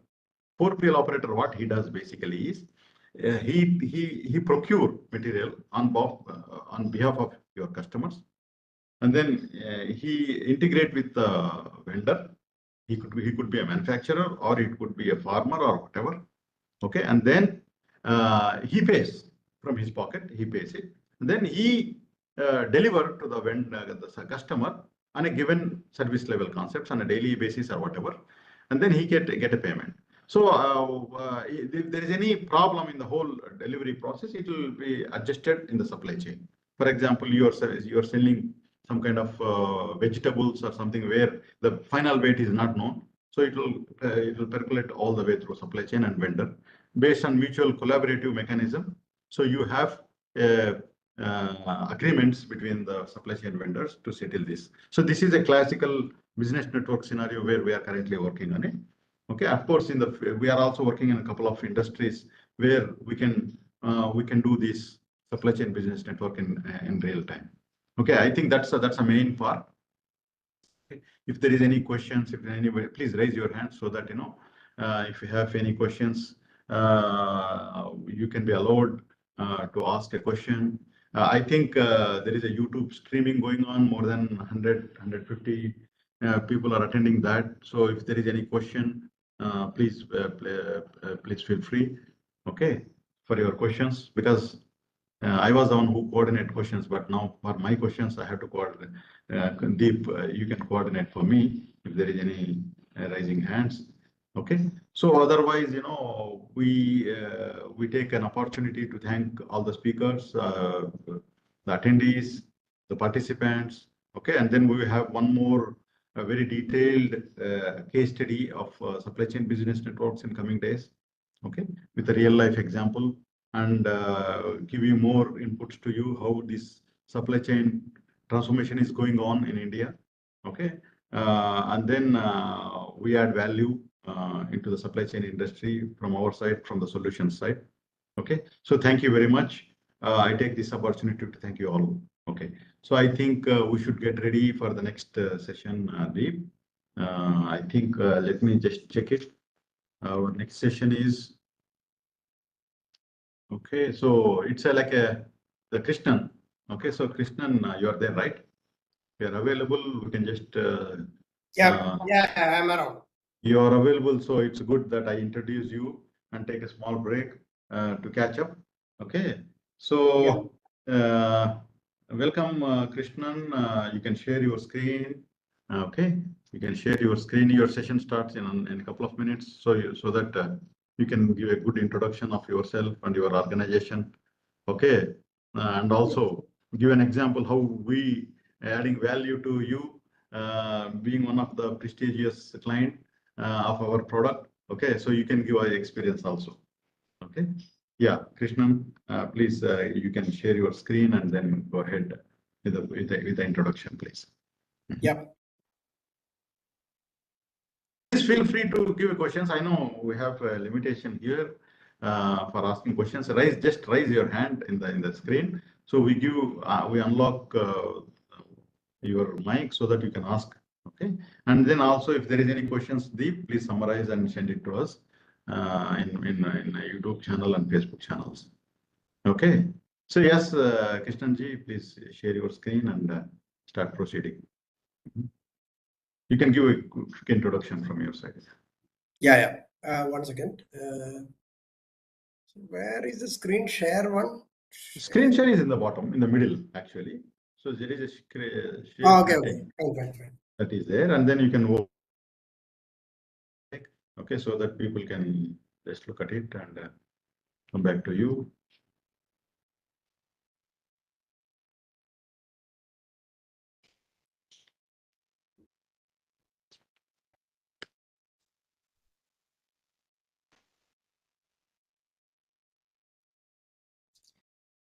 Is it visible? Yeah, it's visible. Please go ahead. Please go. Yeah. Okay. So good afternoon to all. Ms. Krishnan. And actually, I work for a firm called who are actually Develops, yeah. 3PL operator, and so I work as a 3PL head. We have a couple of verticals. One is 3PL and another one is CHA side, the customers clearing. So I had the 3PL side. And today, and actually, there is a brief introduction already given in the introduction from Mr. Khadar already. But still, I will explain that I have been working in this field for last 25 years. And out of that, about 18 years, I worked abroad in the oil and gas sector in the material side. So I worked pretty much in Africa, Europe, and Middle East, all those countries. So after coming back to India, so I have been working in this 3PL part since 2016. So when I come to talk about, I have been asked to talk about a given a subject like warehouse management, best practices in 3PL operations. So I'll just go ahead with my screen. So this is a practitioner's approach. So actually, who is actually practicing 3PL, and so it is a view from how we are seeing this entire supply chain from our point of view. So if you see the agenda is given like warehouse management overview and the processes, the 3PL processes in an Indian industry perspective. So we will talk about that in detail, and how WMS, which we have been doing with Data Labs recently, and how we have gained to benefit from their involvement. So we'll talk about that. So this basically is a warehouse management process. So I mean, this doesn't need any introduction. So this is basically what happens in a 3PL or any warehouse for that matter. So you have inward material coming, you are putting away, then you do your stock updations, then you are picking it up, then you are packing and you are dispatching. So this is a very typical inward and outward operation happens in a warehouse. Okay. So not only that, basically a 3PL warehouse, here the focus is on that. And then there are the processes.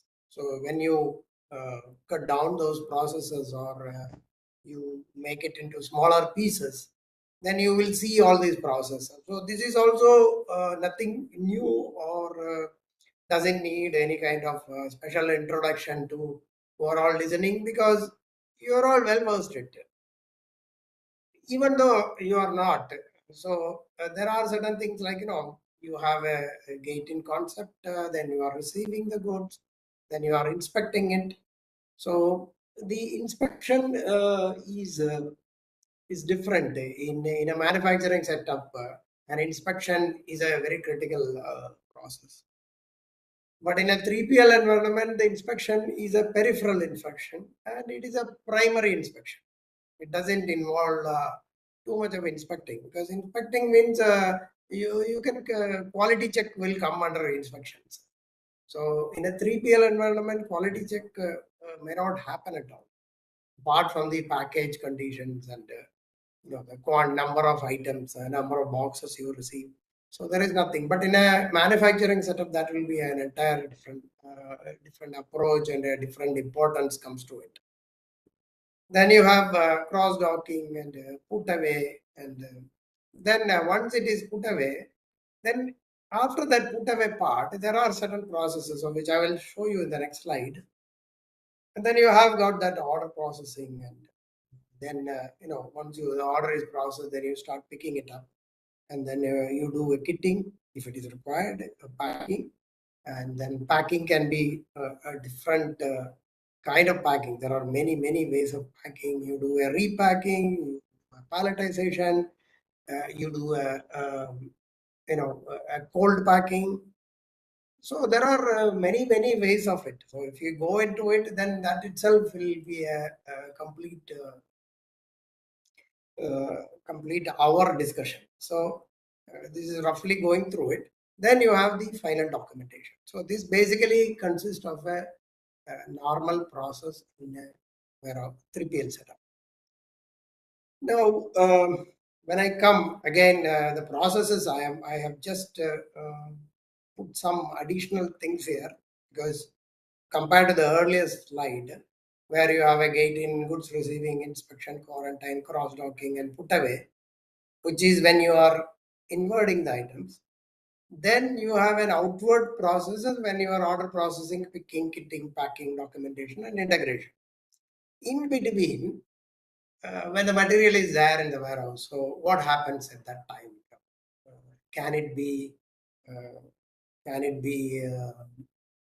kept just like that, or do we have any activity to be done on those things? So some of the items like daily cycle count, this is essential in any warehouse, irrespective of whether it is a 3PL or it is a manufacturing, anywhere, because we all know at the end of the year when the auditor comes, then only the frantic activity happens to trace things where things have happened last year, or where it has been delivered, where it has come back, what has been returned, what has been resent. All those things starts. You might have seen in the there is finger pointing and all those things happens. So something like a daily cycle count is a very essential activity. Then the arrangement of stock, where the storage space is used to the optimum, because in many warehouses we can see that the haphazard arrangement can cause the space being underutilized, or it is not used like properly. So in a 3PL scenario, space is where we make money. So the space is money for us. A 3PL space is money. So if I am underutilizing my space, then I am losing money. Then the safe operation. So this is one of the crucial aspects of any warehouse management, because if we are operating safely, then that should be one of the criteria for judging or evaluating a customer, a vendor, a partner, anybody. For example, in the oil and gas sector, which I worked 18 years, in the oil and gas sector, safety is of paramount importance. So if any customer has to come, they are going to look at my safe operations record and history in the first. If I have a incident, so that will dent my chances of getting a contract. But I doubt that in India this is really taken up very seriously or not, because we are not very known for very safety practices. We always say, yeah, this is chalta hai.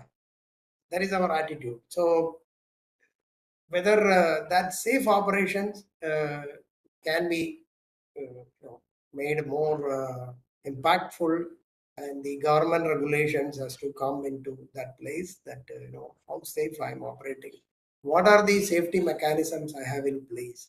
Yeah, even just lifting an object, whether people are given, what are the equipments they have been given to assist them.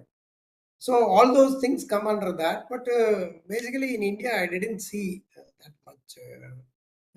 This part is not given priority. Then the next part is the all industries follow some sort of standards. Basically, everybody uses the ISO standards. So those processes and procedures are followed or not. That is very critical, because if I am ISO certified, my processes also should follow that standards, and I should keep a record of it. As you all know, India is very poor in maintaining records. We don't maintain records. I mean, historically we were very poor about that. and that has to change. So how much record? So these standards are specifying, I have to keep these records for audits. So which comes to my next point. So I have audits. So if I come under a standard, then I have audits. So which is internal and which is external.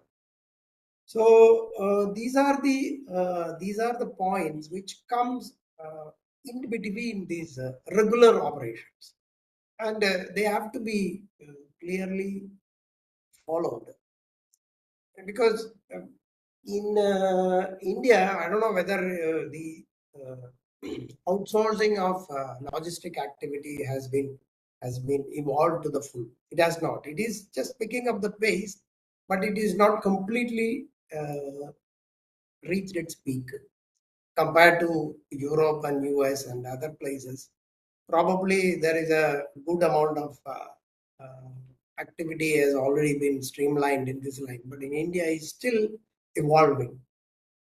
So therefore, but what I see in the market now is anybody who has got a land just builds up a warehouse and leases it out or runs by himself. So they all think that warehouse means basically a godown. So I see many of the customers still tells me that uses the term godown. So from a godown to a warehouse, it's a you have to travel a long way, because to convert a godown into a warehouse, you need a lot of things to be done, a lot of infrastructure to be built, a lot of automation to be done. So once all these processes are in place, then only it will effectively work as a warehouse. So that is still not happened in India. So, but I think we are on that, and I see the market is going in that direction. That new customers, Indian customers, are not much bothered. They are basically bothered about price. But we meet a lot of customers, for example, Japanese customers, customers from Singapore, customers from Germany, customers from Israel. So they are very, very particular about many smaller aspects, and their audit is much more detailed than an Indian firm.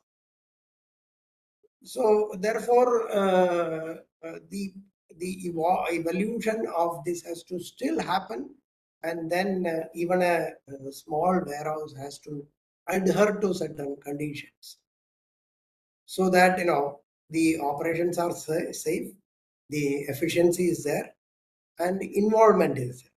So which comes to my next slide. So this is a 3PL processes from an Indian industry perspective. So this is here is where the which I was coming to, that how much we are prepared enough to accept as an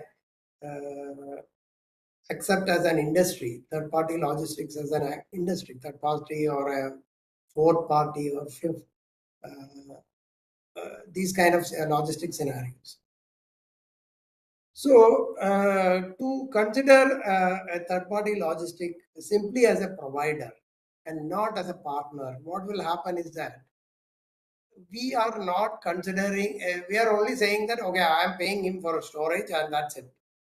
He stores my material, and whenever I feel like, I take it out, or whenever my convenience is, I'll remove it.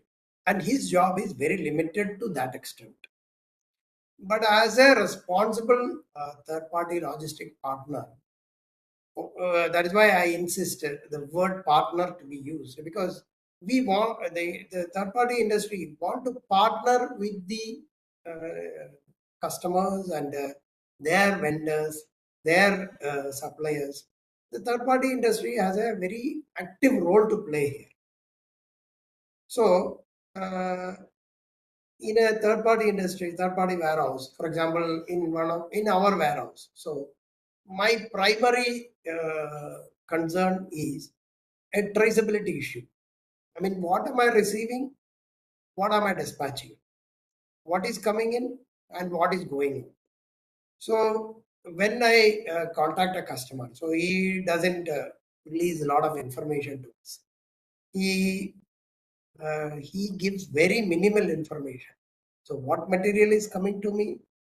I don't have much of an idea, just a general statement. They'll say it's electronic goods. So what electronic goods is coming? I have no idea. And what is the storage? How do I store it? How do I handle it?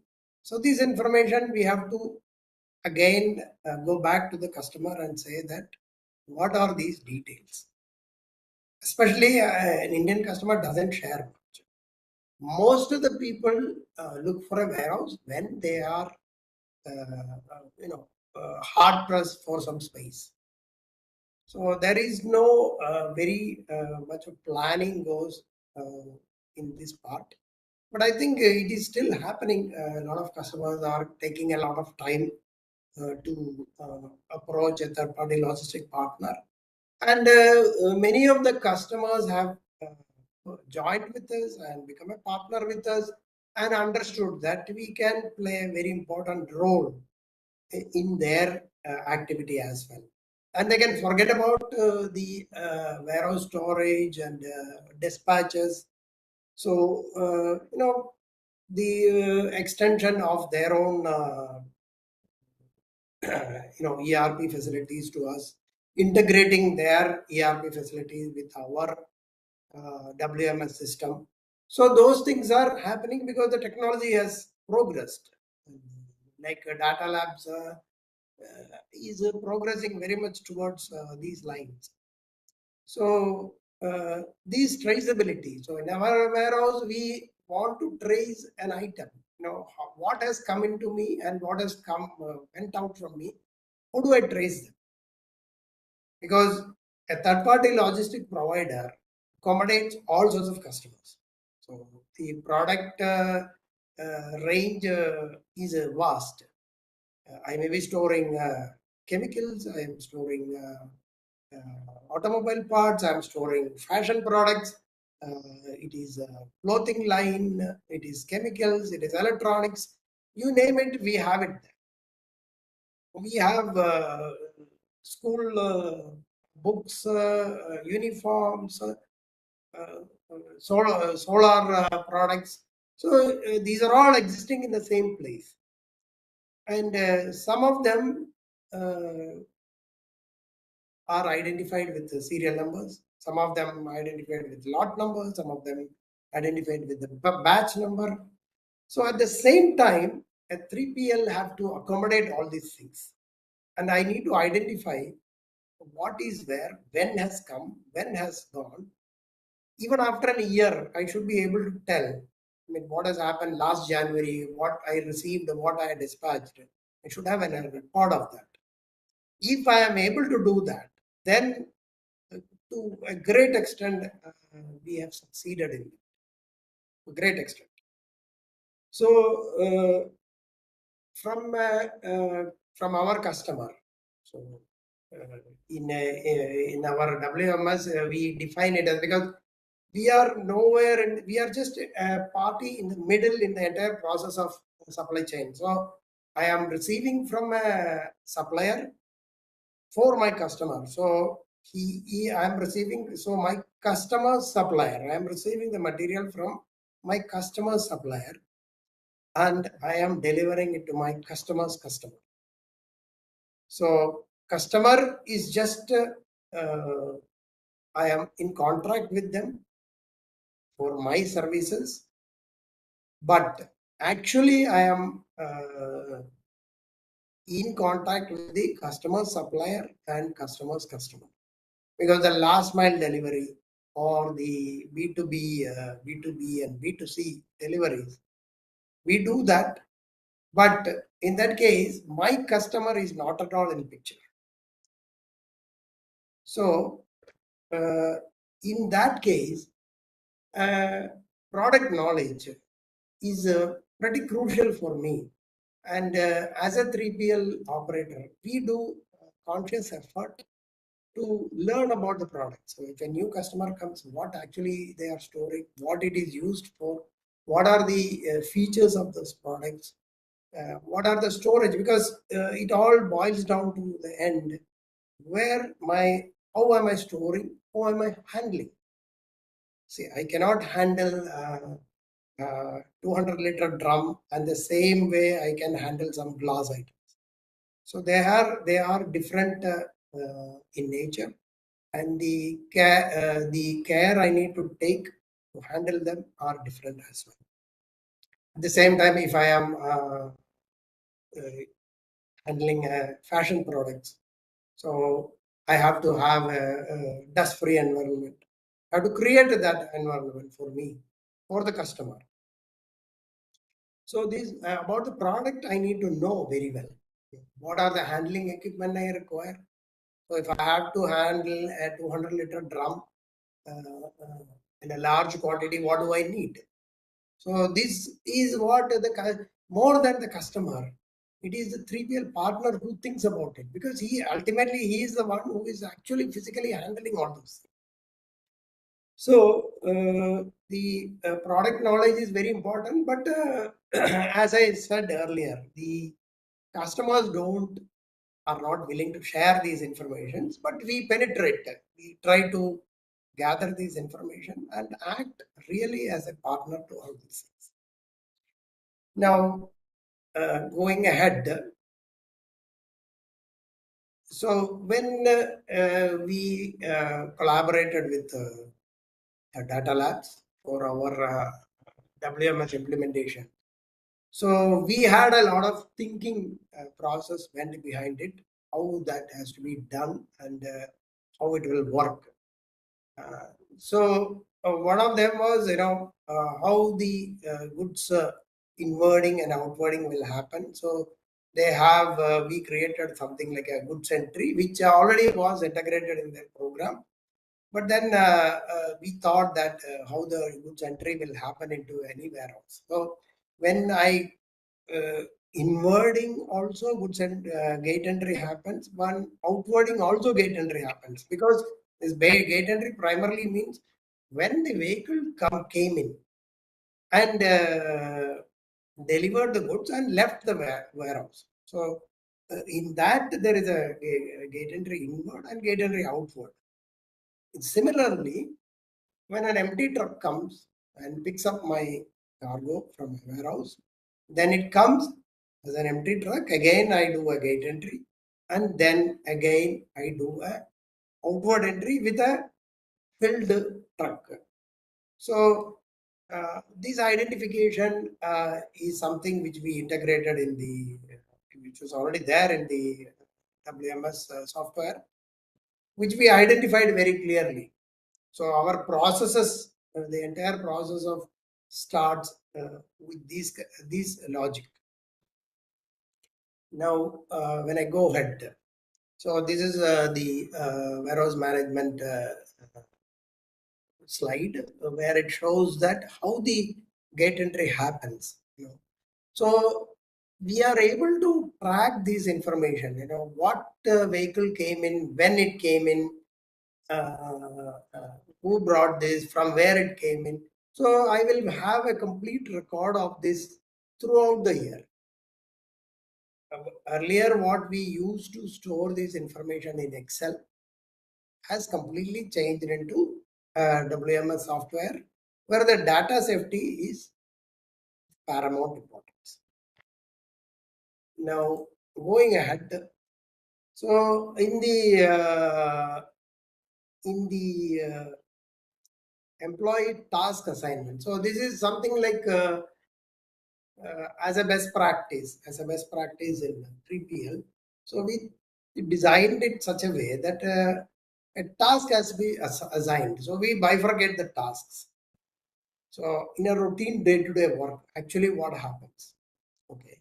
So how the tasks are assigned to whom depends on what that day's workload is, because some days could be a very heavy load will be there, some days it will not be there, and some things could be very urgent, some things are not so urgent.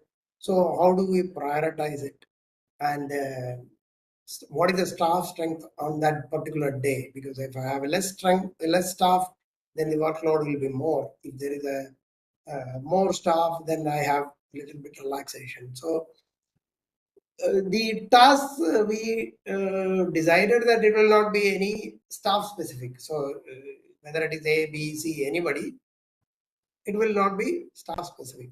It could be assigned to anybody. So in this way, it was designed, and the we decide that what time the task starts and what time it is a planned completion time. So this is decided by the warehouse head. He plans a completion time and assigns to the employee who completes it. And on the completion of it, he just presses a button that he completes it. So that is the time is recorded. So whether he was given 1 hour to complete it and he did it in 3 hours. So it shows his efficiency, how fast he was or how slow he was. Or there is a 1 hour job was assigned, he completes it in half an hour. So this is a indicator that how the employee is performing, and this is without intervention. Human intervention is not required. These are all recorded in this WMS software. Now going ahead, so this is one of the screenshots where the assignments are done. Who is doing the assigning and who it is assigned to, what is the planned start time, what is the planned completion time, and the actual completion time. So these are the things which is designed in this part. Now, okay, now when we bifurcate the employee tasks, for example, it is divided into inwarding and outwarding. So basically it is actually I'm receiving the goods, I'm dispatching the goods. In between, I'm storing the goods. So apart from these three actions, there is nothing beyond this or in between this. So if I break it up my inwarding, so what do I do is I receive the cargo, I unload it, and I do a quality check. And as I said, in a 3PL scenario, we have a very limited quality checks because many a case we don't have to even open the packages. Or I have to receive the package and dispatch the package. So I may not be able to open the package at all. In that case, I'll just check the outer condition of the package, how I received it. And if there is an issue with that, sometimes it could be coming in a wet condition, a broken condition. So only in that case, I have to really contact the customer and give him an update. Otherwise, I just see, okay, I have to receive 10 boxes, which I need not open. So I say, I just received 10 boxes. That's all. Some cases I have to really open and see it, count the items. So accordingly, my checking goes up. So if I have to count, then I have to count how many actual physical products are there. So then correct quantity received comes in picture. So correct items are received because I don't want to receive an item which is not intended to me, and the right item according to the invoice. So this again, there is a complete checklist process is there, which actually is implemented through our WMS as well. So checklist is printed along with the put away document, and then all this gets filled up and given back. So at the put away time, I can have some kind of a labeling, because in a 3PL scenario, we get packages with a lot of labels. There will be at least 3 barcodes, some QR codes, everything will be there. But it is all of no use to me because I never ordered those material. There is no purchase order with me. There is nothing. So from our side, probably we can label the product, and from that the automatic information can be picked up from by my WMS system, and record can be maintained. So this is again, probably a duplication because my customer is already doing it.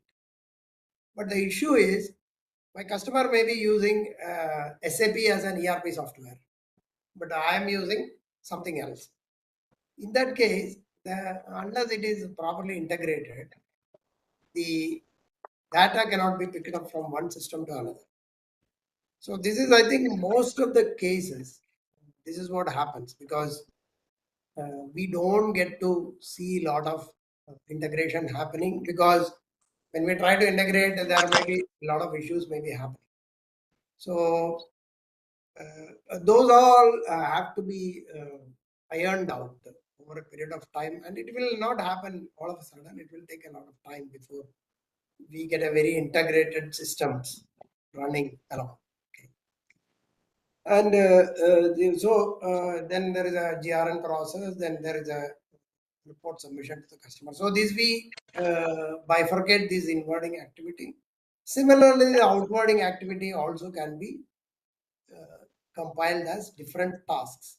So this is how we work in the WMS software. Now, here you can see that there is a put away, there is a repacking, picking, packing, and labeling. So these are all actually the tasks bifurcated. And now going ahead, actually, additionally to our normal activity, which is receiving and dispatching, we have tried to add something called an employee performance based on the tasks assigned. So now, anyway, I am assigning the task to the individual employee. So why not get a performance report out of this? Okay. So that was the idea. So this has come out from that idea. So how the employee has performed against the task he has been assigned. And once this is fully working, then we have to understand, resolve A, who he has worked today, what are the tasks assigned, whether he has done it within his time, or he has taken more time, or was he performance parameters I can analyze on a day-to-day basis, weekly basis, monthly, or even a year. So thing which we thought through, probably there will be other softwares which may be looking at this, but we had a lot of thinking on this, how this we can get out of the WMS software. So, and our experience is that it is working very well. It has been giving us a very real-time information about a day-to-day performance of any employee. Going ahead, so this is, I think the slide is a little bit. Very small. Yeah. So actually, it is like again the same tasks assigned to one employee. So whether he was assigned some task on unloading or picking or packing or inventory count, all these things, what is assigned to him, what he has performed. So at the end of the day, I can see and I can make a comparison. What has there are 10 employees in the warehouse, how the 10 has worked today. And by the overall load, I can understand that what was the load today and how these resources has performed. And one more thing is that the idea of doing this was to give them a work-life balance to the people also. So that basically in our organization, we don't want the people to work more than they are working hours. Unnecessarily extending it, pushing them, we don't encourage it. So we said, okay, this is what you are assigned, you complete it in that time and then you are free to go. So there is no additional work, okay. Normal Indian scenario, आने का जाए time पक्का है, जाने का पक्का नहीं है. So this I have heard this many a time when I used to work in Mumbai. And I think many of you will know about it. So this streamlines that. This streamlines those, this covers those aspects as well. Now, I think Mr. Khader already gave us a glimpse of this, so which actually we appreciated very much, which is integrated in their WMS program, is the bird's eye view of the warehouse layout. And it exactly shows us what is lying where, what location is empty, what location is half empty. So I don't have to really go into my warehouse to check all those things. Earlier we have a system of visual checking, which is now come into an automized form. So we were very happy with that. And so in our WMS software, it is working now.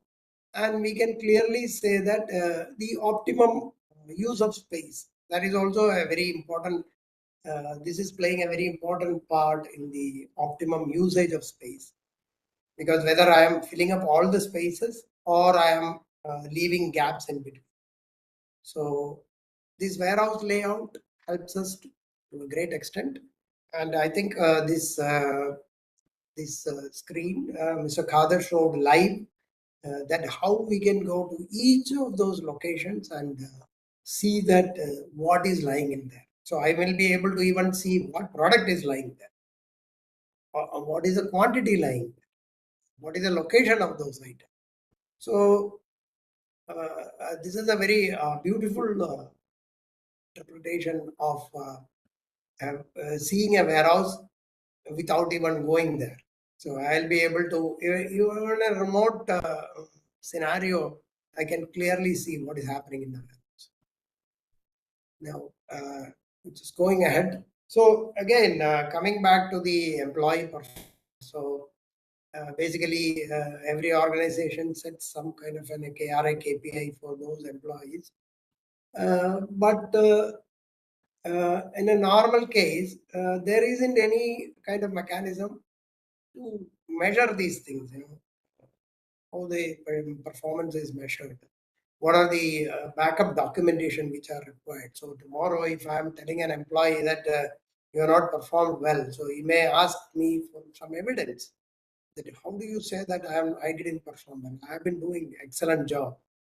So then I have some performance records. So the integrated WMS practice, which gives me a very clear picture of how the employee on a day-to-day basis has performed. Not only that, that is from the employer side, I can counter him or grill him saying that you have not been performing well.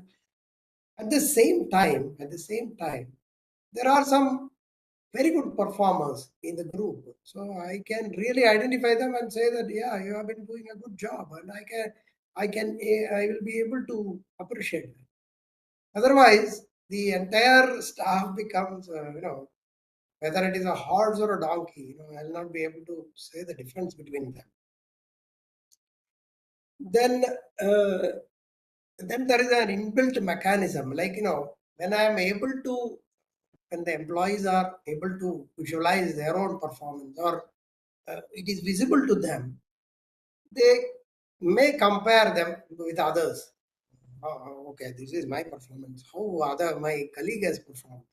So there will be a natural curiosity, and they may compare their performance among themselves. So this will motivate them. Some of the underperformance may think that, okay, others are doing well, why I'm not doing well? So this kind of things in the schools, we have seen this, how my neighbor is doing well and why I'm not doing well.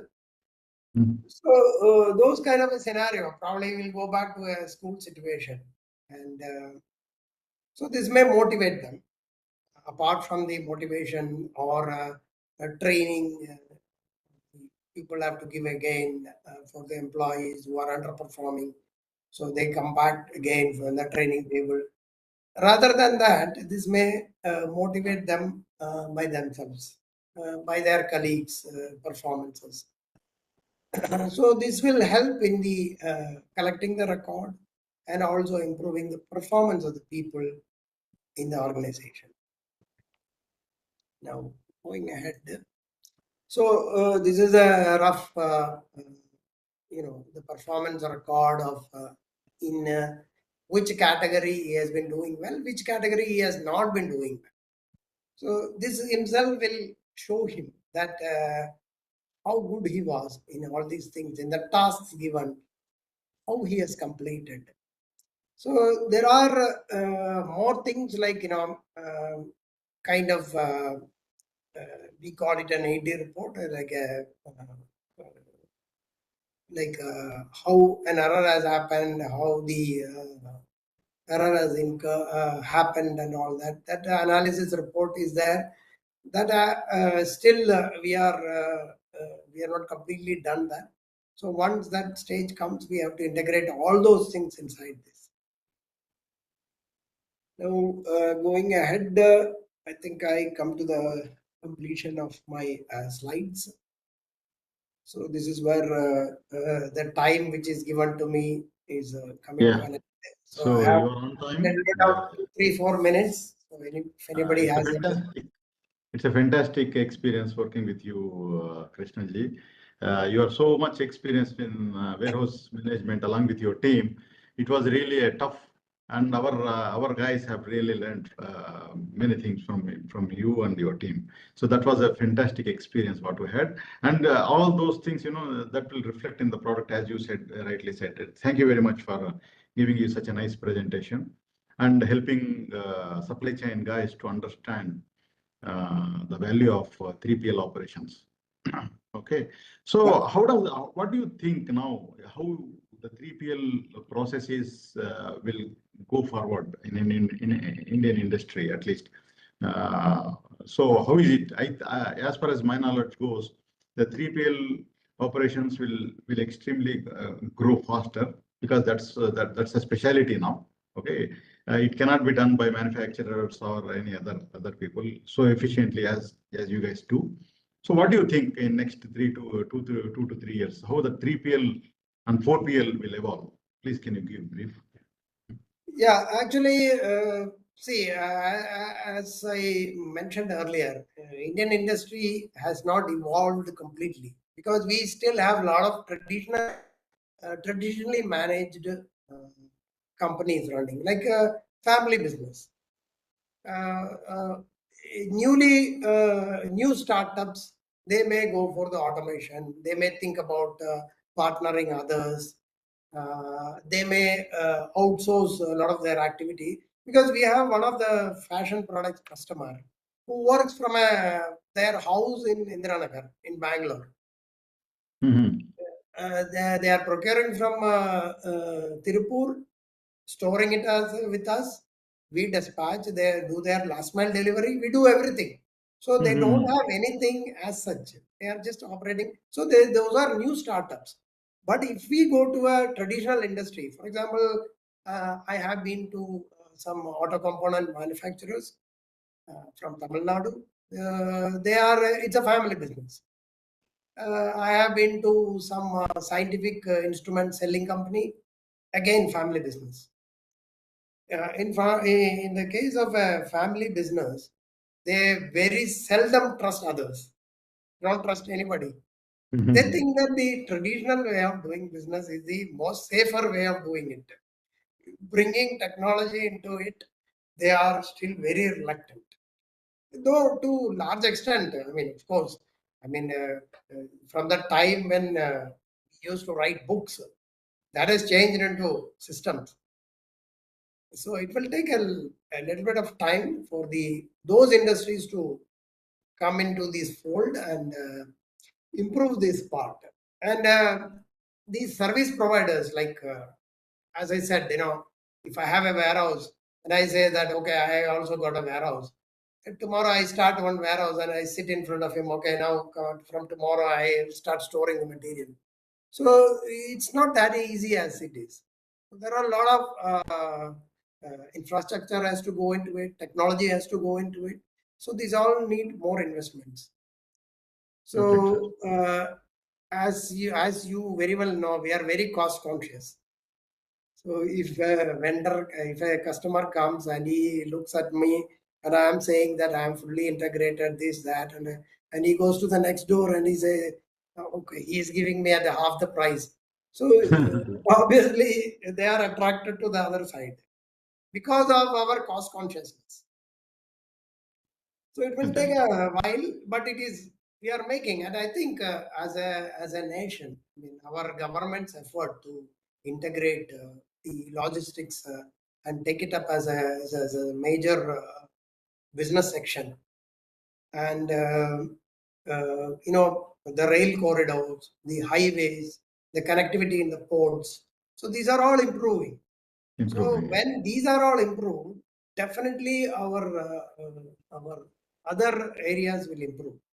Yeah, so this that 3PL is perfect, business sir. definitely is evolving, and as you say that just I am a 3PL operator, but how much detail I am going into, how much I want to partner with other companies, how much I want to add value into their systems. So these are all indications that we also wanted to be part of the game. So it will It's definitely evolving. Yeah, it's evolving industry. I think it's a 3PL is only have to grow. Okay, there is no other option. So Exactly. look forward. So thank you, Krishnanji. Thank you very much. Fantastic presentation, and share your real practitioners approach. Okay, so I'm sure many of our viewers will get benefit of listening to you upfront. Okay, so any questions? The presentation we'll just shoot to you to answer. So thank you very much for joining us. Okay, we take a great opportunity to thank you from our Thank team. you, Mr. Kandha. Thank you very much. Thank you all. Okay, so I would like to welcome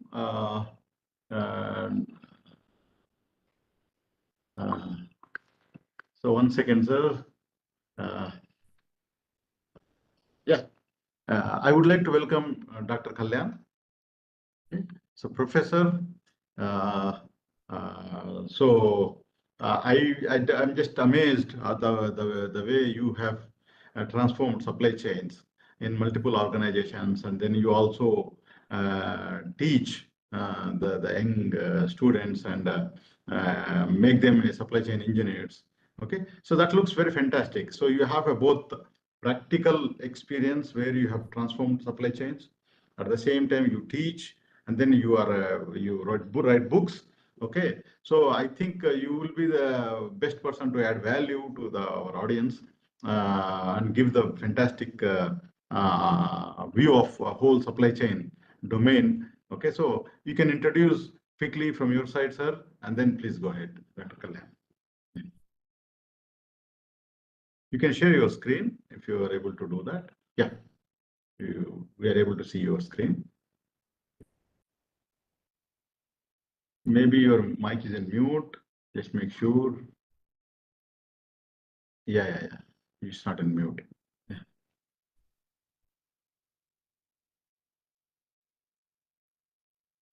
So you can put into a screen slideshow.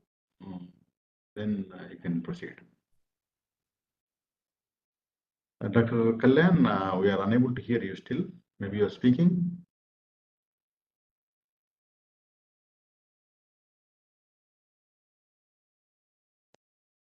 We don't hear. I think Deep, are you able to hear?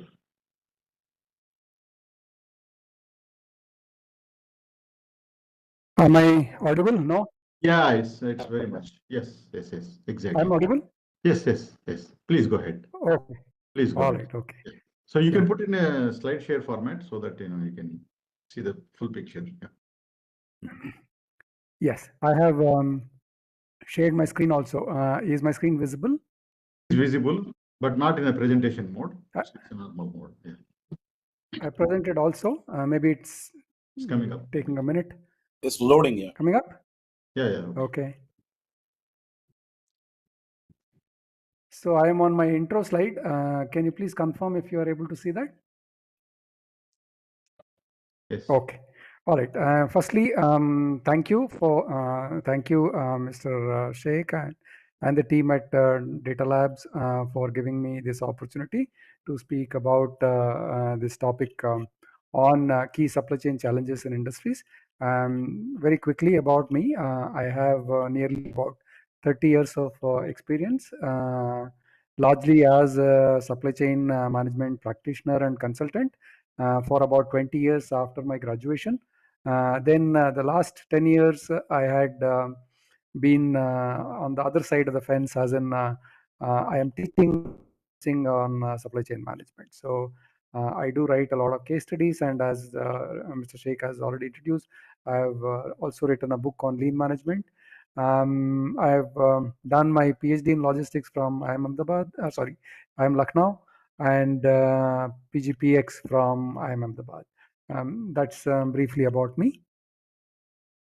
Whenever I'm asked of to talk about supply chain, I am reminded of this great English poem. Very quickly, for want of a nail, the shoe was lost. For want of a shoe, the horse was lost. For want of a horse, the rider was lost. For want of a rider, the battle was lost. For want of a battle, the kingdom was lost. All for want of a nail. I feel this poem is a very apt representation of all shapes and sizes. So with that backdrop, let me get into my presentation itself. This is basically in two parts. The second part is what I've been asked to really talk about. However, I feel that unless if we don't know how we have come here, we wouldn't know how to change our course if required. So therefore, I presentation into two parts. First half, I'll talk about how we reached here. Pradeep, the very first presenter today, did talk about a little bit on the supply chain evolution. And Mr. Kalyan, Mr. Sundaran, and Mr. Sheikh also talk about the futuristic aspects of supply chain. I'll try to add value to whatever they have already presented. So with that backdrop, what we of how the work at the organization are happening is that over a period of time there has been so a gradual industry. Still the screen is not in the presentation mode. I would. It's not in a slide share mode. The presentation mode. I'm seeing like this. Deep, are you? Yeah, it is not in presentation mode. Can you just make it in a presentation mode so that I reshare it, please? I am doing that. It was for me, but so I'm saying optimize for text and images or optimize for motion and video. Text and images, right? Yes, that's share. I say so I'm sharing a window, and this is the. Achha, maybe I should say entire screen. I'll do entire screen, but no. You could just choose the presentation to be shared, not the entire screen. Yeah. Okay. So maybe does it require me to first put in PPT mode, then ask? Let me do that. Yes, that has to be in PPT mode first, and then you can share it. That's what is the issue. Okay. Now I get it.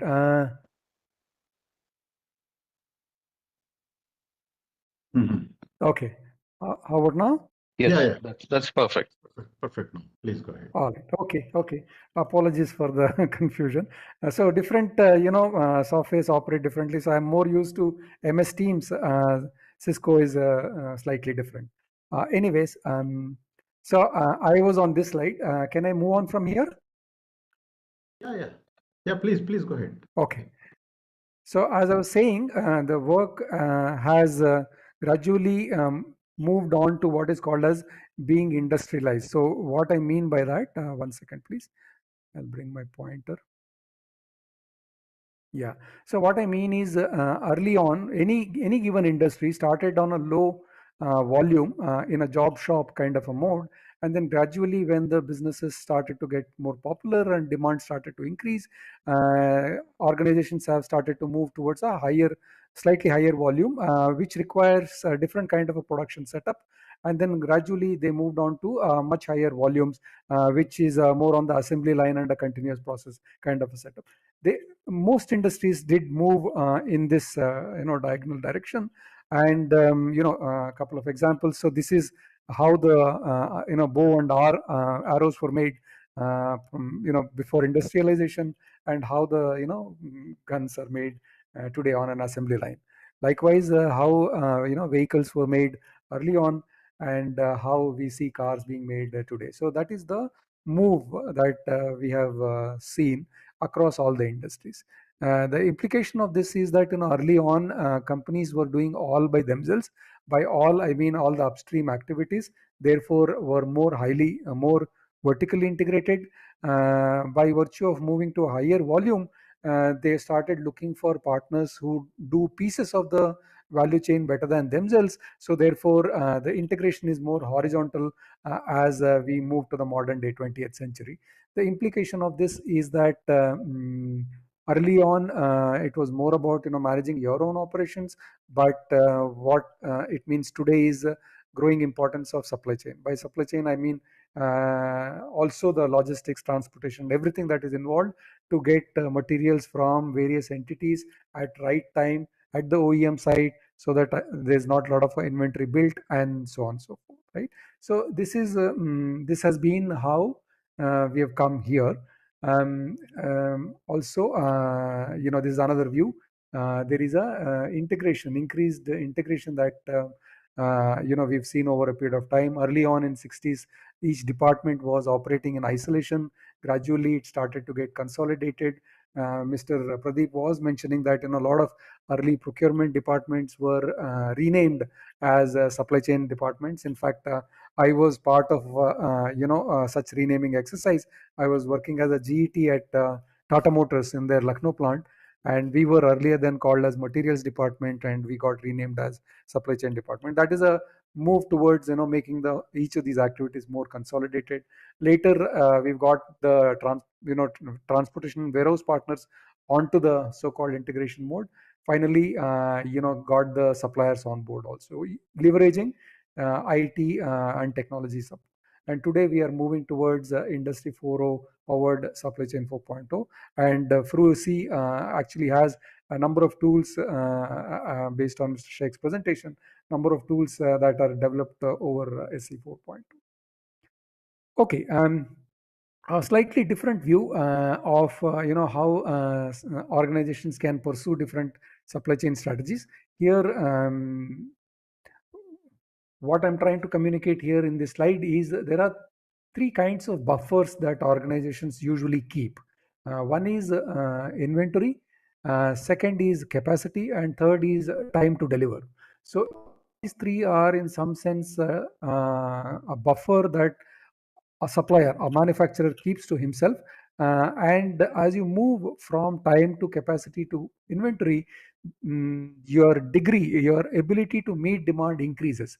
Inventory essentially is a material form in the finished goods. As and when the order comes in, I'm able to supply.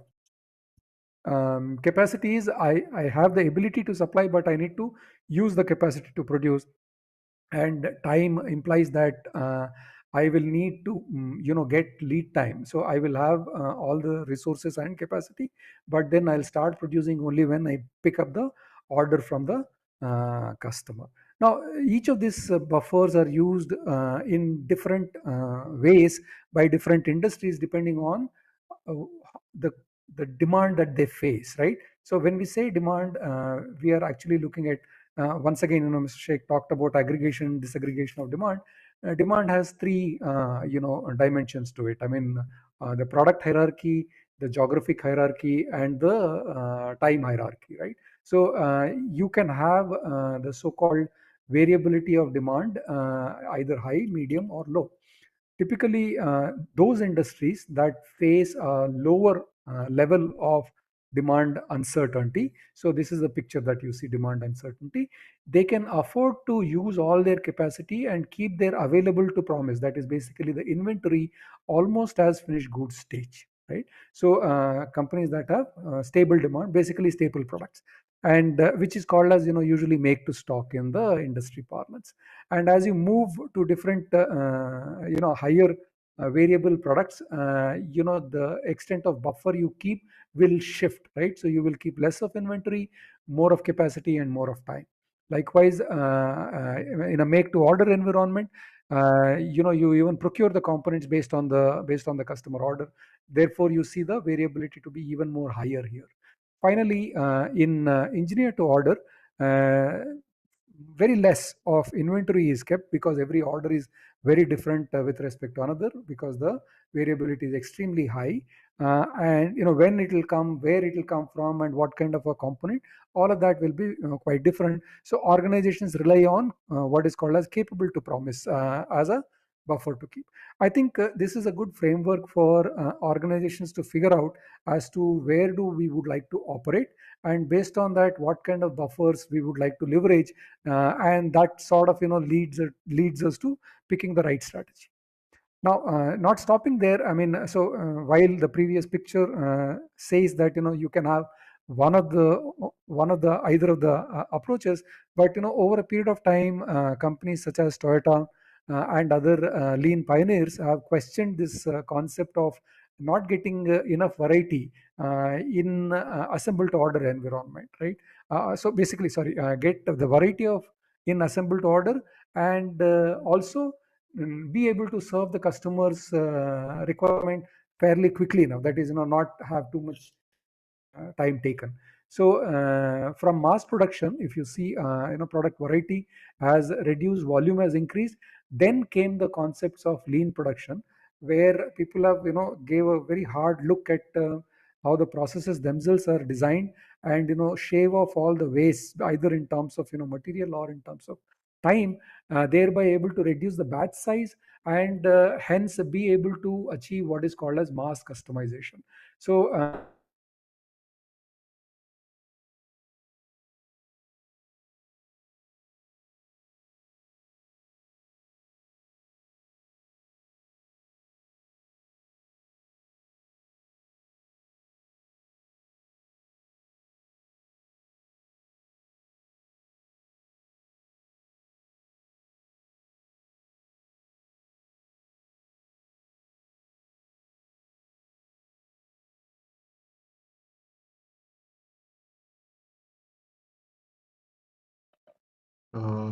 We lost Dr. Kalyan. stopping there. Yeah. Yep. Yes, Hello, sir. am I visible? Please, yeah, please go ahead, please. Yeah, yes. Please share screen again. Okay.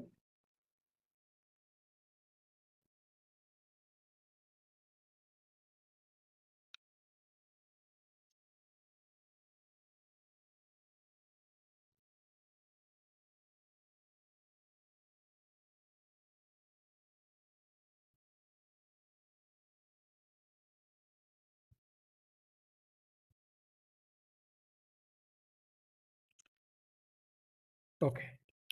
So I was talking about mass customization. Now the next stage is what is called as personalization. I mean, we are not looking at just creating variants that are as configured as per the customer requirement, but the entire my earlier presenter used the term, the B2B team has used the term customer journey mapping, right? So the customer's journey from the time he places an order till the time is both combination of the physical product that she receives, and also all the other softer functional requirements in terms of other experience aspects that we can codify onto our value chain in terms of how we will do the product customization, do the process customization, and then what kind of other elements we will put in the entire delivery platform. So essentially the supply chains are now talking about creating a personalized delivery experience for individualized customers. probably not there for all the industries, but direction.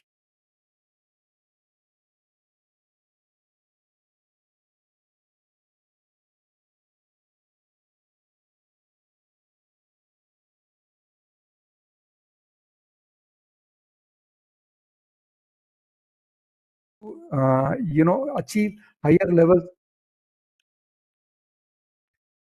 I'm getting disconnected every now and then.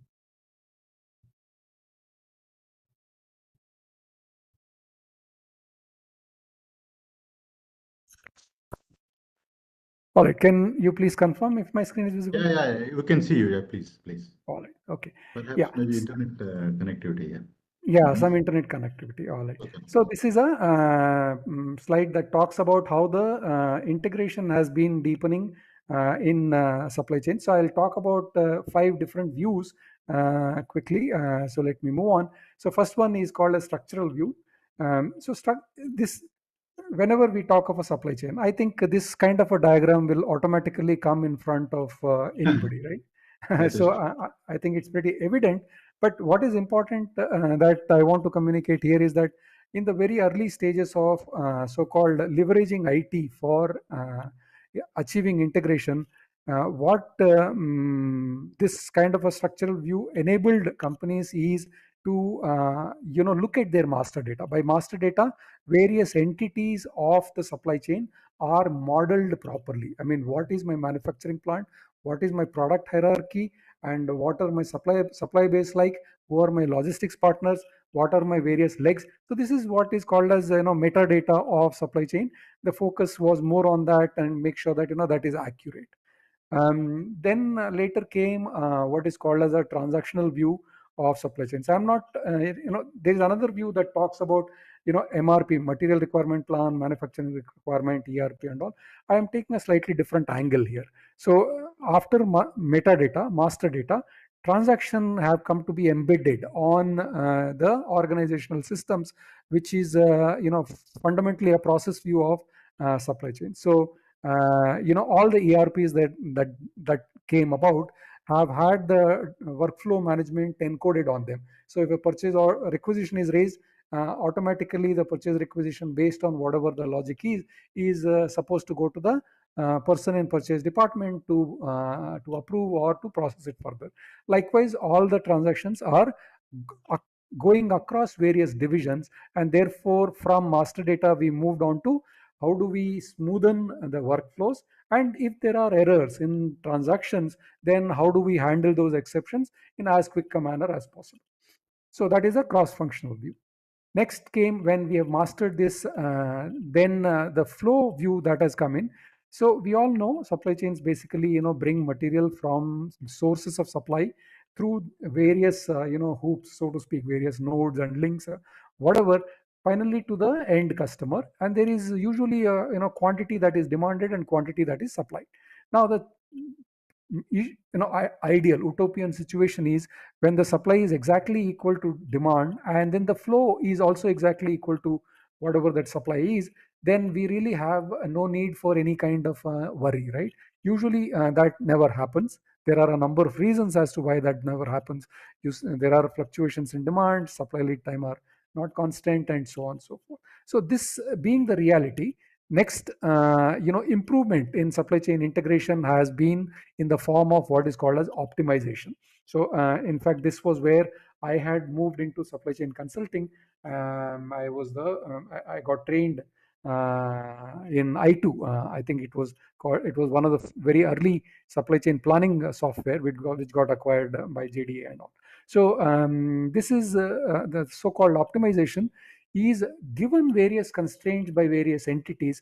How do we optimize the flow at a lower cost and achieve a better service levels? So this is the next step that we saw in happening in supply chains.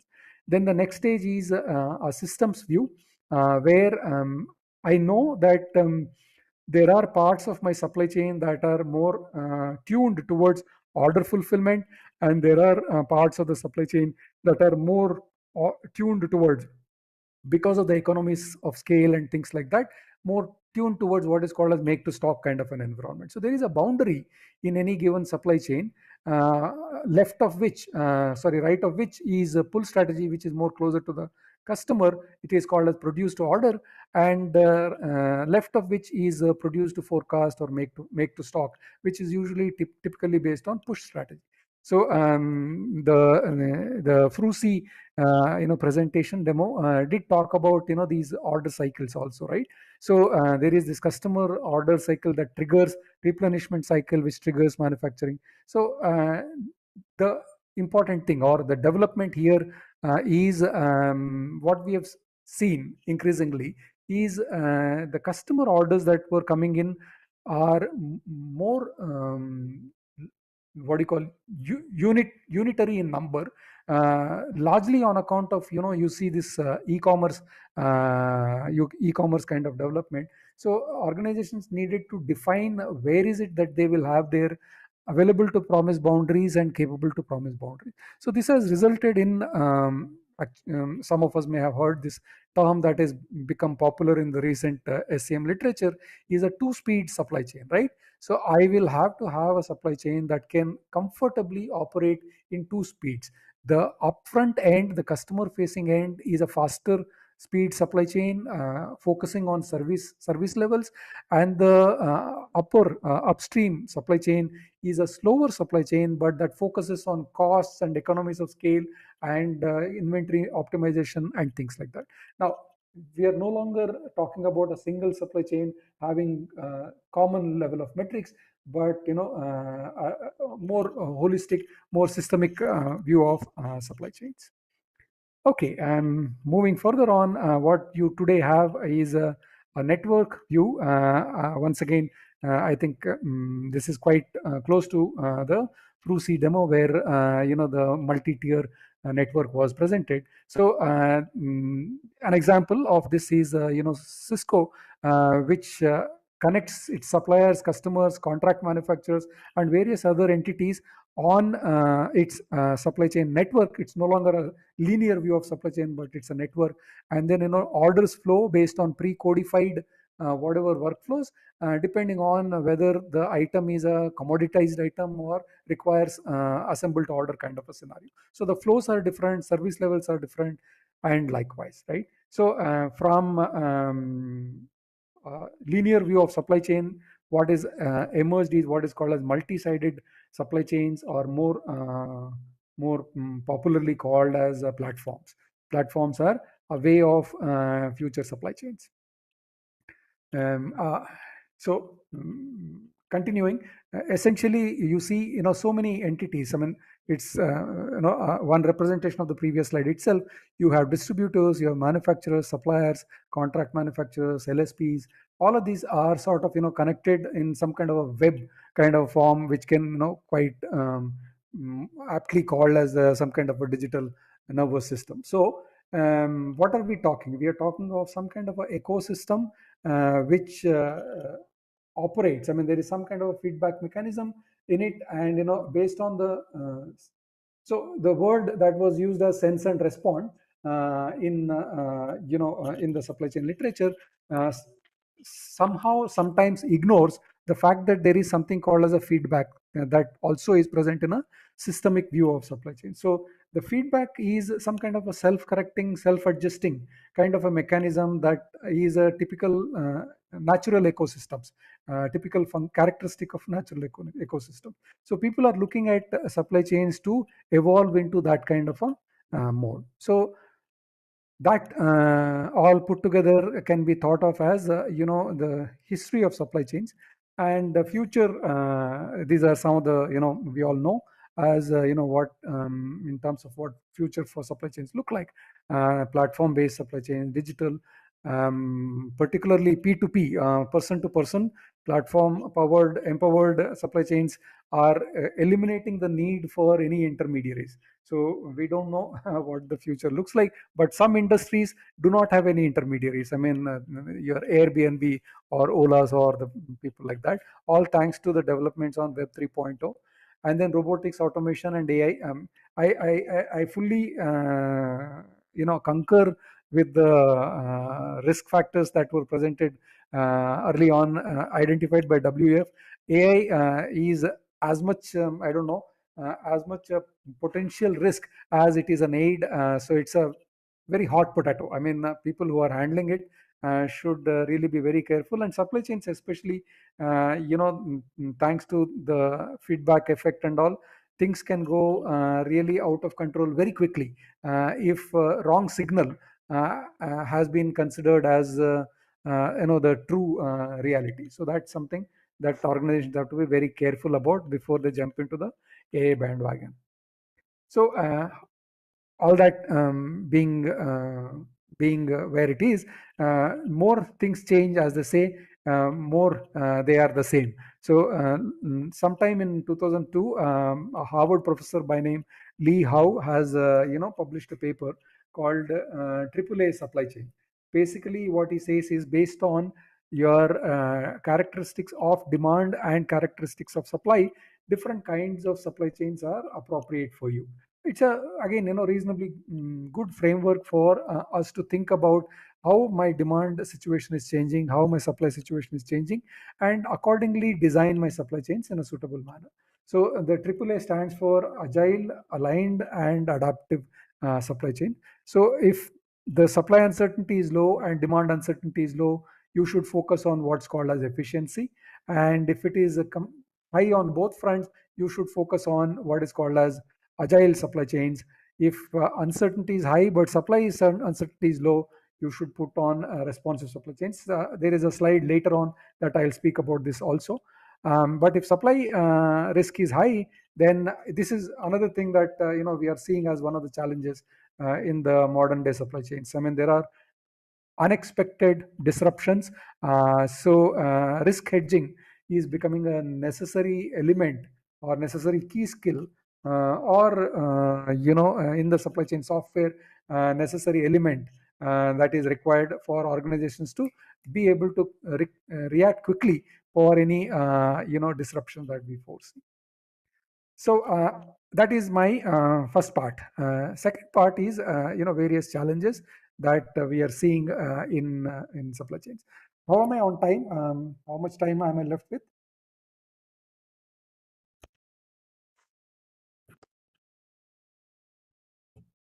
47. Okay.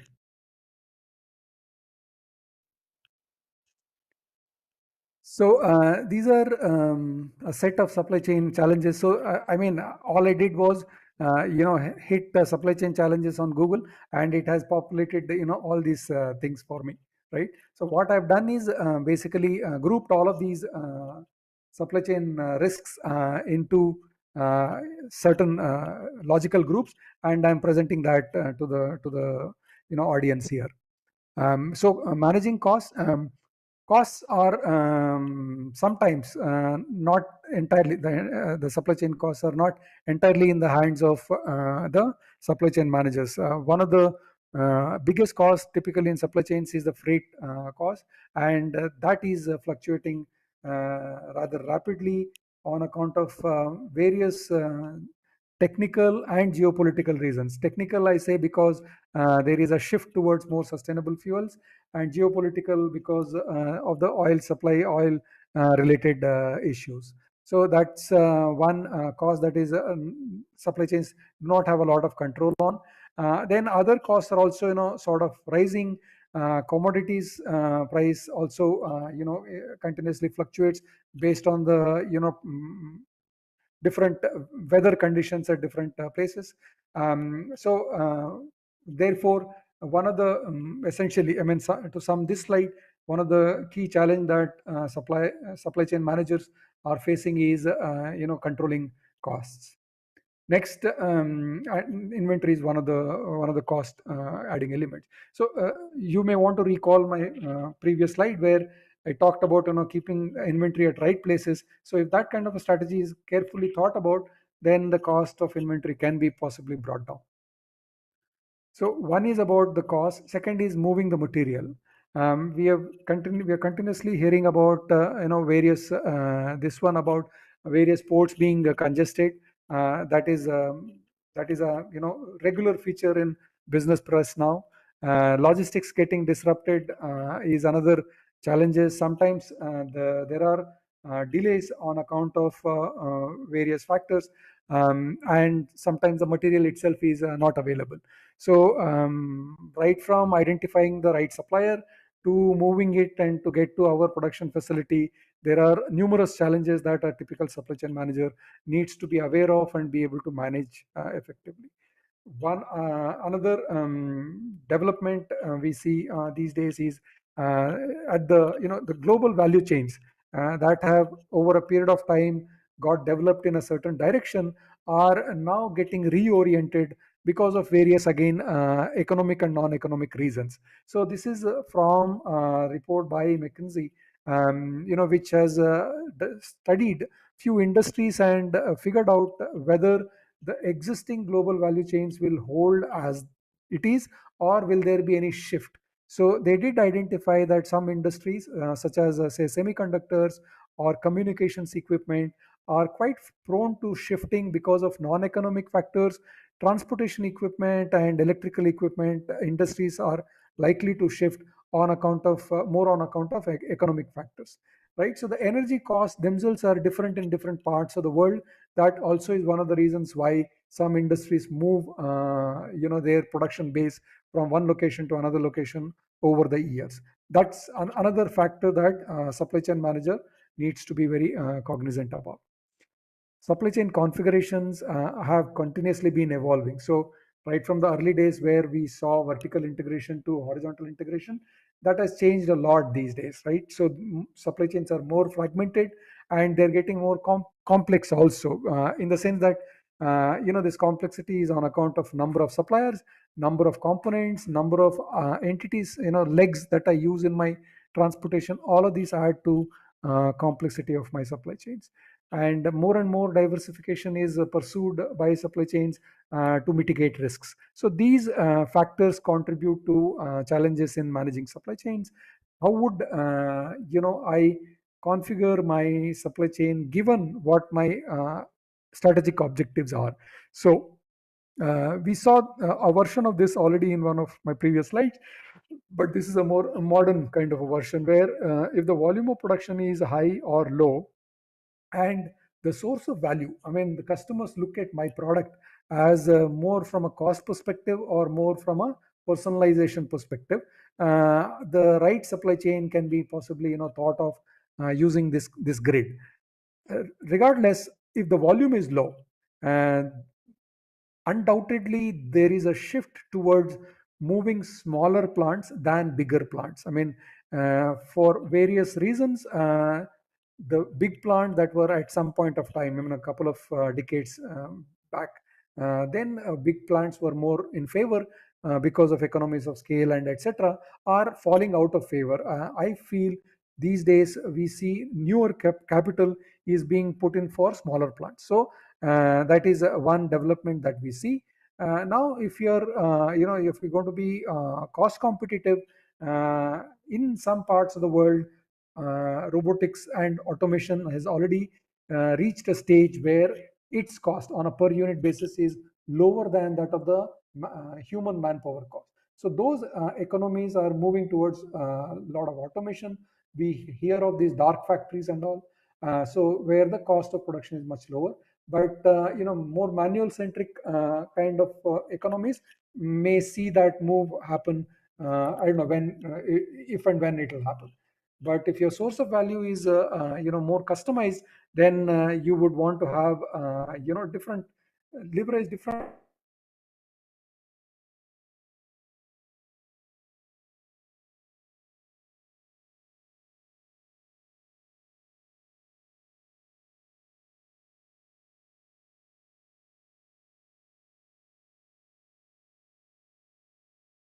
We lost you, Dr. Kalyan.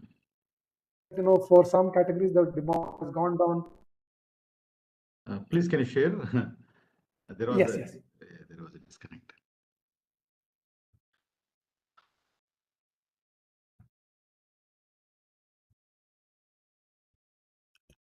Yeah, is my screen visible? Yeah.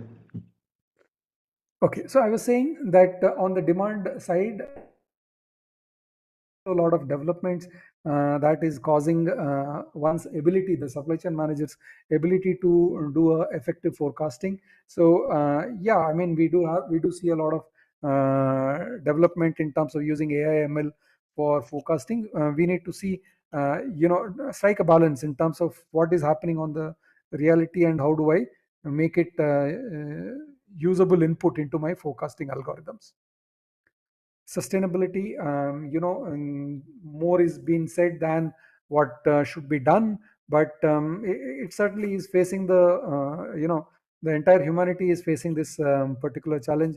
Every entity, including consumers and organizations, need to keep this at the back of their mind with respect to every decision. So no longer can one afford to ignore sustainability. In fact, in the previous presentation, there was a mention of ESG also. So while sustainability is a bigger requirement, more immediate is also regulatory compliance, and supply chains being the so-called materials move cross borders. Uh, Countries consider controlling supply chains from the viewpoint of achieving high levels of compliance. So this is a reality that all supply chain managers once again need to ensure, be compliant and be questioned later on. So all the software that is out that is used by various companies, is giving, and that also helps in achieving some kind of a regulatory compliance. Digital impact is the I think my second last challenge. Digitalization is hitting every so-called facet of supply chains are not escaping. Huge amount of data is getting generated, so-called unstructured data. Marketing, on the marketing domain, people are trying ways of trying to make sense, achieve insights on this lot of social media generated kind of content. There is a lot of talk, at least, on how one can make use of the generative AI on supply chains. I'm yet to see a very convincing use case, but certainly increasingly one of the challenge that supply chain managers have to deal with is more data than less. So how does one address that? Next challenge that digitalization brings to our fort is cyber security. Both at the factory front, more and more digitalization and more move towards Industry 4.0 an organization does, the stronger and stronger its firewalls need to be, in the sense that for a smart hacker, so to speak, it becomes easy for one to get into an organizational systems and take control of whatever their factory systems or stuff like that. So that is at the manufacturing level, and then you have your information systems itself that also carry a lot of customer data, a lot of financial data, that all also need to be protected. With increased digitalization, this becomes a absolute mandatory requirement, and supply chain managers need to worry about. I mean, we've had quite a few incidents in the recent past itself, including that utility ransomware attack in the Southern America. That brought down a lot of supply chains. So no longer is this problem of IT nerds, but it is also a problem of supply chain managers also. Then digitization, yeah, so I talked about this already. So while those are challenges, if one is careful about how to use digitalization, then there are many benefits that are out there to be gained. So some examples are, one can improve R&D efficiency by 20 to 30% by implementing simulation based design, having analytics that can give you suggestions in terms of which projects to pursue. Similarly, on the procurement front, you can achieve equal amount of benefits by implementing spend analytics. Manufacturing, all the MES and then IoT based devices can help you achieve a better performance. You can do predictive maintenance and bring down the downtimes, and that is a better utilization of in front. The entire routing can possibly, on account of your GPS info, dynamic rerouting is quite possible. And there is a lot of talk about a digital twin. I mean, I have my own supply chains twin. I know I keep getting signals in terms of by track and trace method that I have. I can very quickly identify where a bottleneck is getting developed, and I can quickly subvert that. On the process front, I can achieve big amount of improvements either by automation or by improvements, and that I'm looking at benefits to the tune of almost up to 50%. So digitalization poses just like any new development, poses both risks and benefits. Supply chain managers and organization managers need to navigate very carefully through the waters. Various sectors get at least use cases are getting developed to see how digitalization can help in these industries. So automotive, so for example, using autonomous driving is a big use case of AI and other technologies coming together, telematics and all of that in the case of automotive. Energy and power, with the increased cost of energy, optimizing the usage challenge. And likewise, all other industries, there are a lot of potential use cases that are out there can get benefited by adopting digitalization. Having said that, not have adopted digitalization to different degrees on account of various internal and external factors. So if you see this, this is from a Harvard Business article. If you see, so these are the gray implies low level of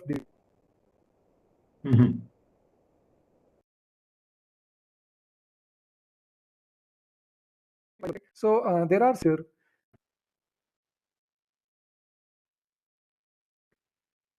such as your media, professional services, BFSI segment. They have implemented high levels of digitalization. Now you can see this from a process perspective also. So it can be seen in this column, and how digitalized are its processes are seen in this column.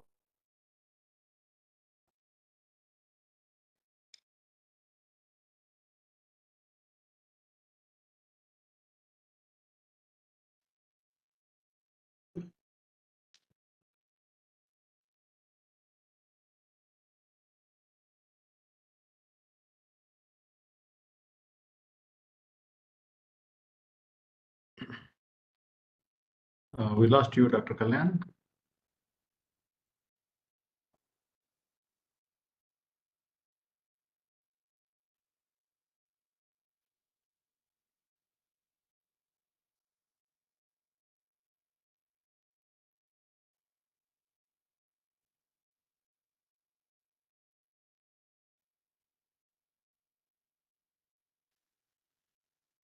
Dr. Kalyan, we lost you.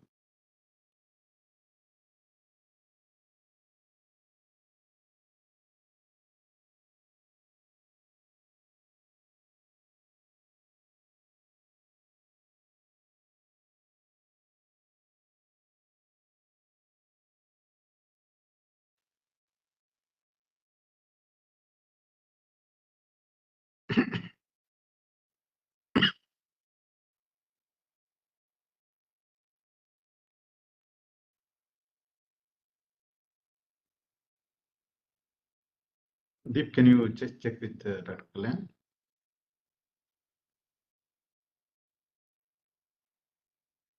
Yeah.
Just let me know, Deep, because we already have time crossed, 5 minutes. So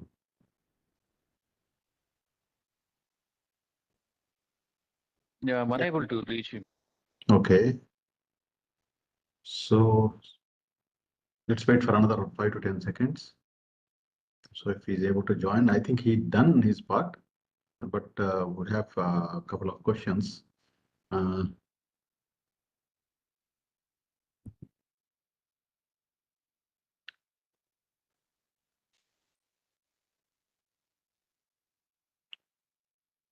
Okay. So as we run out of time, okay, so if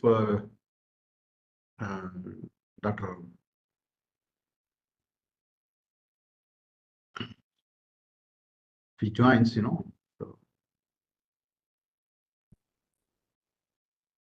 Dr. Kalyan joined, then we'll have a couple of questions. We'll take up questions together in the next break. Okay.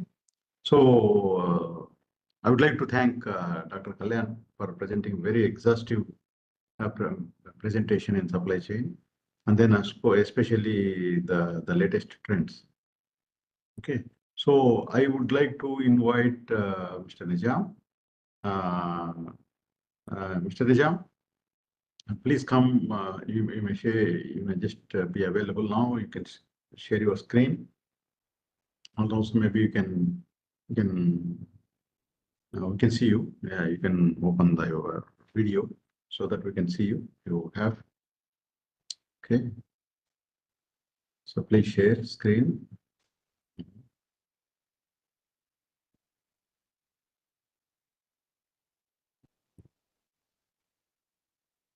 Yeah. You have it.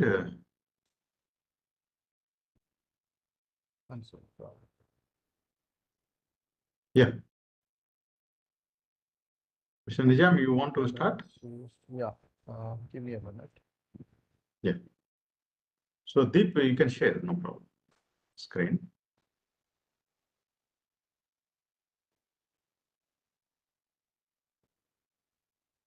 Put it in a presentation mode.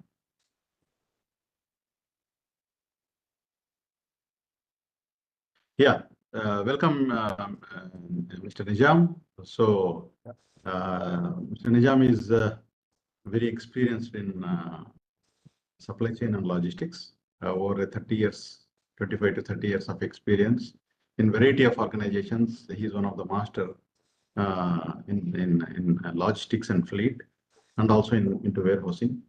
So you name it, 3PL, 4PL, you name it, whatever. So he's a subject matter expert and a practitioner, consultant, and also so the practice, the operations head. Okay, so yeah, Mr. Nijam, please carry on. You can introduce quickly about yourself, and then please. Yeah, thank you so much, Mr. sir. And good evening to all of you on this call. I'm El Khaja Nizamuddin, and I come with around 30 years of experience on supply chain. And I'm more into operations, and that's the reason I expertise in operations and supply chain, end-to-end supply chain basically. So now with the new transforming trends uh, we are in this current scenario where we are transforming too many things, too many activities that are happening like multimodal, postal. We are trying to utilize a lot of things here uh, uh, to optimize the freight. And in this era, we also tend to we have to also tend to look into a lot of other transformative and sustainable solutions. So I would like to take you forward in that starting now. Uh, and it's been an honor to stand before you all today as we dwell into this fantastic realm of global supply chain and their inevitable evolutions. So the theme given to me today was on revolutionize revolutionize supply chain, transformative approach to sustainable transportation and fleet optimization. Captures the essence of a critical juncture in our interconnected world. As we embark on this journey of exploration, it is imperative to acknowledge the profound impact of supply chain on the global landscape. If you One take, second. yeah, Okay. So Dr. Kalyan, we could not, so you got a break. So I asked Nijam to continue. Okay. so we can So uh, maybe we can close off with the questionnaire also. yeah, we can, Yeah. or we can take up questions together. Is that okay, Dr. Kalyan?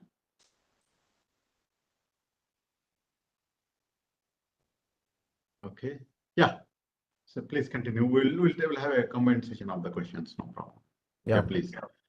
So when we talk about raw materials to finished goods, the intricate web of the logistics spans continents, shaping economies and societies. Today, I want to share some perspective on the imperative needs to revolutionize our approach to transportation and fleet optimization, steering it towards the sustainability. So I am going to touch base on 10 points, which starts from environmental impact, regulatory compliance, consumer expectations, cost saving and efficiency, resilience in supply chain, visibility and transparency, risk mitigation, global collaboration and partnerships, social responsibility, and finally, long-term viability and competitiveness. So to start with, like, environmental impacts, uh, evaluating environmental impacts in traditional transportation. This underscores the escalating environmental impact of traditional transportation methods. It starts from deforestation to air and water pollutions. Our supply chain have left a lasting mark on the planet. As we witness the toll of our actions, the challenge lies in devising strategies that not only mitigate but actively contribute to the restoration of our ecosystem. Now, how do we do it? Uh, by adoption of alternate fuels. Okay, let's see what we have in alternate fuels, adoption of alternate fuels. So this being the first beacon of hopes that lie in a widespread adoption of alternative fuels, uh, transitioning away from fossil fuels to cleaner alternatives such as hydrogen, biofuels, and electricity. In pivotal is pivotal to reducing greenhouse gas emission and lessening or dependency on finite resources. The exponential increase in fuel cost highlights the urgency of alternate sustainable solutions. The harbinger of innovative changes advocating for alternatives in transportation and fleet optimization that can redefine the very fabric of our industry. So, having said this, we have urban aerial mobility, which is where you can imagine a world where the skies are not just a canvas for clouds, but a highway for sustainable transportation. Urban aerial mobility depicts in futuristic illustration and portraits not only merely a concept but an imminent reality. By harnessing the power of electric vertical takeoff and landing (EVTOL) vehicles, we can transcend traditional road-based constraints and elevated congestion in the urban centers. This solution not only optimizes fleet efficiency but also significantly reduces ground level emissions. It has the potential impact on revealing congestion and decreasing travel time, contributing to a more sustainable and efficient urban transport system. Hyperloop technologies is another one where you would have learned that the popularized visionary entrepreneur Elon Musk involves high-speed transportation in low-pressure tubes. As depicted, Hyperloop systems have the potential to revolutionize long-distance freight transport, drastically reducing transit time and consequently operational costs as well. Yeah. Can you check the slide, please? Yeah, it's the first slide. I'm still for a second slide, third slide, I believe. Jeet, can you move to the third slide? Regulatory compliance. Environmental impacts. Yeah. The first slide. Next. Yes, that's right. I'm in the first point of it, just elaborating on alternative, point number 2, alternative things. So once I move to the next point, I'll pick you.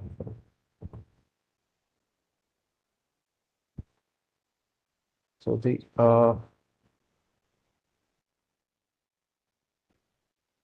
apart from this, we have autonomous freight vehicles embracing the future, also entailing welcoming autonomous freight vehicles into the mainstream.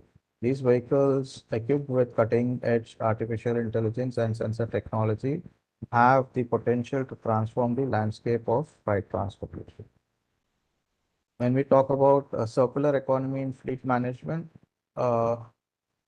it explores the concept of circular economy in fleet management. Instead of viewing vehicles as disposable assets, envision a system where every component of the fleet is designed for durability, repairability, and eventual recycle.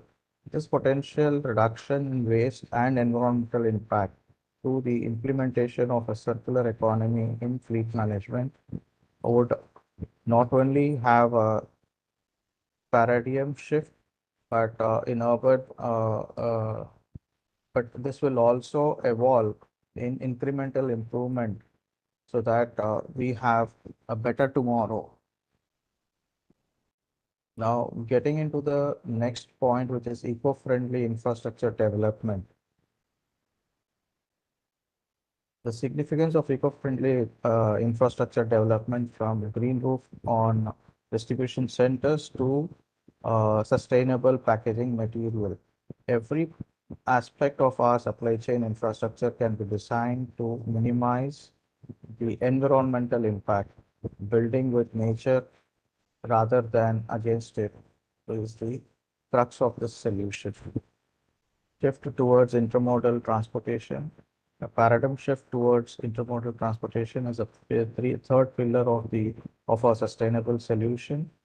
It illustrates the potential reduction in carbon emission through the integration of multiple transportation modes by seamlessly combining rail, road, air, and sea routes, we can optimize efficiencies and significantly decrease our ecological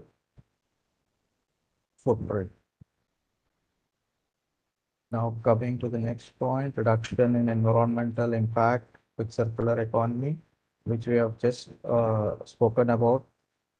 This again let us not forget the indispensable role of a circular economy in fleet management, as demonstrated by prioritizing durability, repairability, and recycling in our vehicle design and manufacturing processes. We can drastically reduce the environmental impact associated with the disposal of obsolete fleet components, which actually gets onto the cost when we invest in vehicle, and which also, if it is repairable part, then it can always be redone.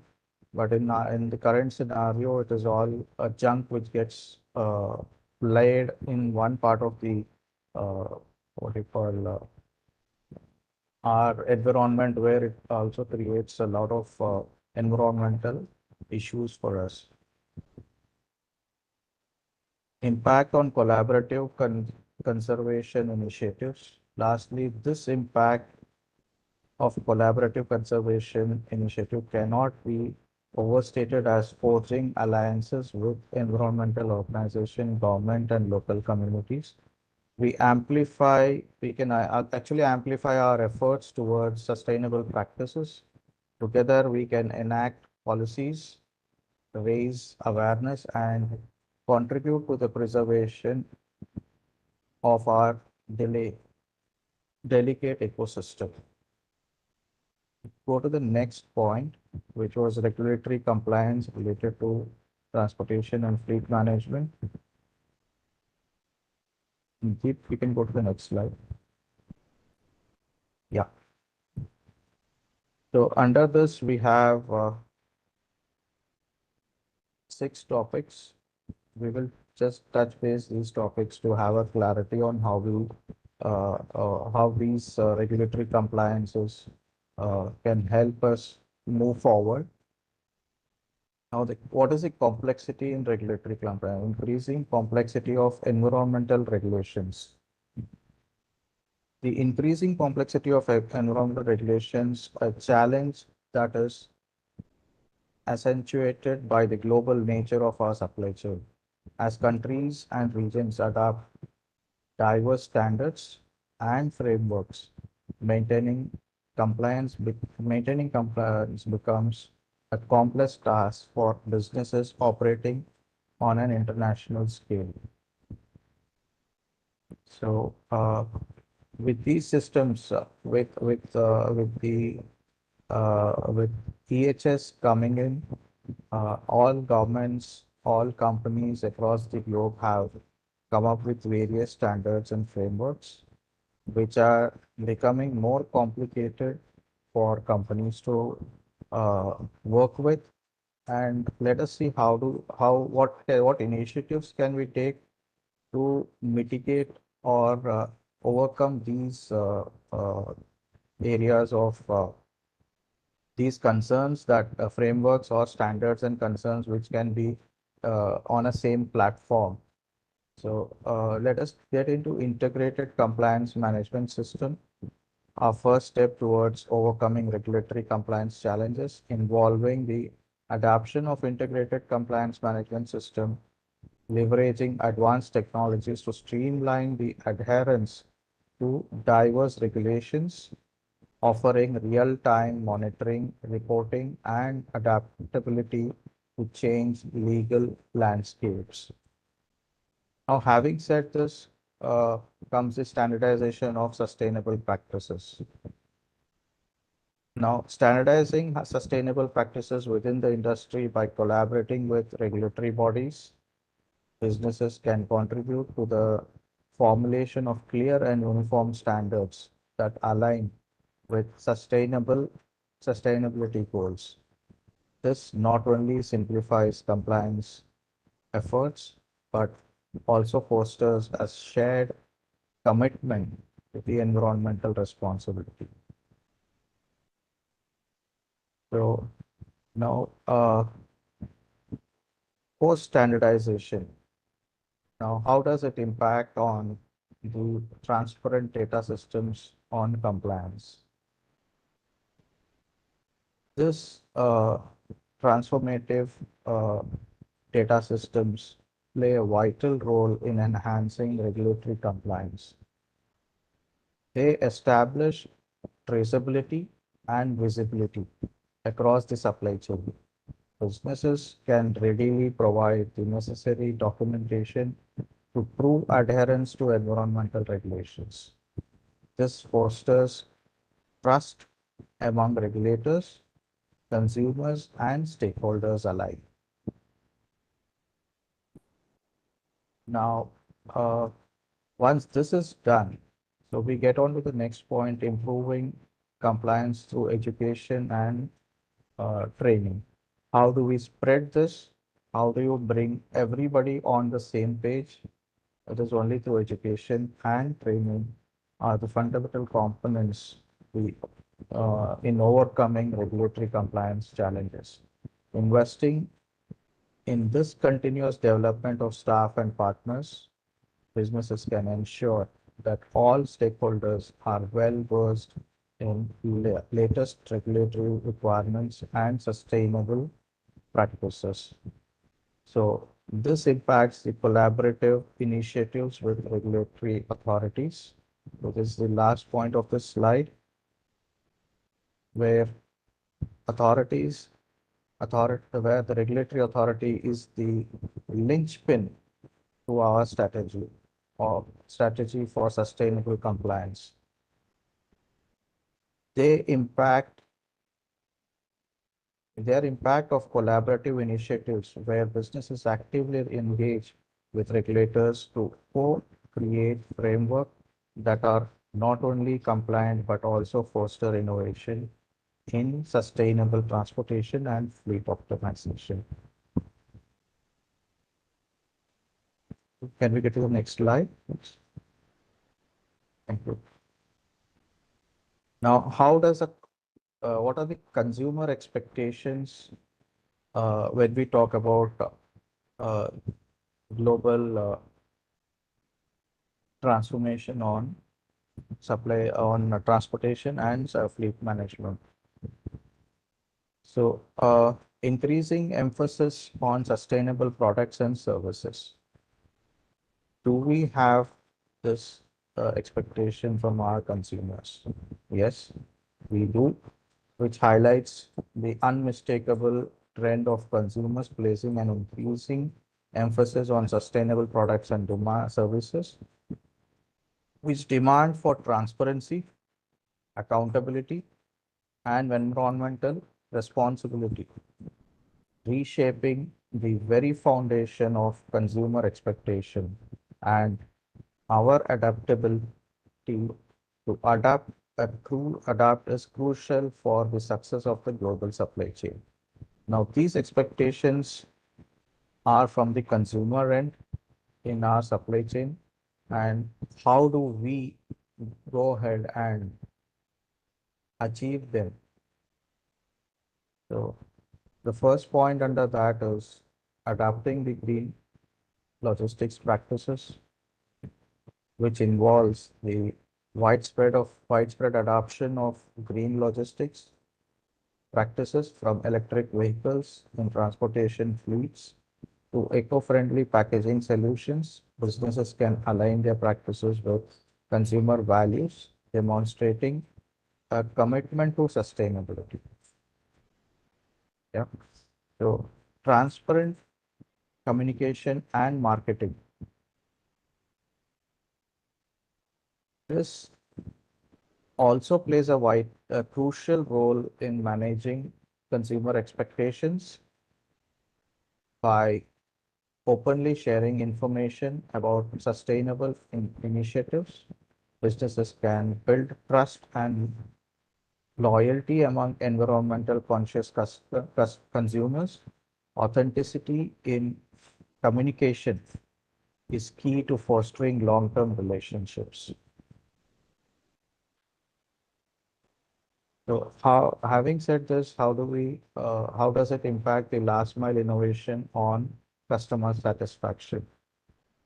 So last mile of delivery is a focal point for consumers' expectation today, because today we are in a e-world, era of e-commerce.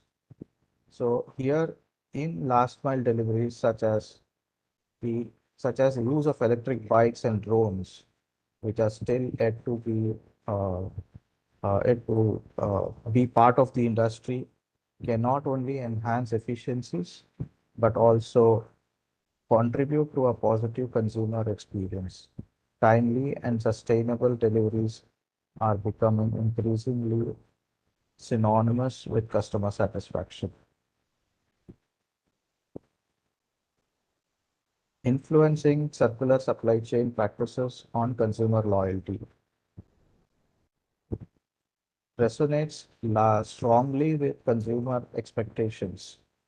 The ability to recycle, repurpose, and or reasonably dispose of products at the end of their life cycle is becoming a decisive factor in consumer loyalty. Embracing a circular economy approach signals a commitment to minimizing environmental impact. In this entire presentation, I'm going back and forth to environment because this is where the entire industry is getting focused, and this is where the entire industry has to walk through. So my focus on this presentation is all towards that, and that's the reason I have taken these 10 vital points to give an idea of where we have to head to for leaders in supply chain, so that they take a lot of little thought about each of these aspects when in our day-to-day life, so that we slowly move and achieve these targets quickly. Now, the last point in this particular consumer expectation is consumer impact on shifting industry trends.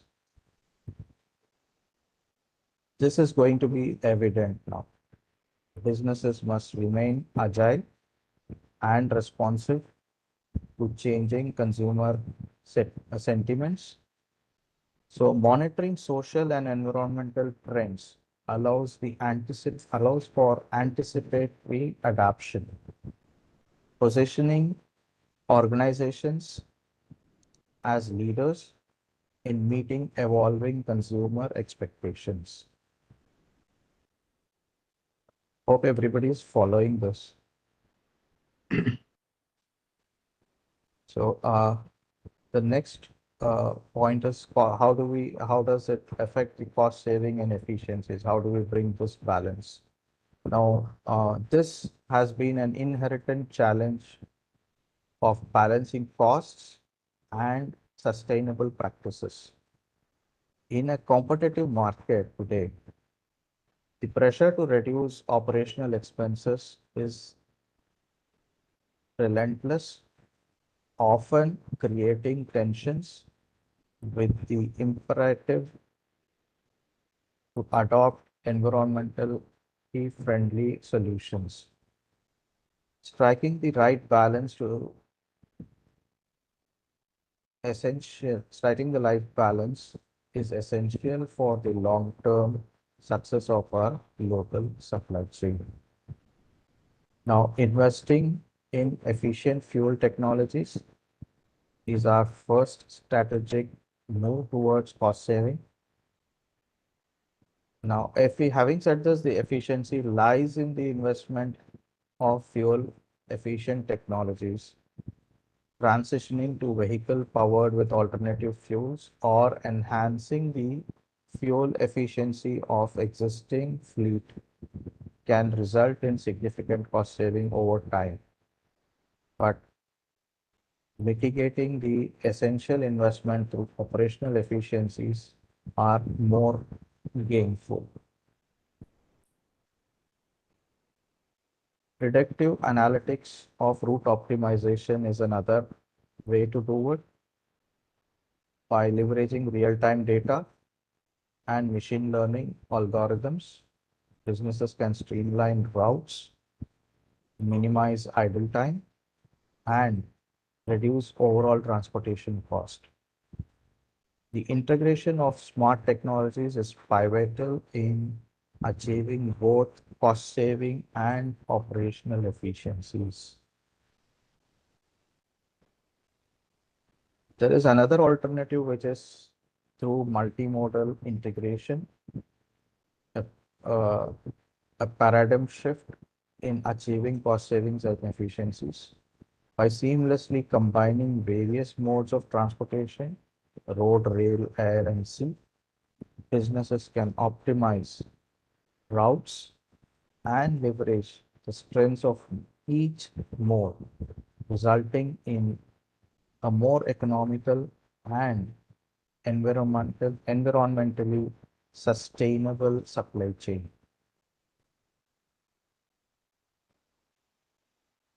Next, let's talk about life cycle cost analysis on decision making. This is a strategic tool in making informed decisions. By evaluating the total cost of ownership over a product or system's lifespan, businesses can identify opportunities for efficiency gains and assess the true economic and environmental impact of their choice. Collaborative initiatives. By partnering with suppliers, logistics providers, and industry stakeholders, businesses can collectively identify and implement strategies that drive efficiency gains throughout the supply chain. Shared resources, knowledge, and best practices contribute to a more efficient and sustainable ecosystem. The next slide is on resilience. The most vulnerable inherent in traditional supply chain, where external shocks, be they natural disaster, geopolitical tensions, or pandemics, can disrupt operations and compromise the reliability of our supply networks. The challenge lies in fortifying our systems against such disruptions while ensuring sustainability remains at the forefront. So how do we do it? Decentralized and diversified transportation network, which is the first line of defense, involving the creation of hubs strategically and leveraging various nodes of transportation. We can mitigate the impact of disruption in a single region. This not only enhances resilience, but also aligns with sustainability goals by reducing reliance on centralized resource-intensive logistics. Having said this, resilient technologies in fleet optimization, adoption of resilient technologies in fleet optimization, where from autonomous vehicles to blockchain of supply chain transparency, these technologies enhance our ability to adapt to unforeseen challenges. Integrating these technologies ensure that our fleets remain agile and responsive in the face of disruptions. Now, if we have impacts of climate resilient infrastructure on supply chain resilience, yes, a key component in fostering supply chain resilience by constructing and retrofitting infrastructure with climate change in mind, businesses can minimize the impact of extreme weather events and ensure continuity in transportation and fleet operations. How do we strengthen resilience through suppliers diversification and collaboration? Now, this is pivotal in building resilience by working closely with suppliers, establishing collaborative relationships. Businesses can create a network of support that facilitates quick recovery in the face of disruption. Diversification of suppliers across regions further enhances the resilience. So how do we have a continuous impact on continuous risk assessment on what resilience that we have created? Now, by proactively identifying potential risks and developing contingency plans, businesses can fortify these resilience against unforeseen challenges. This iterative approach ensures that supply chains are equipped to adapt to changing circumstances. The next slide is visibility and transparency. Now, the perennial issue here is a lack of visibility.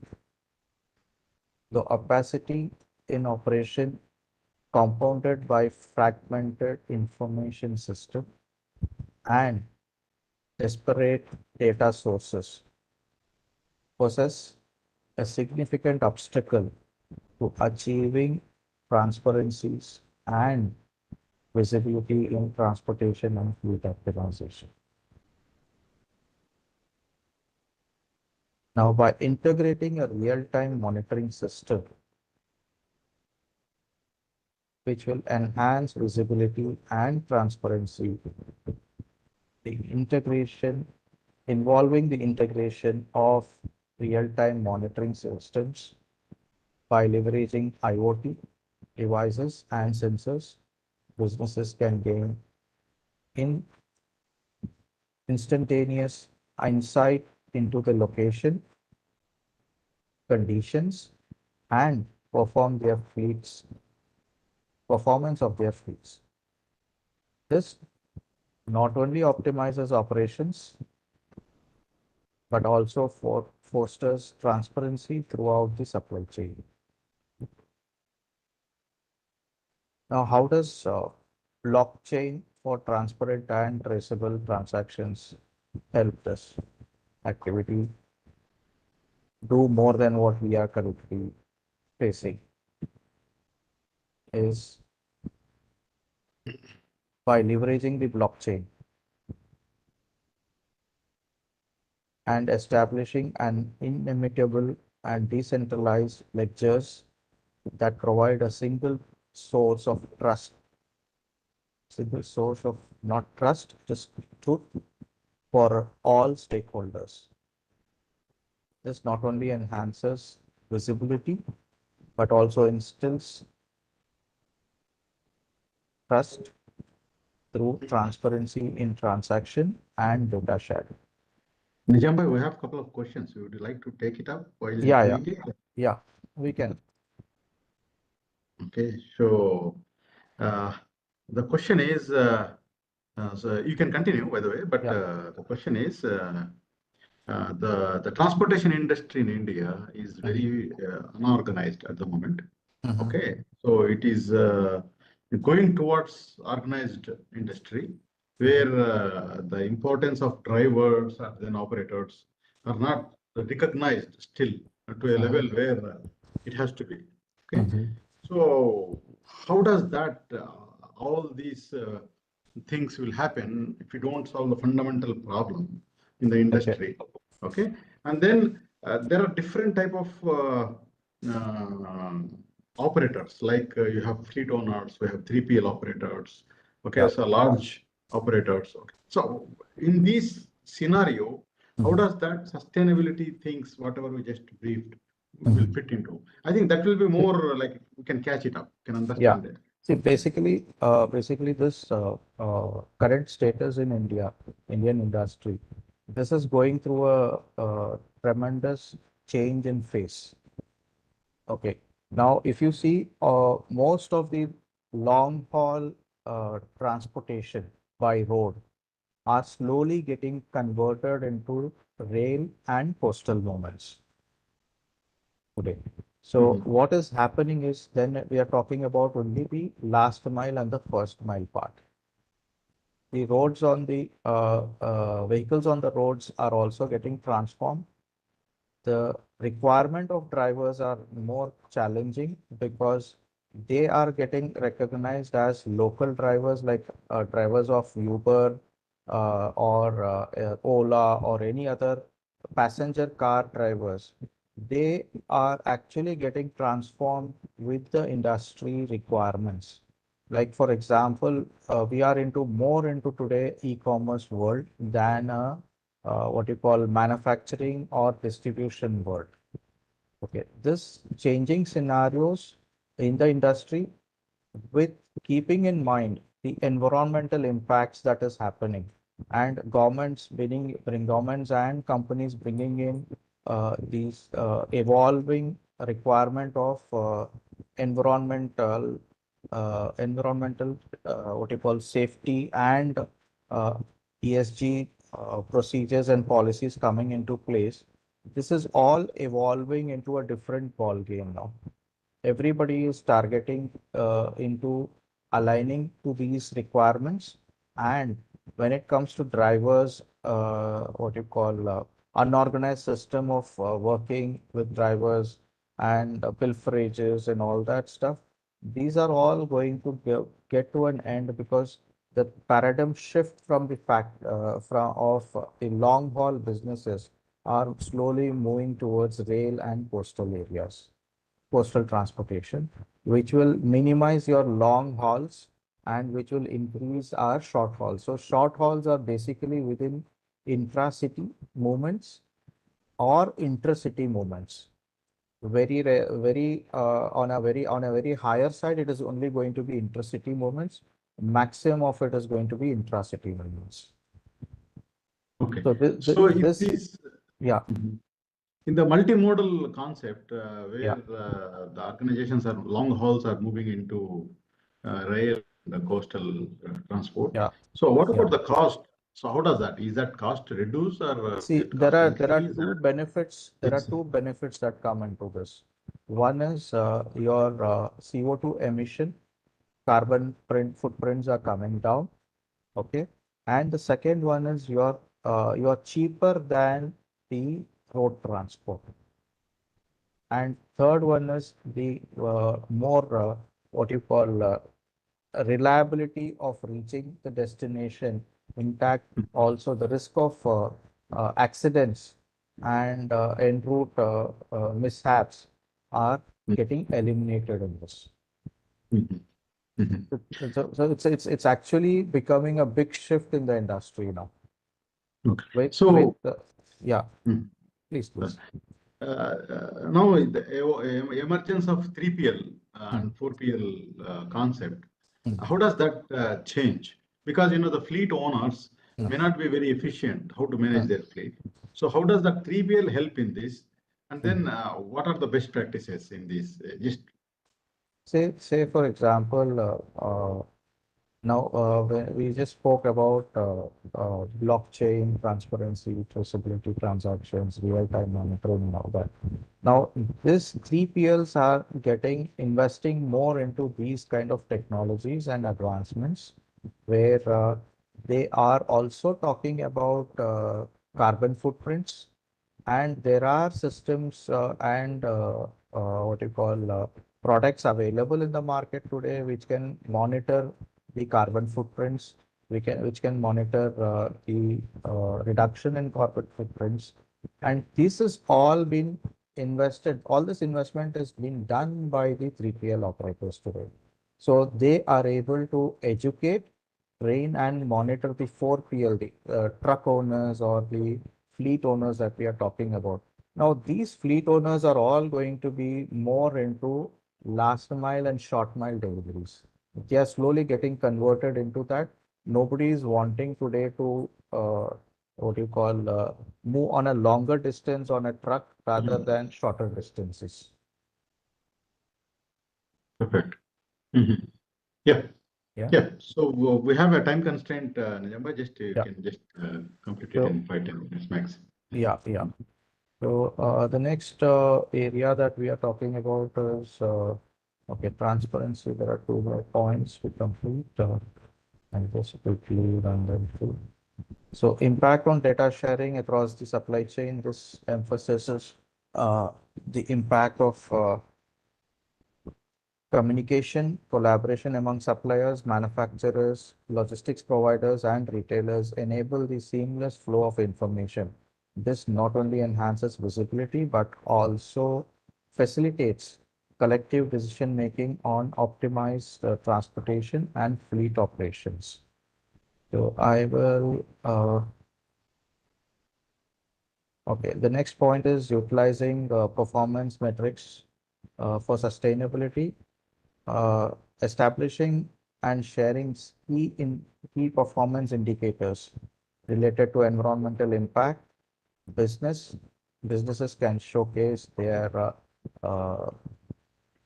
commitments to sustainability and provide stakeholders with clear insight to their efforts and progresses. The next slide is on risk mitigation. Here, I'll just quickly talk about the major risks that are there, ranging from geopolitical tensions to natural disasters or disrupt transportation and fleet optimization. Now, this challenge is to mitigate these risks proactively while maintaining a focus on sustainable solutions.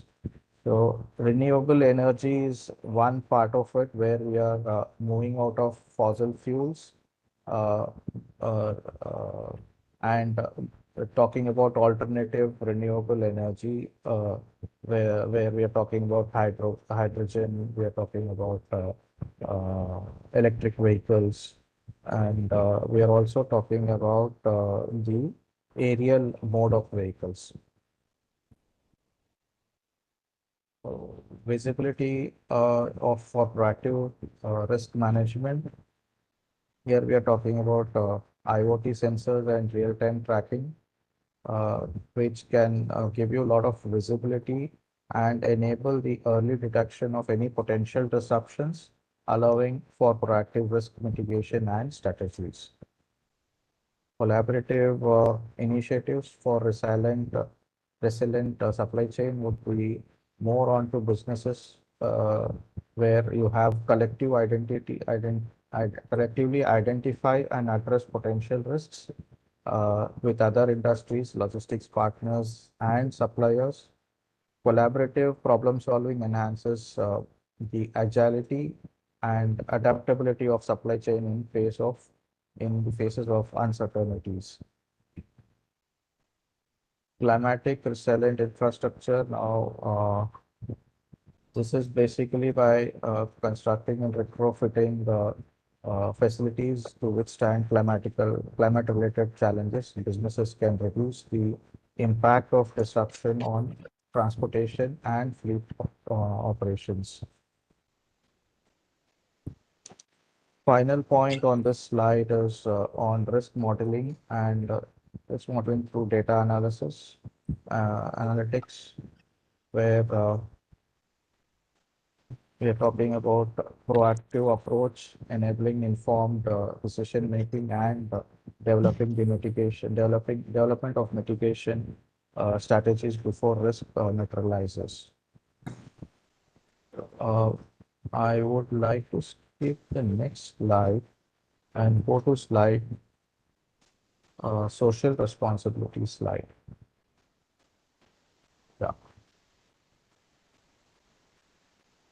So here we are depicting the social impact embedded in traditional supply chain, from labor conditions to community well-being. The challenge lies in addressing and mitigating these social concerns while optimizing transportation and fleet management on a global scale. So ethical sourcing of social responsible supply chain involves fair labor practices and social responsibility standards. Businesses can contribute to positive social impacts throughout the supply chain. Fair labor practices in fleet management enhances social responsibility by ensuring that their workforce is treated ethically and with dignity. Investing in welfare of those operating the fleets is integral to a social responsible approach. Now, community engagement and social responsibility. Uh, this is a pivotal role to social responsibility by actively involving and supporting the communities where operations occur. Businesses can build positive relationships, create local opportunities, and contribute to the overall well-being of the region impacted by transportation and fleet optimization activities. Achieving social responsibility through diversity and inclusivity. This can be done diverse through diverse perspectives, enhancing innovation and ensure that benefits of sustainable transportation and fleet optimization are shared equitably. The last point in this slide is on transparent communication on social initiatives, which can foster transparency and accountability. Uh, transparent communication can build credibility and demonstrate a genuine commitment to making a positive social impact. So finally, the long-term viability and competitiveness, which is an inherent challenge of ensuring long-term viability and competitiveness through rapidly changing technologies, consumer references, and global conditions necessitate the strategic re-evaluation of our practices to stay relevant and competitive in this long run. So technology integration, future proofing is one of them, which can be done through machine learning, artificial intelligence, IoT technologies. Technological innovation not only can enhance efficiencies, but also position supply chain for long-term competitiveness.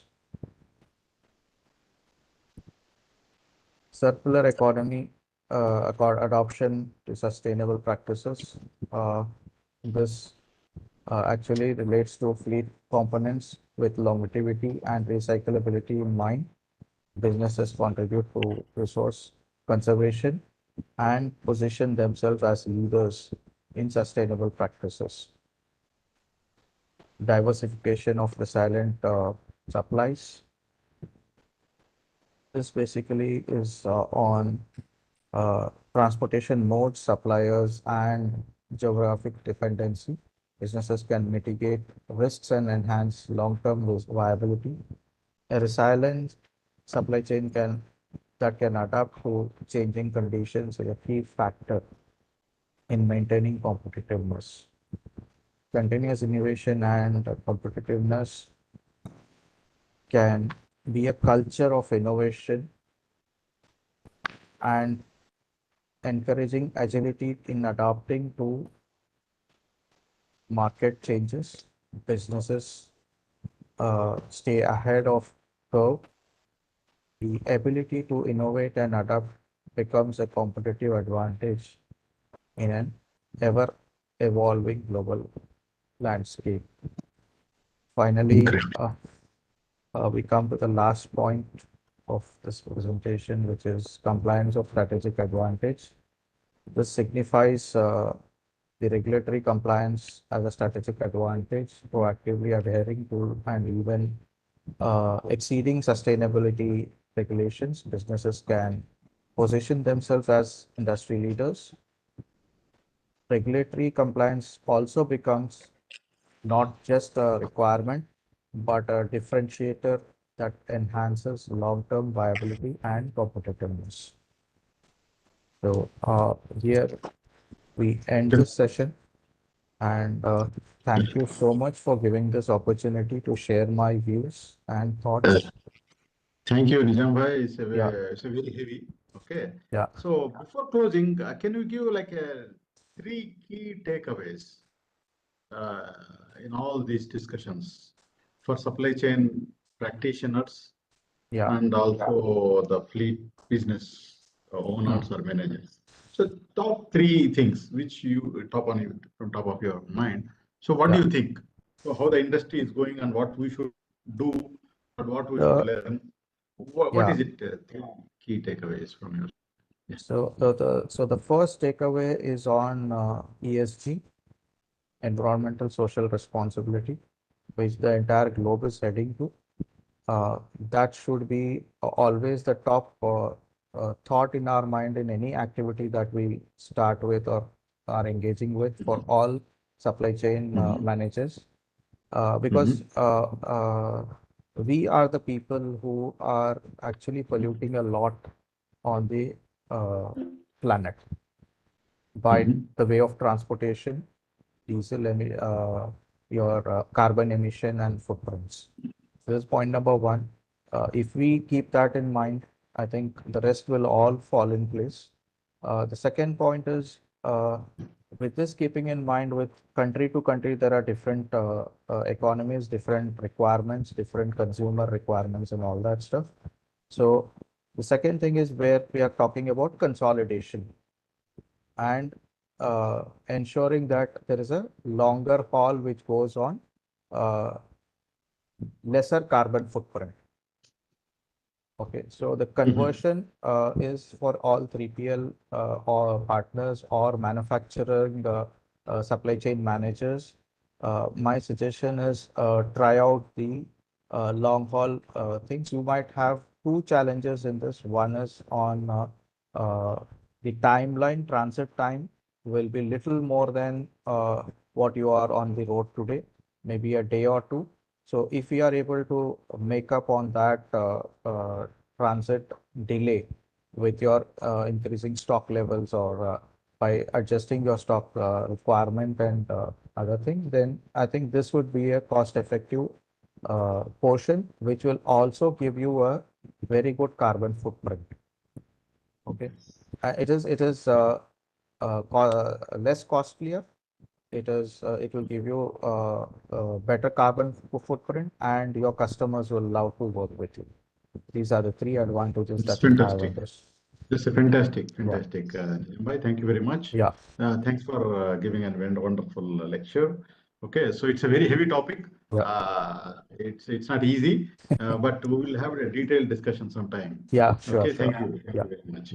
Thank you. Before going to next slide, next speaker, we miss you, Dr. Kalyan. Okay, so you got disconnected. So by the time you came back, we have to start with Nizam. It's okay. So that's how the supply chain works. Okay, so Dr. Kalyan, we had a couple of questions for you. I think you are in mute. Okay, we are unable to hear you. One question was on the digital twin. So you raised about importance of digital twins.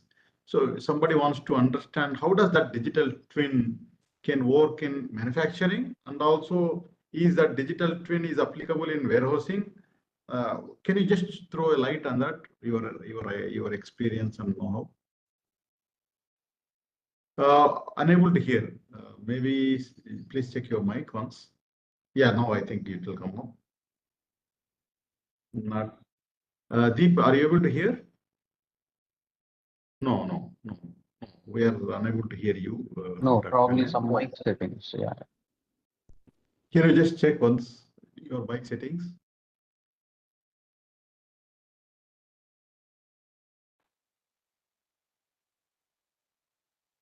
We are late by 15 minutes, Asim. I think just please wait. Yeah. Can you hear? Yes, please go ahead. Okay. Thanks. Some technical glitches all the time. Anyway, so a good question. Digital twins aren't necessarily only for manufacturing setups, the factories alone. Any place which you can model digitally, any operation of your organization that you can model digitally is qualified to create a digital twin. So if you have a warehouse, you can as well create a model of that in the digital world. In fact, there are software vendors, WMS vendors that are working with their clients in creating digital twins. So essentially, and then the ULIP example that you have taken is a fantastic extension that is possible for Indian supply chains to incorporate that in their digital twin. So every operation can definitely be made. You can make a digital twin of it.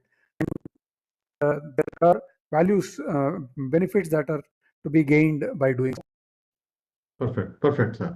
I think one more question was related to, just wrote it down. In your supply chain process, I just unable to get it. In the supply chain process, the artificial intelligence part. Okay. Yeah. So how does that you think? How does that it will be applied in supply chain going forward? What are the top 3 areas in your view that can be applied in supply chain in next 1 or 2 or 3 years? Yeah. Okay.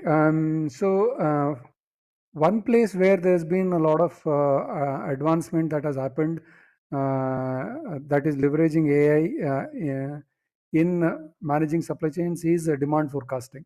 So rightly so, AI as a engine can process a lot of information and run various algorithms to be able to arrive at some end output, and using various machine learning techniques, one can create forecasts, and there has been a lot of development on that front, and the use cases have some economic benefit as well. Second, I would think is your dynamic routing, where any disruption in the existing supply network, your what do you call planning algorithms can be tuned to read those disruptions and be able to make adjustments to the routing, is second application. Third is on the factory floor, using the characteristics of the equipment. I mean, monitoring the characteristics of the equipment, I can figure out some patterns that could indicate to me that there is a potential breakdown that's out there, and therefore take a preventive action. I think these are 3 good use cases of AI in the supply chain domain. Perfect, sir. Perfect. I think those are the 2 questions we got it. So you did not conclude on your presentation. So if you would like to just conclude it based on your Certainly. Did you can you tell me on what slide I was lost? No, it was almost what at the end, was actually. I don't remember because it was so heavy. No problem. Yeah, it was almost you were about to complete it.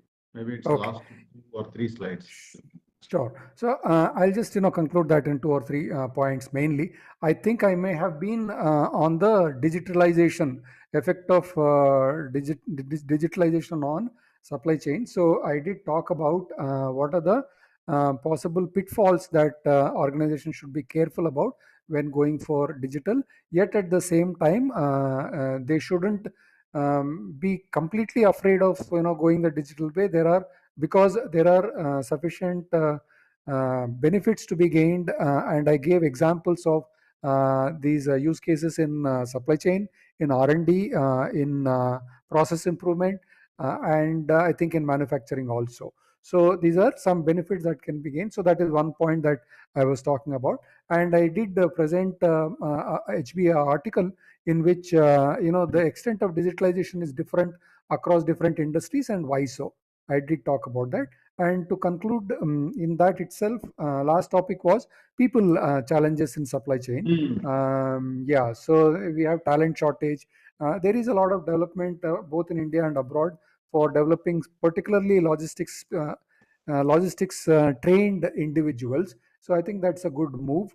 Lastly, I spoke briefly about my own research in supply chain resilience. Resilience defined as the ability of an organization to come back up again. And I presented my maturity framework, which I said that there are 4 levels. Level 1 is an organization is just working the way it is. Level 2 is when it is internally resilient. That is, if anything goes wrong in its 4 walls, then what are the mechanisms it can use to bring up quickly up again. Then the third stage of maturity is the externally resilient maturity, where not only its own operation, but also its supply chain partners. Also, if anything goes wrong, then they have a well integrated mechanism to be able to communicate and come back up again. Rightly built redundancies are in place. Final level of maturity is what I call as evolved. I drew this from the natural world, where any organism, whenever it faces a distressing situation, what happens at its DNA level is that it undergoes mutation, and next time when it meets this kind of a distressing situation, instead of just coming back up again, it is stronger to meet the any kind of a disruption. So in the face of a disruption, if a supply chain is coming back up again more stronger, then it is a even more high level of maturity. So it's a maturity framework that we have come up with, and that is about to get published. That is what I concluded with, Mr. Sheikh. Fantastic, sir. Thank you, Dr. Kalyan. Thank you very much. And we will have a very detailed session sometime, so our people can, the participants can get more advantage of hearing you. Okay? Certainly, so going sir. forward. We'll look forward for it. Yeah. Thank you. My Thank you, pleasure. Dr. Kalyan. Thank you very Yeah, much. yeah. Yeah, thank you. Welcome, Asim. I think we are running late by maybe 15 to 20 minutes because it's a long session, so from the morning it is running. So bear with us. Yeah, please, we would like to hear from young supply chain engineers, Asim. So please introduce yourself, and then you can just present it. So we will make it more interactive. Yeah, please go ahead. Yep. Thank you, Sheikh, and all for having me and for sponsoring this great event for Global Supply Chain Summit. My name is Asim Said Sarhani. I am certified international supply chain consultant, and I have bachelor degree in industrial and system engineering, and I have I will start my presentation so it will be easier. Yep.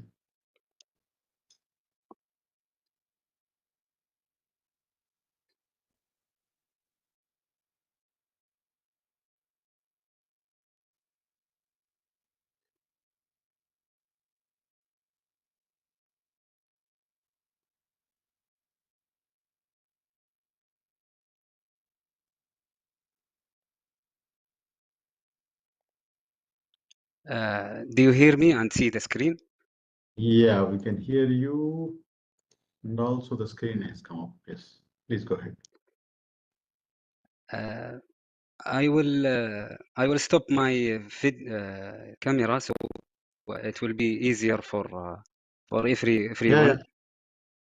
No problem. Wait.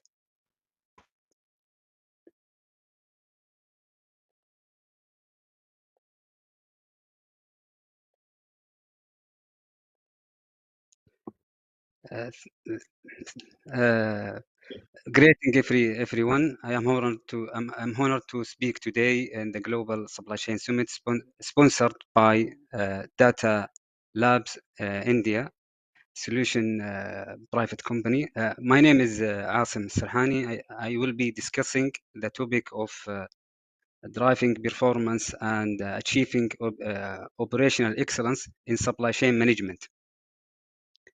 Today, we embark on the expedition to uncover the current challenge, insufficiency in supply chain management, and explore strategy for reaching the peak of performance and operation excellence.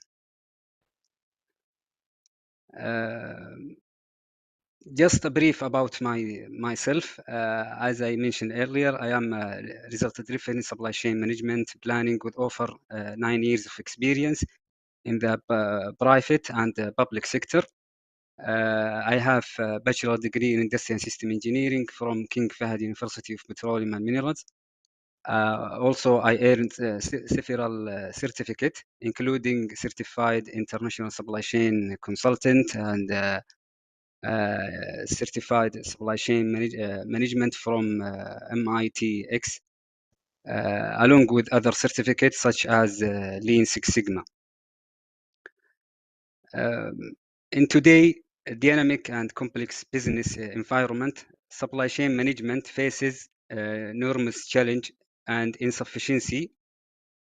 These obstacles hinder operational excellence in and prevent organization from reaching their full potential.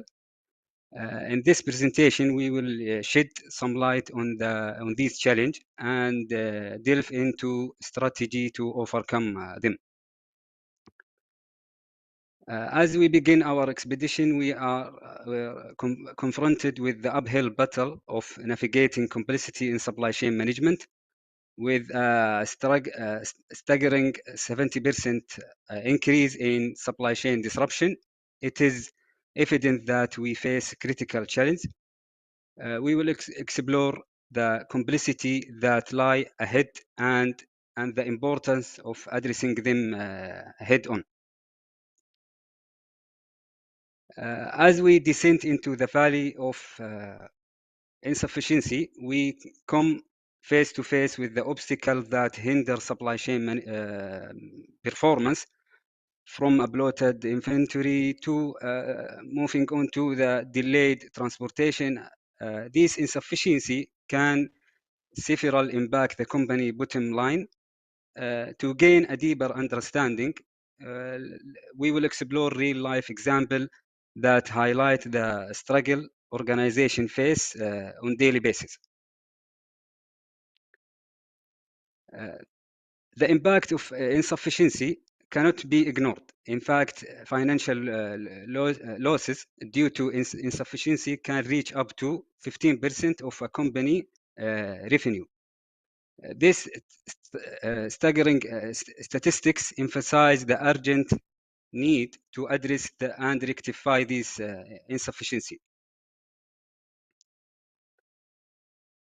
To overcome the challenge and insufficiency in supply chain management, we can draw inspiration from successful case studies, a strategy that have led to operational excellence. By learning from this experience, we can gain valuable insight and apply them in our organization. I will share two case studies from my personal experience back into the company I was working for.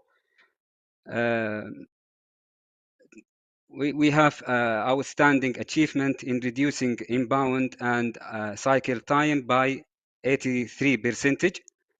I was the leader of this effort, and I took proactive steps to identify improvement opportunity and present a compelling case study that sparked our journey toward operational excellence. And we got the support from our company leadership.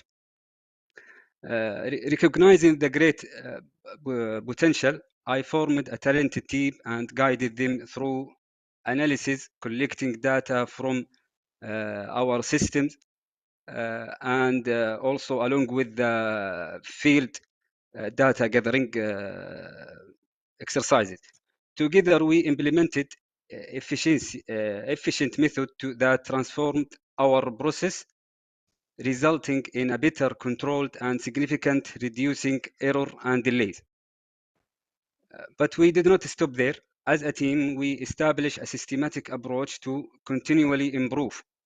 Whenever any truck exceed our internal target, we promptly investigate the reasons and took a corrective action immediately. This approach proved highly effective under my leadership. It is important to note that all these accomplishments were achieved in 2018 before the COVID-19 pandemic. Even during the challenging time of the pandemic, our manufacturing facilities achieved record production level. This was done, and our readiness and adaptability, our process seamlessly handled the increased truck movement during the pandemic, ensuring a smooth operation. Furthermore, I introduced the sales and operation planning process. This helped us to align the sales forecast and production plan, optimize inventory, and meet customer demand effectively. In the summary, under my leadership, our proactive approach, efficient method through data analysis, and committed to continuous improvement deliver exceptional result. We significantly reduced the cycle time, improved operational efficiency, and successfully navigate the challenge of COVID-19 pandemic. Our journey highlights the power of visionary and leadership and collaborative teamwork.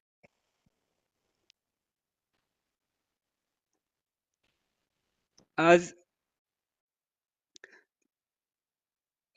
we move to the next slide, as we embark on the journey toward operational excellence, let us remember the word of Winston Churchill: success is not a destination, but a continuous pursuit.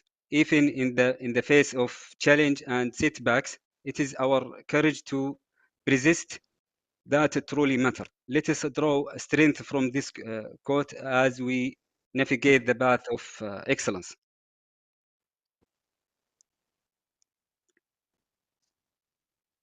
Here, as we climb higher, we encounter valuable lessons from the big operational excellence lessons. These lessons provide us with innovative strategies that have proven successful in transforming supply chain management.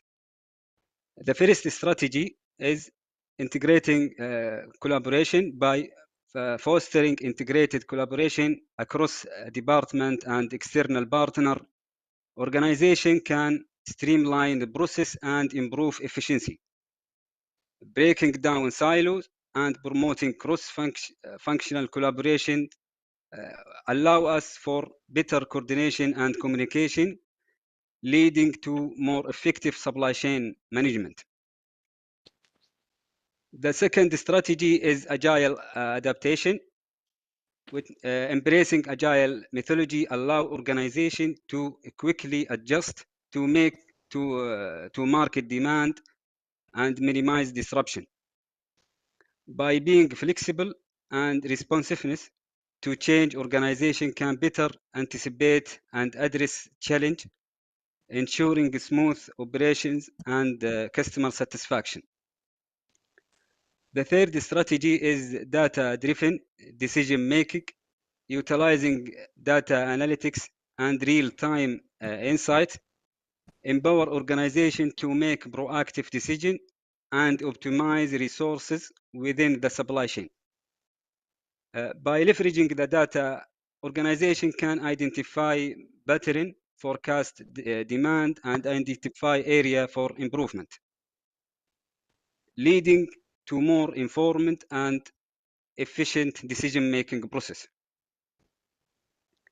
The fourth strategy is a customer-centric focus. Shifting toward a customer-centric focus approach enhance responsiveness and satisfaction level throughout the supply chain.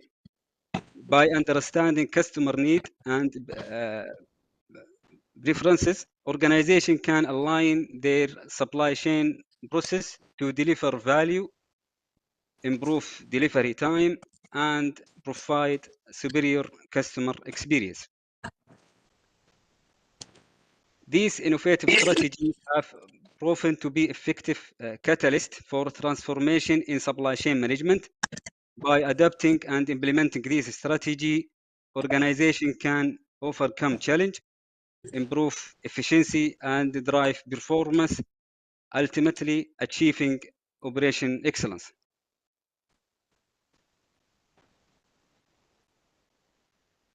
The journey toward operation excellence in supply chain management is not without its reward.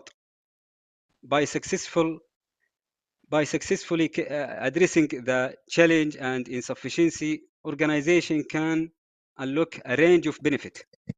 These benefits include improved efficiency along with reduced cost, and the most important is enhanced customer satisfaction and getting a competitive advantage.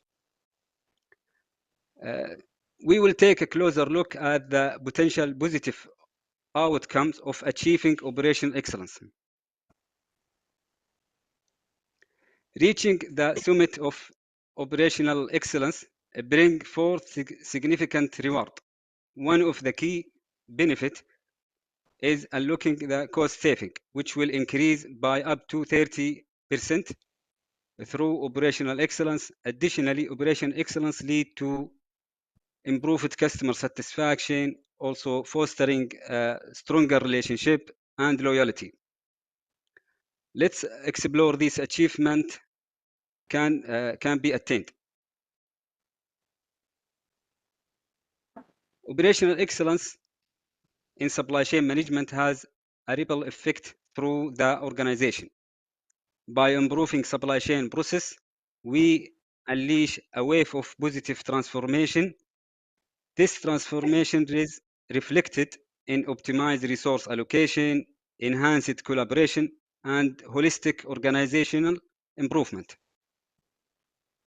Let's delve into that transformative power of operational excellence. To embark the journey toward operational excellence, we must inspire action and embrace challenge. Change is the catalyst for progress and improvement. By fostering a culture of continuous improvement and embracing change, organization can drive performance and achieve operational excellence. Let us explore how we can inspire action and create mindset that embraces change. As we conclude this presentation, let us reflect on the profound word of Mahatma Gandhi: the future of supply chain management and operational excellence rests on the action we take today. It is through our collective effort and commitment to improvement that we can shape a brighter tomorrow. Let us be inspired to make a difference and drive the change needed for successful future. The path of operational excellence in supply chain management requires us to navigate a terrain of transformation. This involves several steps. The first one is assess the current state, conduct a comprehensive analysis of existing process systems and performance metric to identify area for improvement, along with the optimization. Then we can set a clear objective, define a specific, measurable, achievable, relevant, and time-bounded goals aligned with organizational vision and value. Then moving on to the third step, we can embrace the technology advancement, by integrating innovative technology such as, but not limited to, artificial intelligence and Internet of Things and data analytics to enhance visibility. Also fostering accuracy, and decision making within the supply chain. The fourth step is collective collaborative partnership. Forge strategic alliance with supplier, distributors, and logistic partners to foster transparency, agility, and mutual value creation. The fifth and final steps to empower talent and leadership. By investing in continuous training, mentorship, and leadership development to build a skilled and motivated workforce that can drive operational excellence. By following this path, we can overcome the challenge, address the insufficiency, and achieve performance and operational excellence in supply chain management. Thank you all for your attention and participation in this presentation. Together, let us embark on the expedition toward operational excellence and make a positive impact in the world of supply chain management. Fantastic. Asim, thank you for sharing your experience. I would like to ask you, since you are into oil and gas, okay, so you are into oil and gas industry. Would you like to share some thoughts on how this oil and gas supply chain work, like upstream, downstream, quickly, so that the audience get the benefit for maybe for a couple of minutes.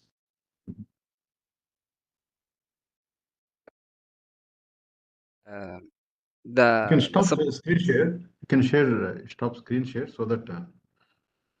Okay. Yeah. Okay. Thank you again, Sheikh. For the supply chain in general, it is important to make sure that we align the expectation and minimize and synchronize the supply and demand. Also, it is important for everyone to shed some light on and make sure that transparency is critical, so we can. This is one lesson we learned from our experience, is to minimize the silos, because it will affect silo management. It will affect the supply chain directly. This is also fostering the technology and and making sure that validated data are used in order to present, for example, any dashboard, because if there is any disruption in the data and it is not validated, it will affect the decision making process ultimately. Yeah. So I think you worked in a couple of supply chains. One is the feed and another is petrochem. Okay. So yeah. So would you like to give a final thoughts on your petrochemical supply chain? How does that work? So that just to give brief. Yes, I work before in Saudi agriculture company, and now I am working in just recently joined Aramco. So most of my experience in Arasco and in the energy efficiency sector. I will give you for the supply chain in Arasco. It is different than most of the supply chain in other industry, because the agriculture industry is different and affected by different factors globally.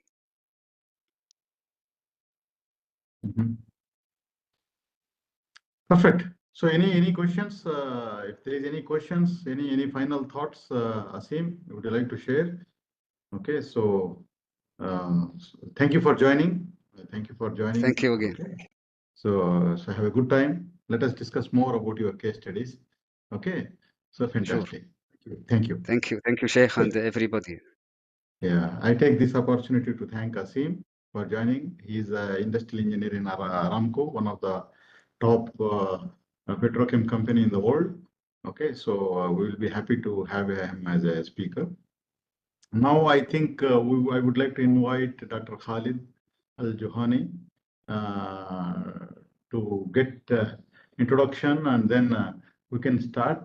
Dr. Khalid, I think he's doing a lot of research and capability building in supply chain. So I think I'll leave Dr. Khalid to give introduction from his side. Okay, so Dr. Khalid, over to you. Please give a good introduction from your side, and then let us discuss your key. Sure. Thank you, Sheikh, for allowing me to speak today, and thank you for the organizers of this wonderful event. My name is Dr. Khalid Al-Juhani, and I come from the University of Jeddah here in Saudi Arabia. And I have about a total of 20 years of professional experience. I have worked before in the oil and gas sector as a drilling engineer. I worked also in operational maintenance as the project manager of several airports in Saudi. I've worked in industrial settings, particularly in the lubricant business, selling for factories and industrial clients. And I have been teaching supply chain and logistics for almost 12 years. I have a PhD in logistics from the University of Melbourne. So I will try my best to share some insights about how supply chain companies can achieve operational excellence, touching back with the excellent insight that Asim shared a few minutes ago. So I know it's been a long day, so I'll try to keep this exciting and going. We have a fantastic day today, so we have another 2 sessions after you. Okay, but there is a fantastic session is coming up from Gary Cockins. Okay, I wish everybody here. So his session will be around 6 o'clock in India time and 3:30 from Saudi time. So he will be like giving a very fantastic lecture in costing, just as a.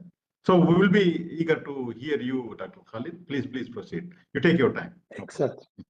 Let me share the content.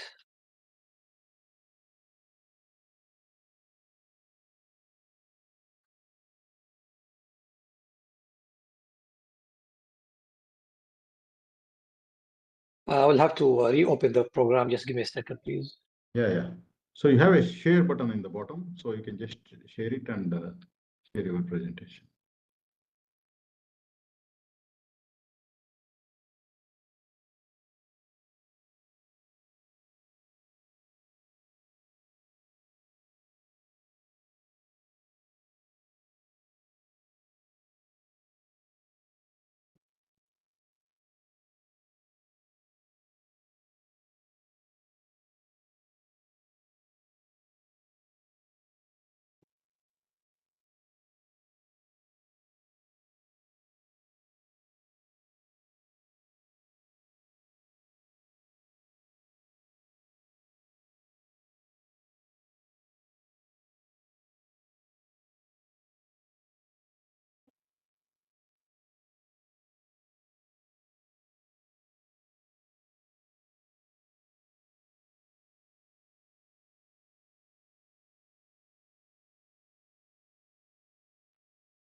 I think Dr. Khalid is rejoining it.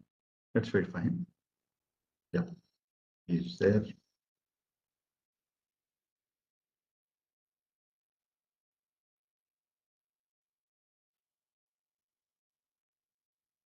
Hello, Sheikh. Let me try to share now. I had an issue earlier. Yep.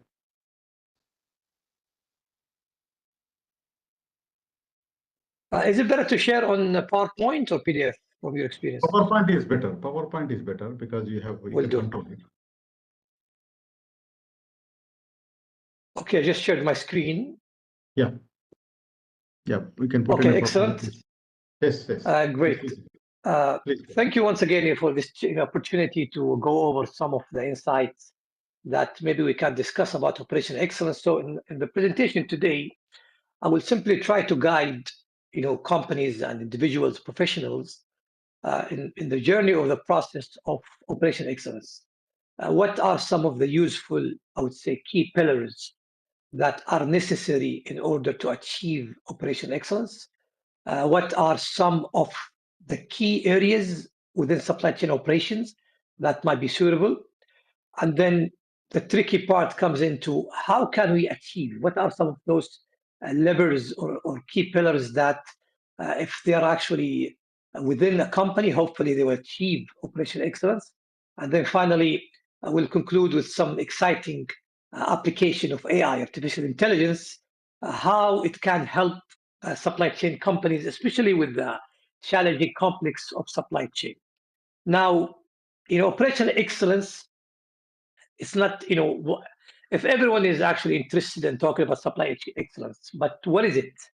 What does it mean simply? Simply, whenever we talk about in the operation of supply chain and logistics, and we try a company that tries to achieve, operational excellence, simply, they need to consistently, and this is the key, consistently deliver products, goods, or services cost effectively with a focus on eliminating waste and value activities and improving operational efficiency, while keeping in mind that they need to maximize the quality of the service and enhance the customer satisfaction. So there are certain, I would say, premises that needs to be achieved. Always people, they focus on let's reduce cost, let's make the customers happy. However, there are several things that needs to be taken into account. As I mentioned, making sure that there's a consistency in delivering all those operations. You cannot achieve operational excellence if you don't eliminate or reduce the non-value adding activities. So it is not something that simply one function within supply chain that can work on. It is a complete strategic mindset that the whole supply chain department, function, business line, the whole company, they have to integrate, they have to focus on along with the broader business goals. So it reflects on the overall business strategy of the company. It touches back on that. So if there is no proper, I would say, baseline, depending on the strategy itself, then it's not an easy, I would say, endeavor or initiative to achieve. So just make sure that whenever we talk about operational excellence, that we're not only focusing on cost. There's several, I would say, pillars that we need to focus on. And this is, will take us back to the following slide. As I mentioned, it starts with if a company is interested in ensuring and enhancing their operation to be a market leader, they have to start with a clear and I would say a comprehensive understanding of all the best practices in the market. Who are the market leaders? How they are doing their business. So it's not a single measure or initiative that is done to only improve one function. It requires several pillars, several, I would say, levers that needs to be achieved. So first, we need to align the supply chain strategy with the customer need. Very often, logistics and supply chain companies, they focus on the operational aspect, how they improve their operation, but they ignore the customer. And even sometimes in many companies, supply chain companies, maybe they don't deal directly with the end customers, but all of the services we offer, all the products we deliver, they will be consumed by the customers. Part of operational excellence, you need to make sure that your operation, your processes, your workflows are optimized, meaning you have to have end-to-end streamlined processes. And the key part here is how can we reduce the non-value added activities, because this will result in waste of resources. This will result in ineffective operation. And then what everyone actually focuses on, how can we reduce the cost? Cost reduction is a very important aspect in supply chain excellence. How can we do it? By eliminating and reducing non-value adding activities, by improving the way that we perform those operations, by making our staff actually perform really well. Making sure that we manage our operation effectively, whether it is retrieving or taking a product from the inventory, delivering a product, following up with a supplier. So we have to have an effective, I would say, time management of all our operation. Quality is a very important component of a highly effective supply chain. So you need to make sure that you always maintain a high standard. And this can be achieved by, once again, taking into account how can we have a highly performing staff. As Asa mentioned in the previous Excel presentation, continuous process and quality is a very important task that we need to always ensure that we integrate a culture of quality in our company. Right now, with the new advancement in technologies, technology integration are quite important. We need to take advantage of AIs, IoTs, blockchain. Some years ago, they were very costly, but right now, I would say they can be, I'm not going to say easily, but they can be effectively integrated if planned and done properly. Without real-time visibility across your supply chain, you cannot achieve operational excellence in your supply chain. So this is a very important pillar. Unfortunately, several supply chain companies, they focus on improving their operation, but they don't value the merits of having end-to-end visibility.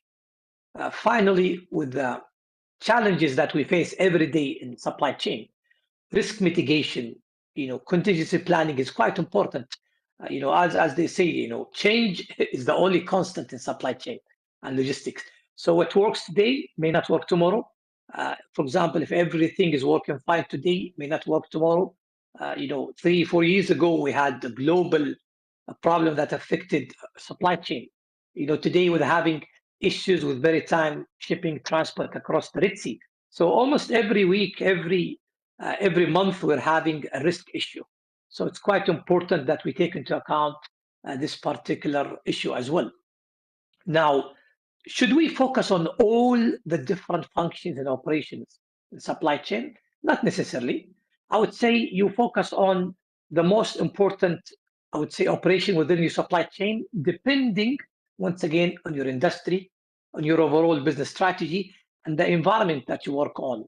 I would say starting some of the key areas that are maybe suitable to start a supply chain operational excellence project on, I would say start with your procurement.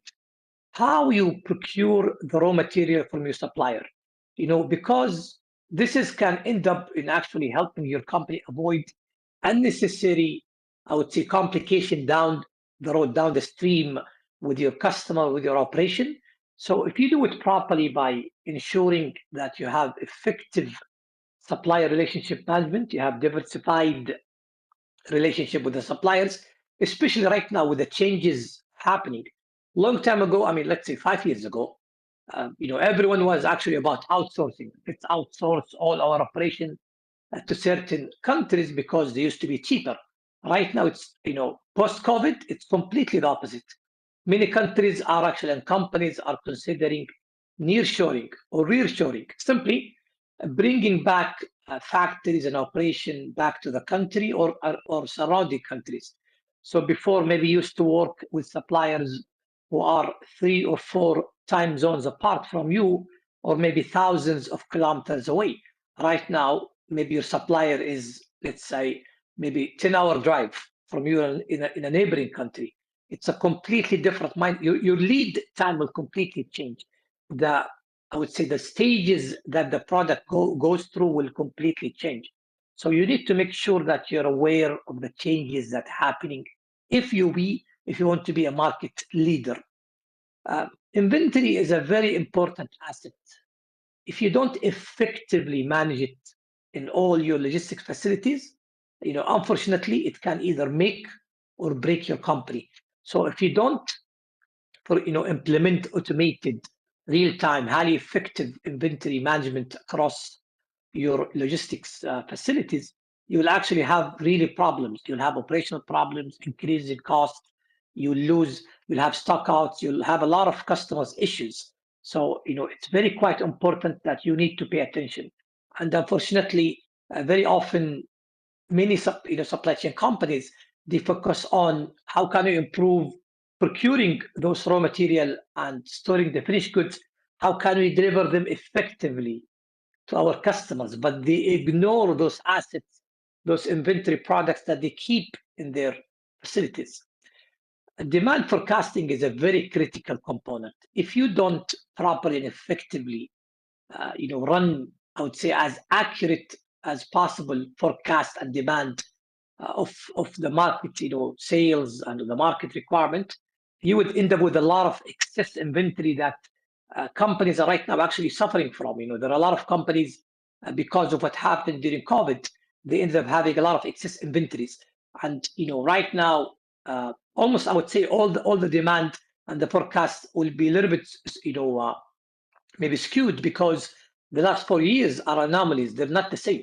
So do we go back to our forecast that we did 5 years ago, or do we keep the ones that we did, let's say 3 years ago? They're completely different, because customers 5 years ago are completely different from the customers that we have right now.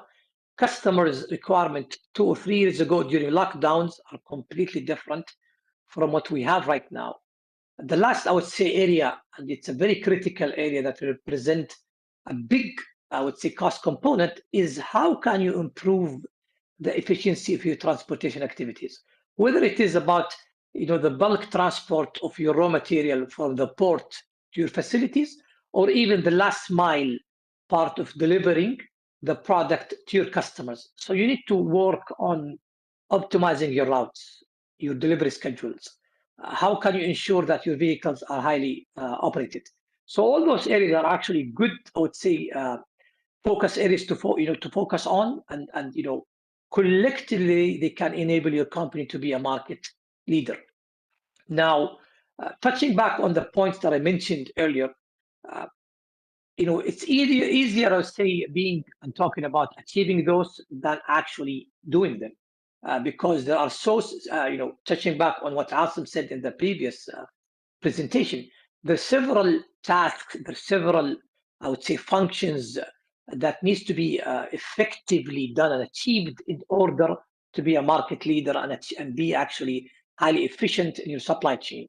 We need to have all of those clicking and working properly in order to make sure that we achieve operational excellence in our company. So let's go and delve in them one by one. How can a company, I would say, bring up their operation to a certain level that they're not only competing, they're a market leader? Because at the end of the day, operational excellence is simply making sure that your company is usually in the top 2%. I'm not only competing with company X or company Y. No, I want to be the benchmark. So by being in the top 2% of the market leader, this is how you can ensure that you're ahead of all your competitors. Now, you cannot achieve, I would say, operational excellence without executive leadership support.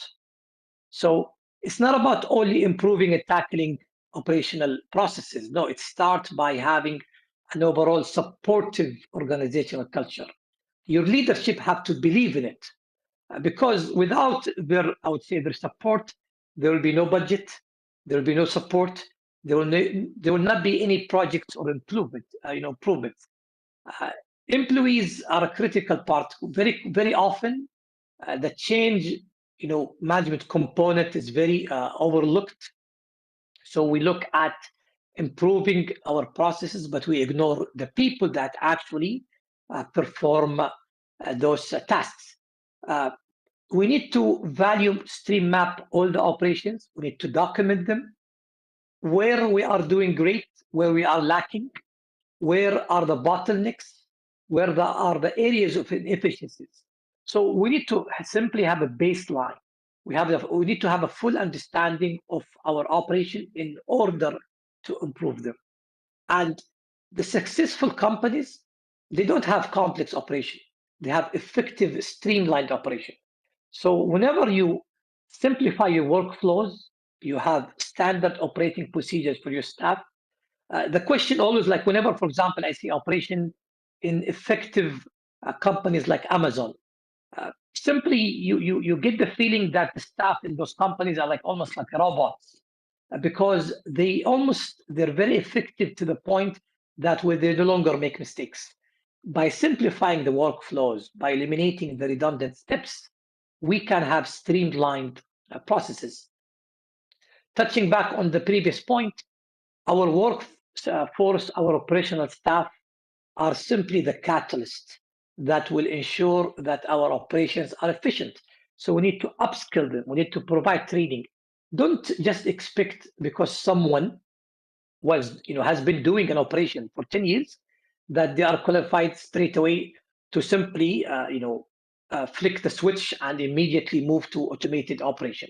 So you need to make sure that you provide them with the necessary tools, the necessary training to enhance their productivity. Because if they don't have the mindset of problem solving, if they don't value, for example, productivity, unfortunately, they will not be an enabler. They will be an obstacle. Now, another, I would say, enabler is automation. Right now, automation is a very important, I would say, change that companies need to consider. Whether it is automated warehouse operation, robots, or even, for example, having automated workflows and AI, which we will touch on later, it enable automation.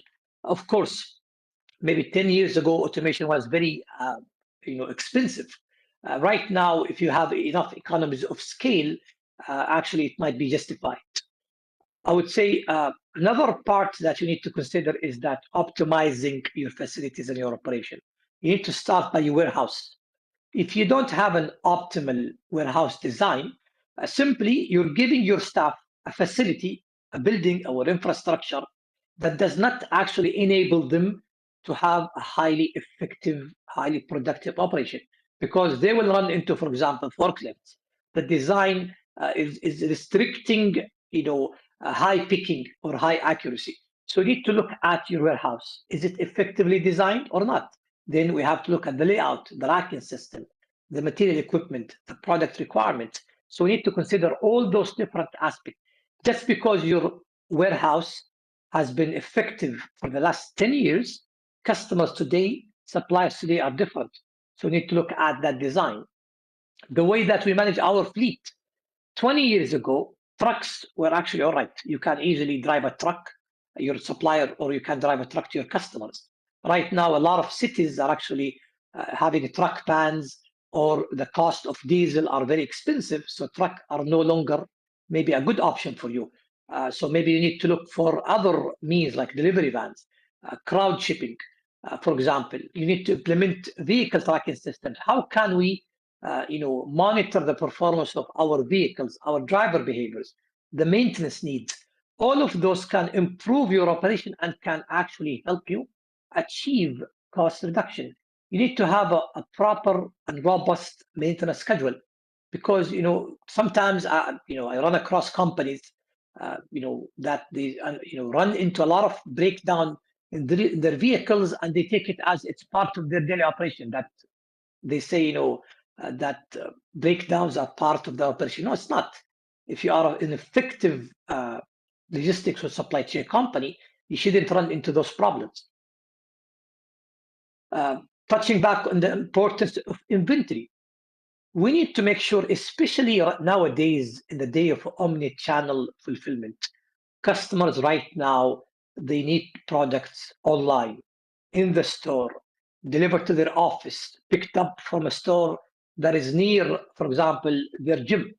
We need to strike the balance between the carrying cost, the product availability, and the ordering cost of the inventory. How can we apply effective demand forecast to avoid stockouts and at the same time overstocking? A very, I would say, costly part of your supply chain logistics operation is your delivery. So you need to apply route optimization using dynamic real-time to avoid a lot of traffic congestion, accidents, weather delays. So how can, and actually, I've been involved in several projects that some optimization software ended up actually improving the cost or reducing the delivery cost by 50%. And people always ask, like, how much is, for example, the component of last mile across the whole supply chain? Sometimes, especially in for example, in online purchasing or online commerce, last mile sometimes can represent up to 50% of the supply chain cost because it is highly inefficient. So imagine when you can optimize those routes with the increasing cost of energy, whether it is in your warehouse, electricity, or for example, fuel, you need to improve your energy consumption, the efficiency of your operation in order to simply, I would say, improve the productivity of your assets, of your vehicles, of your equipment, because you cannot reduce the number of those equipment or those vehicles. So you still have to use them. However, we can improve the way that we are using them. I would say an area that is very often overlooked, you need to ensure compliance. Because if I am a client that you are providing supply chain services to me, whether you're, for example, providing me with products or we work in a certain industry, I cannot, as a client, I cannot accept that you sometimes run into compliance issue at the port, or for example, your truck are having certain issues, or your drivers are not actually having the proper documentation. So you need to make sure that you are 100% regulation and compliance compliant with the regulation in your country, in your environment, in your industry. I mean, right now, part of making sure that we achieve compliance is, I would say, also assuring, for example, maybe complying with ethical standards, ethical procurement, and for example, green practices. Right now, many companies don't sell products only in their country. Sometimes you might have a supply chain company that they sell product in a country that is maybe continents away. So for example, what customers maybe don't pay attention to in your own industry or market might be a very critical requirement in another market. So you need to make sure that you are 100% compliant with all the regulations in your industry and the other industries that you are serving. A very, I would say, important aspects and functions that you need to focus on and pay attention is measuring your performance in a way that it enables staying always ahead and being actually being the market leader.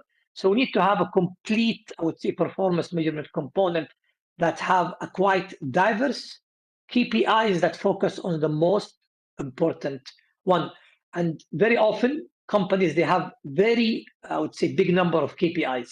So it's rather focusing on the word key, that means important performance indicators, they actually implement a very diverse portfolio of performance metrics.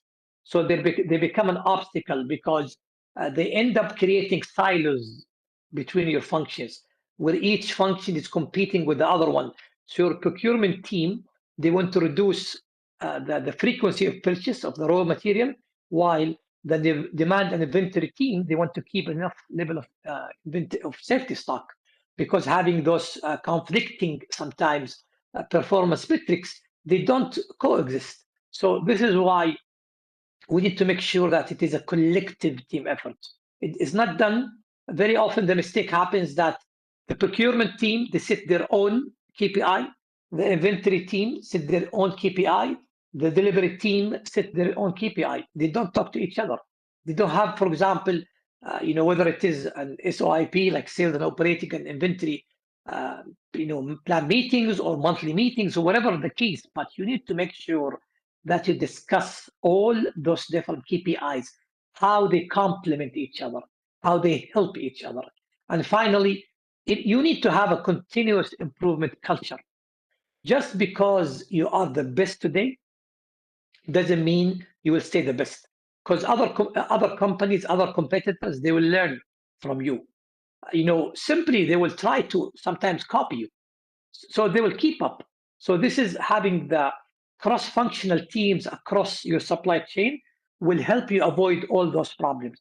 So touching back, just to go back to those, I would say functions, we need to collectively ensure that we have them integrated, enabled within our operation. By only achieving 3 or 4, we will have a good supply chain, but will not have a highly effective one. And unfortunately, sometimes the mindset of logistics company or supply chain company that they maybe focus only on operation or automation, but they ignore the people and the continuous improvement culture. So it is quite important that we consider them all together. Now, let's jump to, I would say, the interesting part of how can AI enable achieving some of those excellent operations that we discussed. Now, I would say the value transforms our diverse real-time data from us about what happens right now.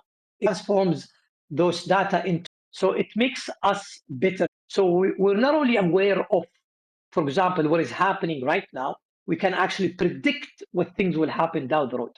It enhances precision, accuracy in our operation.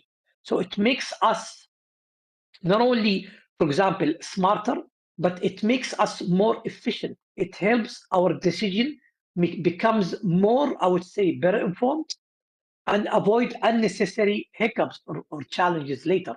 So simply imagine AI, if done and used properly. And in the presentation today, I will not discuss the actual technical uses of AI, but how we can use it in supply chain from an operational perspective.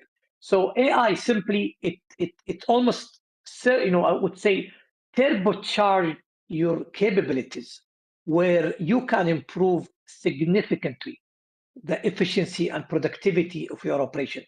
And right now, with the increasing cost of a lot of those technologies, right now you can actually implement AI, and several companies are actually right now using AI in their operation.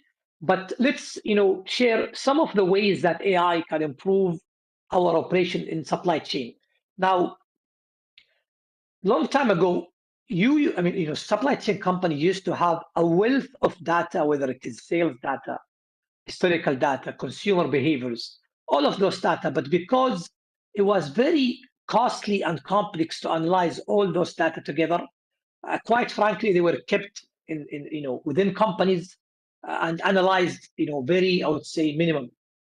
However, right now, with the value and the merit of AI, you simply can implement AI solutions to analyze all of those different, diverse and real-time data collectively, looking at, for example, social media sentiment, looking at the market, for example, trends, looking at the external factors, in order to not only predict the demand, but actually improve our demand to a very high accuracy. This, touching back on all the previous issues that I mentioned, will make us better informed so we can know exactly how much product we should keep. Right now, you might have come across suppliers that are working in several markets. With the use of AI, you can simply evaluate the complex, I would say, performance of all those different suppliers, whether it is taking the delivery times of those suppliers, the product quality of those suppliers, the environmental impact, the lead time, all those, for example, I would say aspects that you need to consider in order to make sure that you can rank and evaluate all the suppliers. Once again, the question, how will this help me? It simply will allow you to have a very effective global supply chain network, and also would help you, I would say, select your supplier, the best suppliers, in a way that takes into account all those different operational requirements and data, not only based on experience, not because we're human, so sometimes we have limited capabilities. We cannot analyze all those different, huge, complex data. With the risks that supply chain companies right now encounter on a daily basis. By having all those, for example, events happening, global news, weather events, disasters, political developments, all of those problems are happening. AI can allow us to take all those insights together where we can evaluate and we can predict where problems might happen, where disruptions might happen. So simply it allows us to look into the future by analyzing, by looking at all those different problems and issues happening, where we can identify hotspots. So rather than run into those issues when they happen, we can avoid them. So it helps us simply into the contingency planning part. AI can be a game changer in the way that we manage our inventory. Touching back on the omni-channel aspect. Right now, imagine if you are a retailer, a supply chain company that is selling part of your retail is selling to customers in a physical store, in an online store, in a marketplace, on social media platforms. How can you maximize the allocation of the different inventory across your logistics facilities? Using AI-driven tools, you can take all those different demand patterns, customer requirements, logistics consideration, and then you can, based on real time, allocate your inventory, taking into account all those different requirements. The key, I would say, change here is that AI enabled taking all those huge, complex data and taking into account the consumer behaviors. Because I've seen in one of the previous presentation, one of the presenter touched on a very excellent point on the consumer behaviors, the minds, the decision making of consumers right now. It's changing a lot. Customers, let's say 5 years ago, customers were quite happy if the product was delivered in one or 2 days. Right now, customers want the product done, delivered in 1 hour and sometimes in 20 minutes.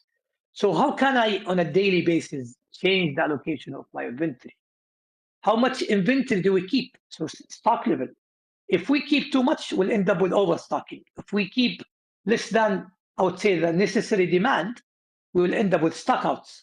So AI allows us to take all those different parameters together to simply check the demand and the forecast that we have to make sure that we maintain a stock level, because very often you would have an internal conflict between your demand team and your inventory management team, that the inventory manager does not want to comply with the forecast because they sometimes run with overstocking problems. So it becomes an inventory issue.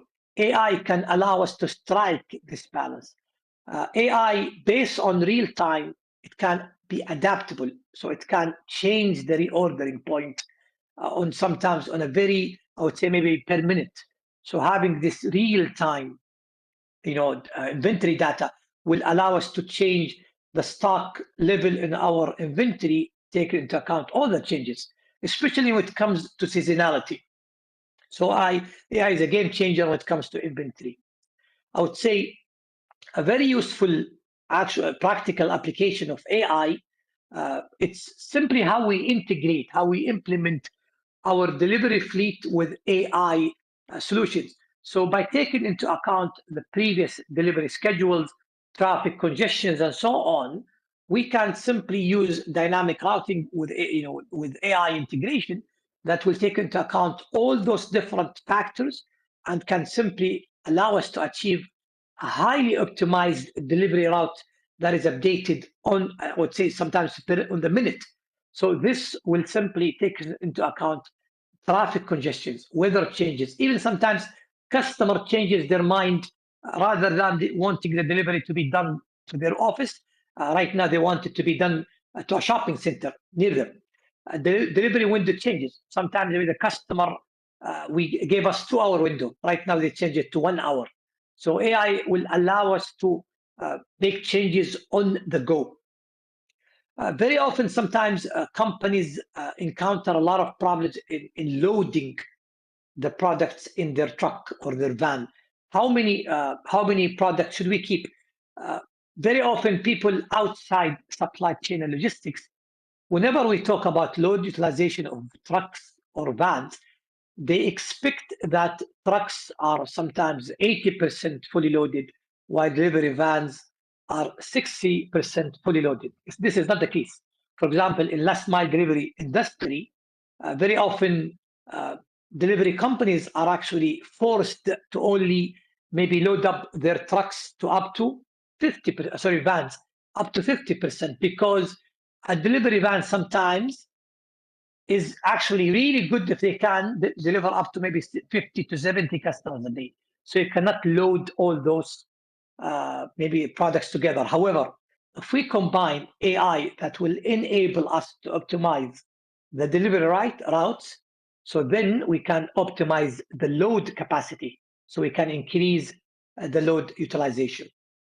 By having online platforms, we can actually integrate, like marketplaces, we can integrate AI with our product scheduling. So we can look at our available capacity in our delivery fleet, in our trucks, and we can match it with the delivery drivers, with the freight carriers. So simply, rather than, because in supply chain, an idle truck is a non-productive asset. So as long as your trucks are more on the road, that means more money for the drivers and more money for the customers. So AI can allow us to take advantage of this availability in our available capacity in our delivery fleet. AI can also allow us to look at, in the case of automation. So for example, in warehouse automation, we can integrate AI with robots in order to improve, for example, the picking and the sorting and the packing, operation within a warehouse. This, especially in the case of e-commerce, the volume of products is increasing and the frequency of products is increasing, but the products are becoming smaller and smaller. So in the traditional sense, you need more staff. However, with AI-driven robots, with automated warehouse operation, you simply can do more with less. Very often, touching back on the point I mentioned earlier, when we look at the design of our warehouse, is it an enabler or is it an obstacle? How can we do it?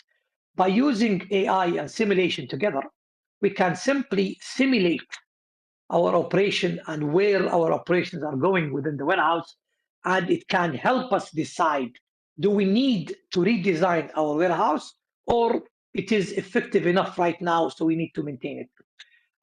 Right now, with the concept of gamification, so by using, for example, game-based learning and simulation, you can increase the productivity of your staff. So for example, you can allow them using augmented reality training, you can use them using gamification training to upskill them, to make sure that actually they do their operation quite better.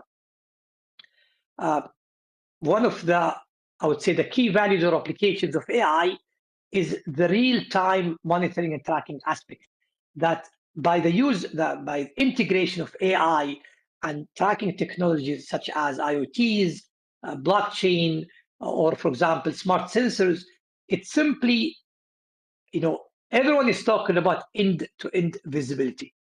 If you ask 10 people end-to-end visibility, about end-to-end visibility, the answer will be quite different. But the question is, do we really have end-to-end visibility in those companies? Not necessarily, because you need to have real-time, all the time integrated operation. Now, AI and those tracking technologies is the enabler, because it allows you to have a fully integrated supply chain, starting from your suppliers all the way to your customers. So actually, by combining and implementing AI with those technologies, we can know exactly, especially, for example, in the case of cold chain, you need to know in your container that is moving from country X to country Y, what is the temperature right now? What is the humidity, light exposure? So when it comes to, for example, cold chain and compliance, AI and those advanced technologies can be a game changer. Also, implementing AI or complementing AI with those tracking technologies can ensure what customers want, real-time tracking. Right now, I want products that I can trace and track anytime, anywhere. So by complementing AI with those tracking technologies, we can finally achieve this. Not only something that I can trace once an hour or every few hours. No, I want it per the minute. Now, all those technologies together will allow us to achieve this. By combining AI with image recognition and visual detection technologies, we can improve the quality control. We can actually automate the inspection systems, especially, for example, for port operation, when you have a lot of containers coming, when you have a lot of products in huge warehouses, you need a lot of manual operation and operational staff to simply perform those quality checks. However, by using those, when you add drones as well, when you combine all those technologies together, simply you can automate the inspection processes. So this is where you can avoid unnecessary problems later with defects with products with the customer. So it can help you, identify and detect even the smallest problems in your products. Finally, touching back on, AI can ensure how compliant are we with all the regulations. So, for example, AI can allow you to evaluate all the different regulations that are actually valuable. It can take into account the changes. It can predict what the government, for example, sometimes might change in terms of those regulations, how compliant we are based on the analysis of all those different, for example, operation. Compliance can be very costly sometimes, and companies may run into, like for example, yesterday I was talking to a colleague of mine, and he told me one of, for example, his colleague was a customer broker. On a yearly basis, he's actually enabling his company to avoid sometimes fines and tariffs almost about $20 million. So imagine if you complement AI with the experience of this person, you can achieve a lot of reduction in terms of those issues with government regulations.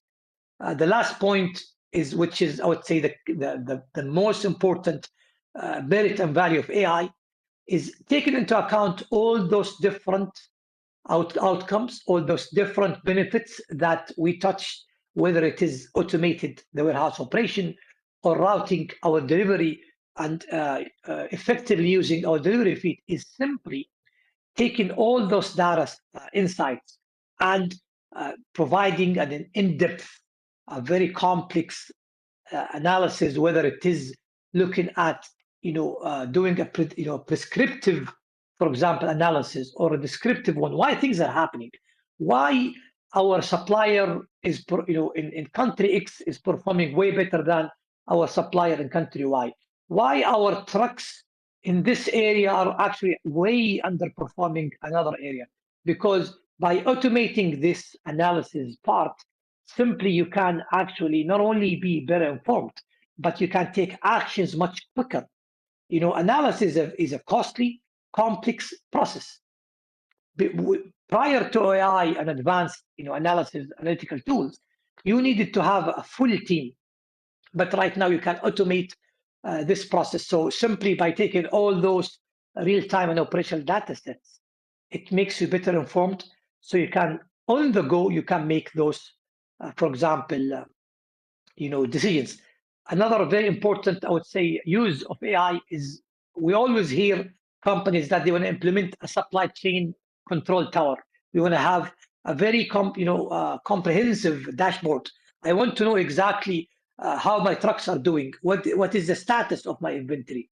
Now, AI will, I would say, elevate the performance of this supply chain control tower, because by having this interactive, I would say, dynamic dashboard. A while ago, I visited the company.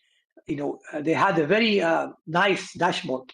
But I remember I asked, for example, the manager, how, for example, updated is this data? And he told me it's almost like every hour. I told him, you're I would say, storing pharmaceutical products. So the quality is very important here. So if a problem happens, you will know about it only after 1 hour. In your case, you need to have real-time, on-the-minute monitoring. Now AI can actually overcome this problem. So AI is a game changer.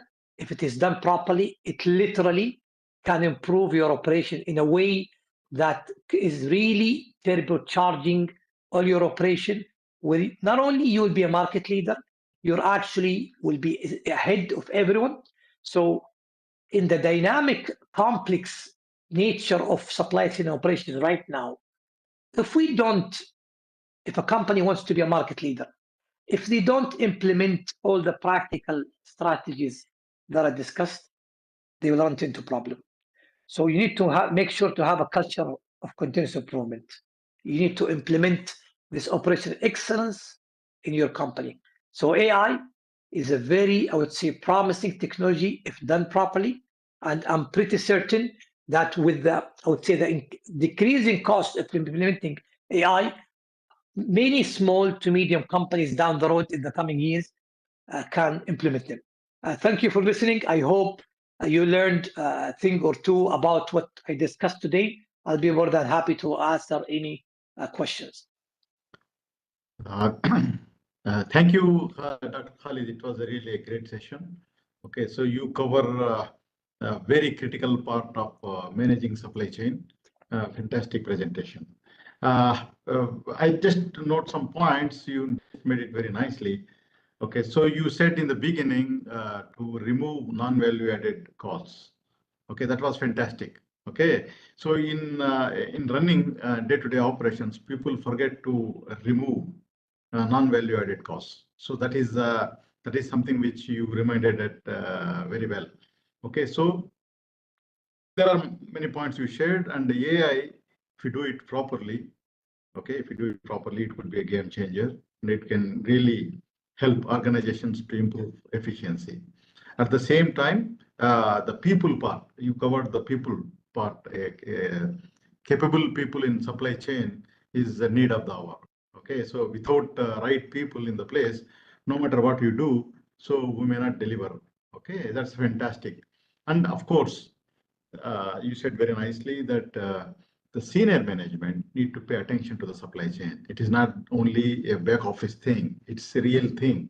Okay, so it's not only a sales and marketing. You need to have your supply chain in a robust manner so that they deliver you as a competitive advantage. Fantastic presentation, Dr. Khalid. Okay, so thank you. If you have any final thoughts, top 3 takeaways, if you would like to jot down from your mind, then please go ahead. Thank you, Sheikh. I will actually conclude with the excellent point that you touched on. Very often, sometimes companies they I would say view the transition or improving their operation or going for AI that it is simply like a black and white or a button that you press. So with the operational manpower staff that you have right now, that immediately you can implement the technology and go for it. This is not the case. You need to make sure that your baseline enable it, because at the end of the day, those manpower are used to performing operation a certain way. So you need to upskill them. You need to train them. Another challenge that I would say companies need to consider that it is, I would say, a collective, comprehensive endeavor. It is not a one-man time or one man, one function job. It is the finance team, the HR team, the IT team, supply chain operation, all those teams together, they have to be part of it. And it's spearheaded by the executive leadership. The last point I would say, you need to, I would say, seek technical expertise whenever you consider transitioning into AI. Very often, I would say the warehouse or the operation or the supply chain team, they only talk to the company that is, with all due respect, selling the AI itself. So they will only focus on the sales aspect. However, you need to seek external technical expertise because they are the ones they will actually guide and advise and direct this transition. Because you are too busy doing, while with all due respect, the technology provider is too busy selling. So you need to have someone that connect these two teams together. Thank you once again for the opportunity. I'm really happy for this chance. Thank you. Fantastic, Dr. Khalid. Thank you very much. Thank you very much. Okay, for your nice presentation and spending time. Excellent. Thank you. Thank you. I think we had a fantastic day today, hearing to experts of all backgrounds, practitioners, consultants, professors, researchers, and what so.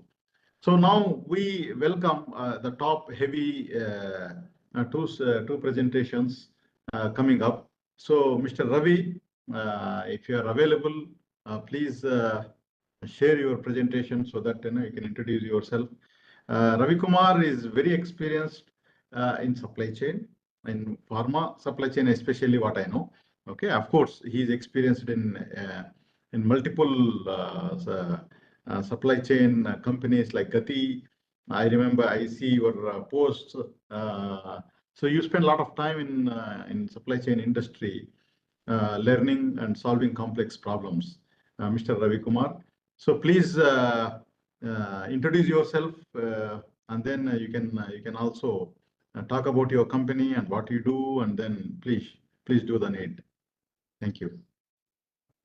Thank you, Mr. Kader. I hope I can call you as Abdul Kader or Kader. Yeah, you can call Abdul. Sheikh. Yeah. Thank you. Thank you for setting up this first webinar. I suppose you're doing this first webinar on this topic online, and I see that there is quite a lot of growing interest in terms of moving the conferences and presentations to online mode, particularly when people are in different parts of the world, and then they can join and share their thoughts from the comfort of their houses. So thanks a lot for setting up this and then giving me an opportunity to speak. So my name is Ravi Kumar. A very brief introduction, as Mr. Kader already mentioned. I've been there in supply chain for about 22 years, spread across industries like retail, 3PL, and pharmaceuticals, in fact, predominantly in pharmaceuticals.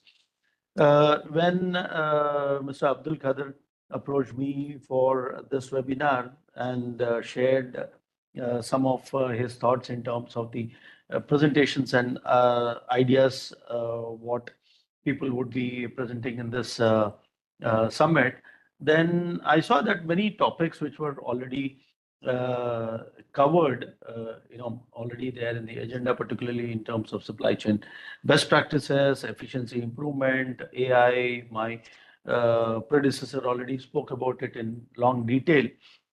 I came with the thought that why not we talk about something on cold chain, and it is not directly related to supply chain, but it is more in terms of logistics and global logistics, where cold chain is one of the very key important topic which has been talked about, particularly given that we have global warming and sustainability, which are actually the buzzwords today. And pharmaceuticals definitely is the industry which gets impacted directly to all these factors. So when we are talking about cold chain in pharmaceuticals, obviously it is not a very direct and an easy topic. It is mostly controllable within the organization, within the warehouses where we store the pharmaceutical products. But it becomes very challenging, particularly when the product is out of the facility, out of the manufacturing facility, and then it needs to be transported across multiple regions, multiple time zones, multiple modes of operation. And hence I chose the topic of relevance of qualified packaging systems in pharmaceutical industry today, to give a broad perspective in terms of what are the different kind of packaging, what are the challenges, what normally we face in terms of choosing the right packaging systems, and then why this is so important. And it covers predominantly some kind of practical situations as well, which we need to consider while we choose the right packaging systems. So I will quickly introduce what is the importance of temperature control in pharma, how the packaging systems have evolved over the period of the years, and what are the factors we considered for choosing choosing the right type of packaging for the products which we need to ship. I think given the short duration what we have, I will try to justify the time and the topic. And at the end of the topic, in case if you have any questions, doubts, please let me know. I'll be very happy to answer. Of course, apart from distribution, logistics, central planning, and S&OP management in pharmaceutical companies, cold chain was one of the very important topic which was close to my mind and heart. And I've been part of many projects within the organization to develop lane risk assessments, to develop packaging systems which can help us on day-to-day basis.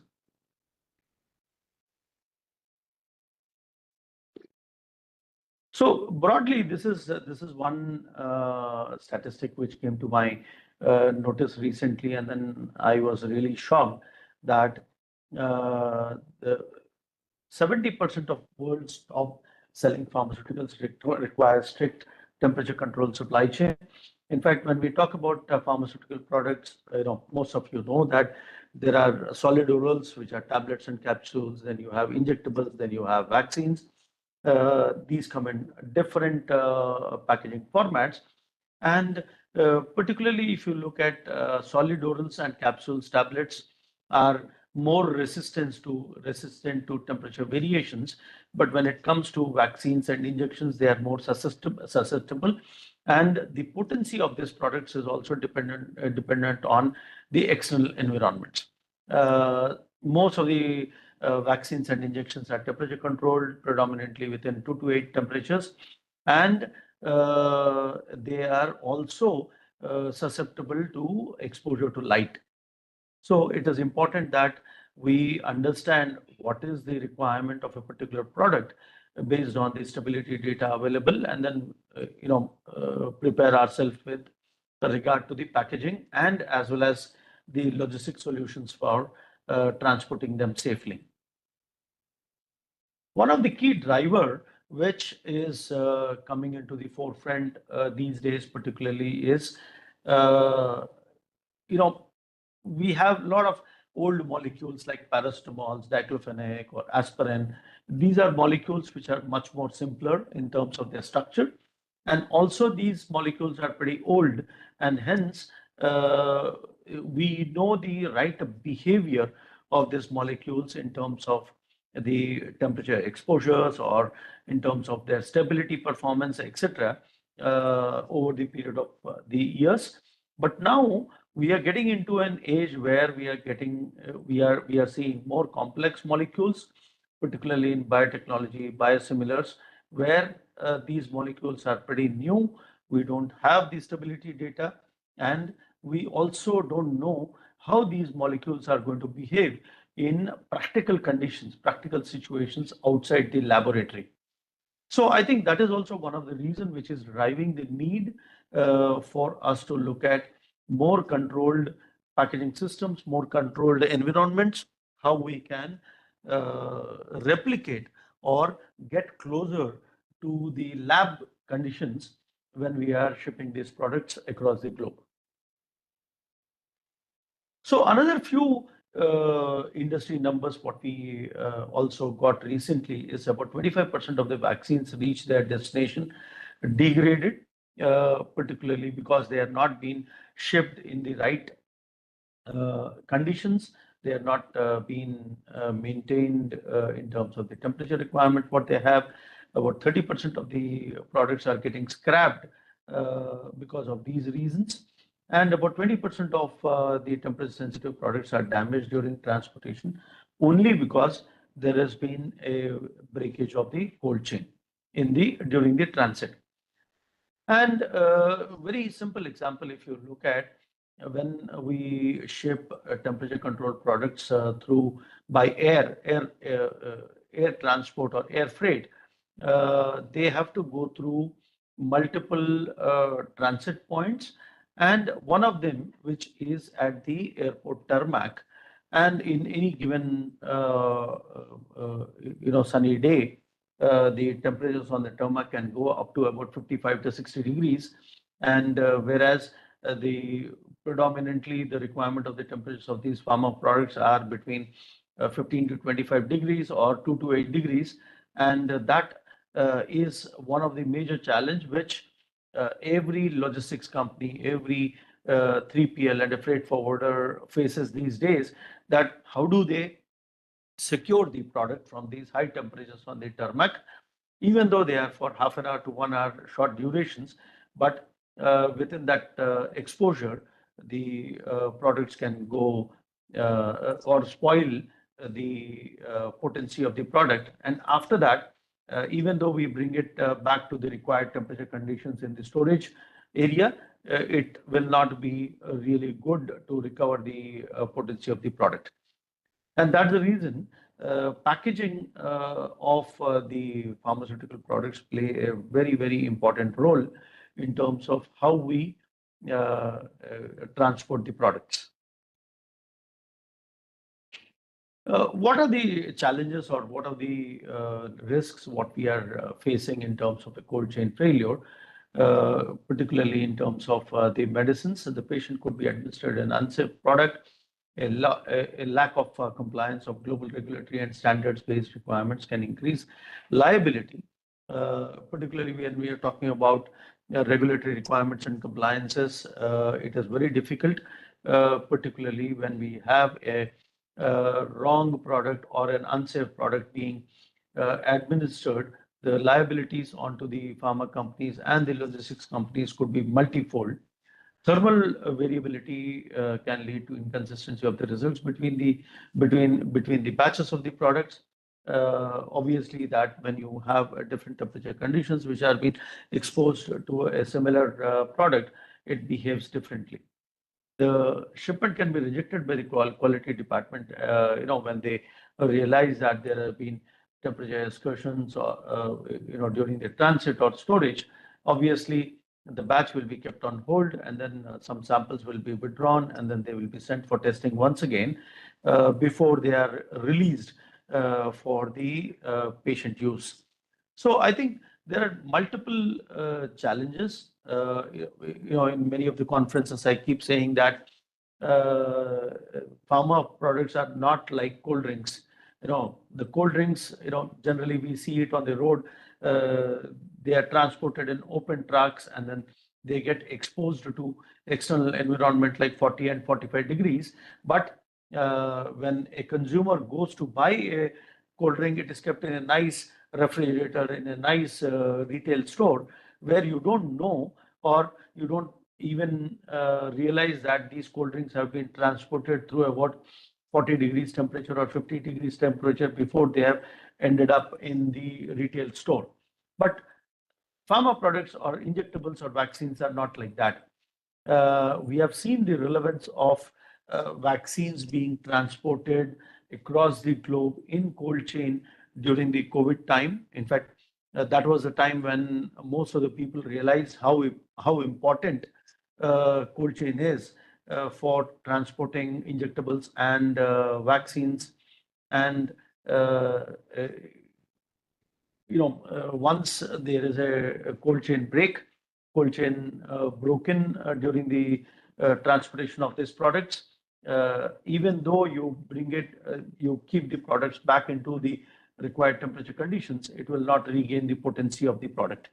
And hence it is important that we don't take this easy, and then we need to maintain the whole end-to-end supply chain within the required temperature ranges.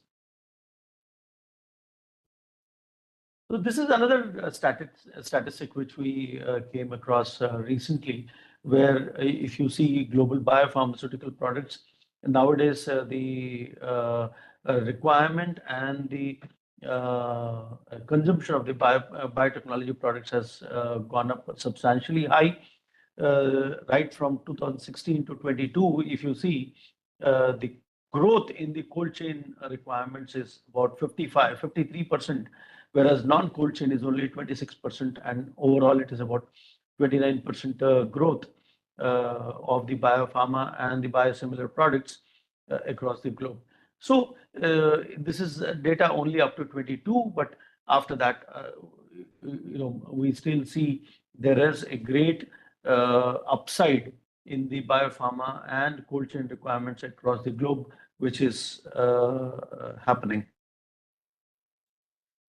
I come to more, I try to narrow down the scope of the discussion to the Indian pharma market. Of course, I know that there are friends on this line from Saudi and Middle East who would probably also be interested in understanding how the Indian pharma market is structured and how it is behaving within the overall cold chain and overall pharma industry.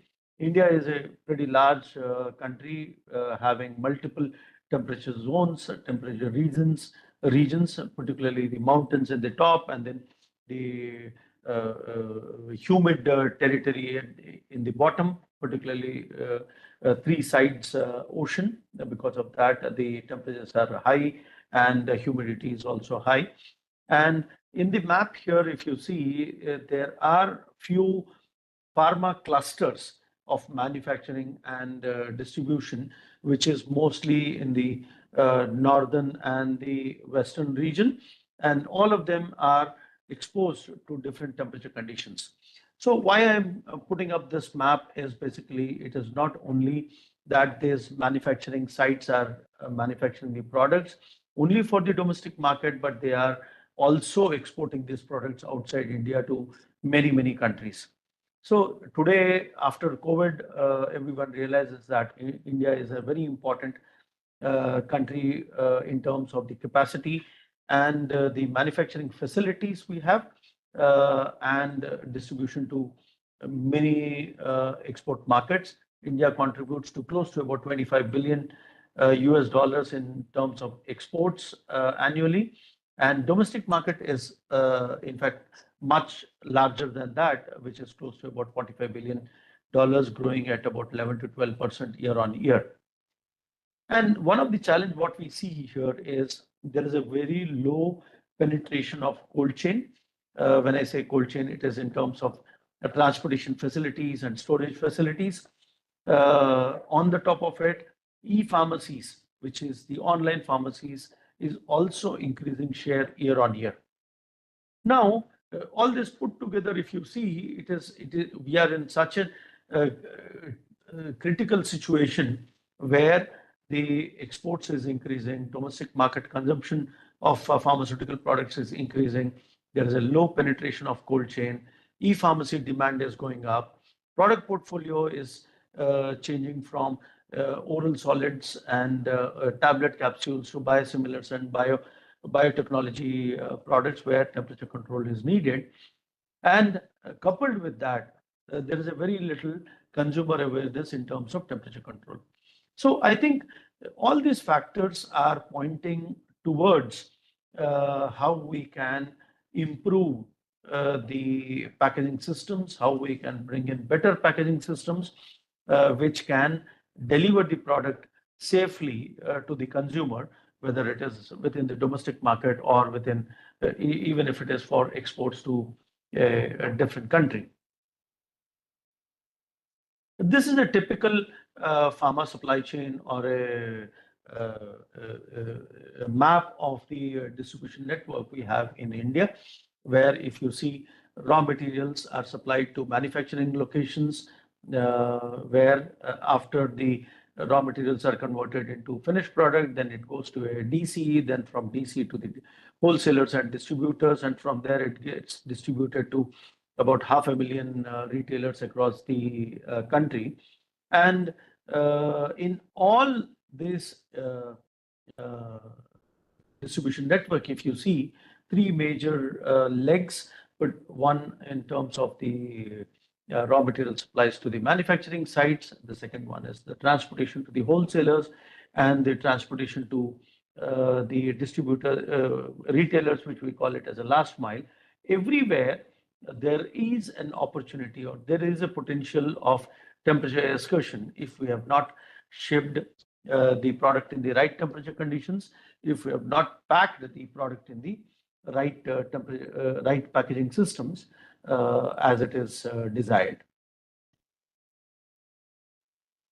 Now, if you look at where do we have the visibility, it is very easy to say that we need to put a right packaging or a right transportation mode all the way till the product is delivered to the retailers. But practically, if you look at, manufacturer has got, where do we have controls in terms of visibility and controls? Manufacturer predominantly has the control on the product and as well as the visibility, because they need, the quality department needs to maintain the data for regulatory purposes and compliance purposes. Similarly, in the central warehouse and the C&F locations or the regional warehouses are predominantly under the control of the manufacturer to set up SOPs, put the controls and checkpoints and have more visibility. And that is where I feel it is more controllable in nature. But after the regional warehouses in the country, the product goes to the super stockists, then the stockists and the sub stockists, and then before it ends up at the retail store. And this is the area where it is completely in the gray zone, where though the company, the manufacturer put so much of emphasis, there are label claims, the label require the temperature conditions are maintained or mentioned in the label claims, but because of the nature of the business, nature of the transportation, once it is out of the regional distribution point, then it becomes a very difficult area for the controls and visibility of the cold chain. So I think these are the challenges what we are facing in India at this point of time. Of course, while we speak, things have been improving over the day, over the months, with better regulations coming up. But let's see how we can mitigate these challenges through the use of the right packaging systems. I will touch upon a very important topic in terms of how we have evolved over the ages in terms of developing the packaging systems. This is a snapshot of the evolution of the thermal insulation mechanism over the period of the years. Initially, when in the primitive stages, the temperature control or the thermal insulation is predominantly managed by the natural products like straw or fur. And then after that, in the Industrial Revolution, then we migrated to fiberglass and foam, which is predominantly used even today. But we have got much advanced technology today, which is called as vacuum insulation panels. Vacuum insulation, why vacuum insulation is so important, I'll talk about it in the coming slides. But with regard to the technology, this is the highest level of insulation what we can look at in the next many years. So what is vacuum insulation and what is vacuum insulation panel? How does the technology work? If you look at it, is let's start with a very simple device or a container which we see it in our daily life, which is a stainless steel or a thermos flask. How does the thermos flask work? Because there are two layers within the container, and then there is vacuum which is between these two layers, and that is the reason it remains cold. And because of the vacuum between these two layers, there is no movement of molecules through the vacuum, and hence there is no Berlin, and then it gave us the knowledge about using this vacuum insulation technology in multiple different ways. And one of the one of the use cases which our company Vacuotech took it in 2001 in Würzburg. Würzburg University is very well known across the globe in Germany for winning about 6 Nobel Prizes. And this is one of the technology which we adopted in making thermal insulation products, high performance insulation products, which we call it as vacuum insulation panels. So these vacuum insulation panels are nothing but flat components where we use foam silica to develop these panels, and then an aluminum sheet is used to cover the foam silica, and then we remove air out of these panels to give the real vacuum properties. So how are these vacuum insulation panels better than the conventional products? Basically, these give about 10 times better efficiency than the conventional thermal insulation materials we have it in the market today. So this is just a schematic in terms of representation between the conventional packaging systems, where if you look at this is a conventional packaging system where you have an EPS or a fiber board or an thermocol box, wherein we use ice gel packets or water gel packets inside this box to maintain the temperatures of the product. And the one on the right side, if you see, this box has been developed using thermal insulation, high performance thermal insulation, which is vacuum insulation panels, and PCM panels. PCM is phase change material, which gives high performance of the refrigeration inside the box. And you can very clearly see how it works in terms of the volume inside the box. The conventional mechanism gives a very little space inside the boxes to maintain the temperatures, and the high performance boxes give you more volume to store the product inside it. So this is a representation. The box what you see on the left side is an EPS box, and on the right side is made out of vacuum insulation panels, and that is the representation. The 10 times performance which gives for the same volume of the product and the same temperature of the product what we need. So apart from the vacuum insulation panels, mostly the packaging systems are categorized into active packaging systems and passive packaging systems. Active packaging systems are the packaging systems which you use external energy like dry ice or power or batteries to maintain the temperatures of the product inside the boxes or inside the containers. But whereas passive packaging systems does not need any external energy, they maintain the temperature inside the packaging based on vacuum insulation panel, which is the highest level of thermal insulation available in the world today, and PCM is phase change materials which retain the energy inside the containers, and then they provide longer performance or longer efficiency in terms of maintaining the temperatures inside the packaging.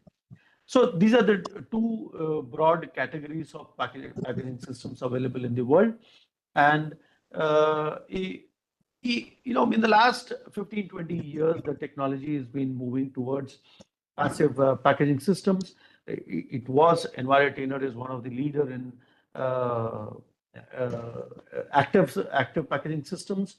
They have a history of about 2 to 3 decades, and then over a period of time, if you see, there are many companies, many different technologies which have come up, and in the last 10 years, last decade, most of the packaging systems they are using passive packaging systems because you don't need any external energy to power the refrigeration system and then keep the temperatures in control. And the technology in terms of developing a passive packaging systems are also improving by the day. Today, or rather in the month of December, actually our company have launched a new packaging system which is based on VIP and PCM. PCM is a phase change material, as I said. This PCM can deliver temperatures up to about minus 63 degrees, which completely avoids a need for dry ice to be used in these packaging systems. Dry ice has an inherent temperature of minus 70 degrees, and because of its harmful nature, pharma and food companies are no more intending to use dry ice, despite it is very cheap. And hence our company came out with this PCM solution, which can deliver a temperature of minus 63 degrees over a period of, which can maintain the temperatures all through the transit. What are there are some what are the factors which we need to consider, particularly choosing the right packaging systems, whether it is active, passive, or whether it is conventional packaging or high performance packaging systems. We need to understand what are the different temperature ranges, particularly when we want to choose the right packaging system. Basically, the temperature ranges are categorized roughly from plus 25 degrees to about minus 180 degrees. Plus 25 degrees is the normal body temperature, what we call it, which is controlled ambient. Then 2 to 8 degrees is refrigerated. Freezing temperatures are 0 to minus 18 degrees, and minus 70 to minus 80 degrees are called defrozen. And then you have cryogenics, which is minus 80 degrees and below. Now, why this chart is important for us to understand is basically these terminologies are very commonly used: refrigerated or freezing temperatures or controlled ambient temperatures. Based on this, people in the complete supply chain and the whole logistics or distribution network, they need to talk the same language so that they transport and store the products in the right temperatures which is required. So if you look at defrozen, which is minus 70 to minus 80 degrees, that is where the dry ice comes into play. And right from plus 25 degrees up to minus 80 degrees or minus 70 degrees, we have many different technologies which can deliver this performance all through the transit. It is only minus 180 degrees, which is cryogenics, where you need to use liquid nitrogen packed in the cans to deliver this temperature range. But the rest of all the temperature ranges, we can deliver it through PCM and VIP technologies.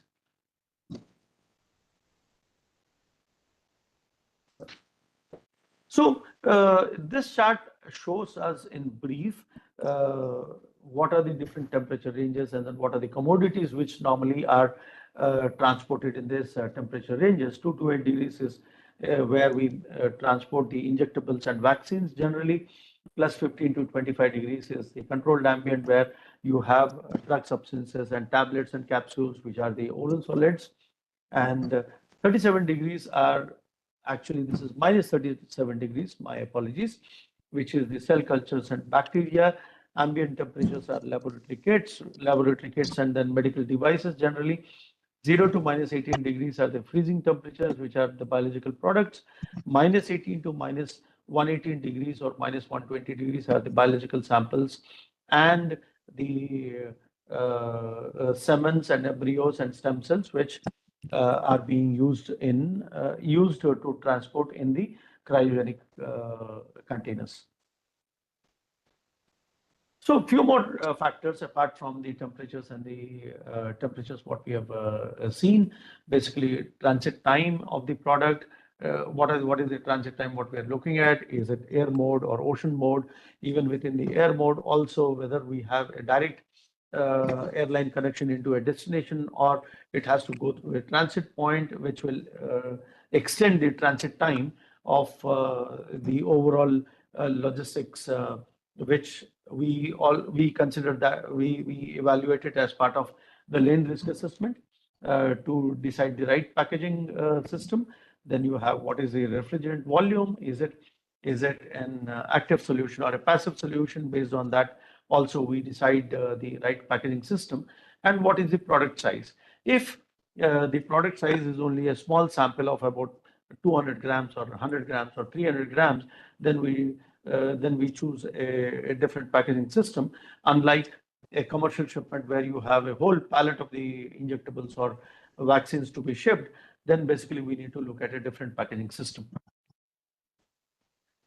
So on the right side, if you see, the table gives the different type of packaging systems we have, particularly the Vacutainer and Vacupal. These are the large containers, large packaging systems, which are used for commercial shipment transportation, and the rest of the small boxes are used for samples and APIs and excipients, which can be shipped in small boxes of about 40 liters or 50 liters or 100 liters, depending upon the requirement of the packaging requirement of the product.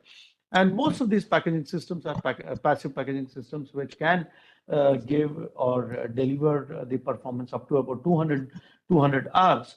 And anywhere to anywhere today, given the improvement in the improvement and availability of the flights, availability of the transportation systems, we can deliver the products within about 200 hours anywhere in the world in the today's situation. In fact, actually, most of these packaging systems have been used to deliver the COVID vaccine across the globe. It is not only in one continent or one country, until unless it is delivered to the last mile and then the last patient to execute these vaccines. And most of these have been proven systems across the globe.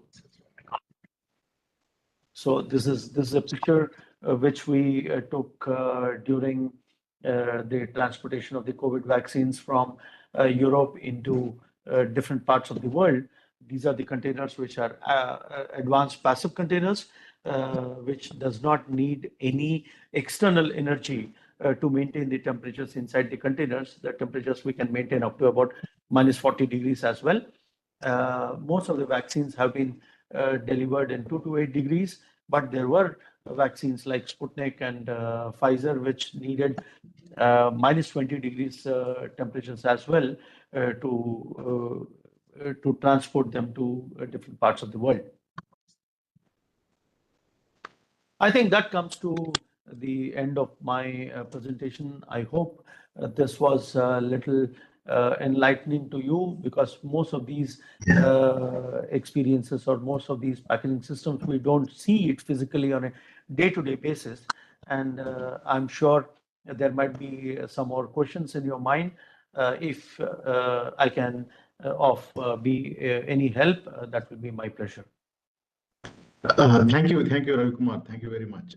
It was a really excellent information to note how the cold chain work.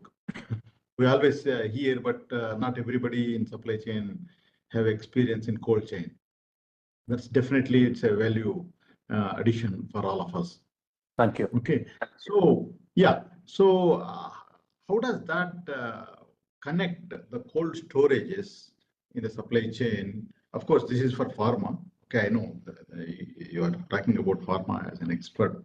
Okay, but what about the cold chain, cold storages and then cold transit? So based on your experience, how does that industry is going on, and what are the key challenges in that industry? Yeah, I think very briefly I touched upon the cold storages also, but in general, if you look at cold storages are stationary and which are much more controllable in nature. Why? Because you have a power connection already given to the cold storage. You have a backup system of generators. You have solar panels attached to the cold storage.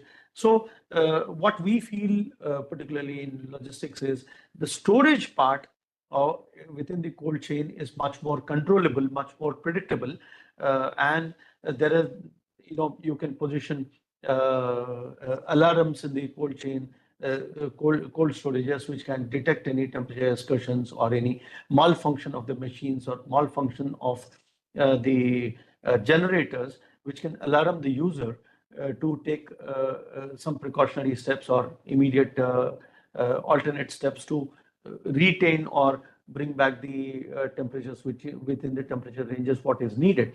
But when it is in logistics, particularly, it is outside the warehouse, outside the cold storages, it is definitely much more challenging, because we don't know whether the truck is in the middle of the highway somewhere, or the product is being left on the airport tarmac. By mistake, someone forgot to load it onto the aircraft, or because of some delay, the package has been left on the tarmac for more than 2 hours or 3 hours, which could cause temperature excursions. And hence, in logistics, in transportation, the challenges are much more difficult, much more different.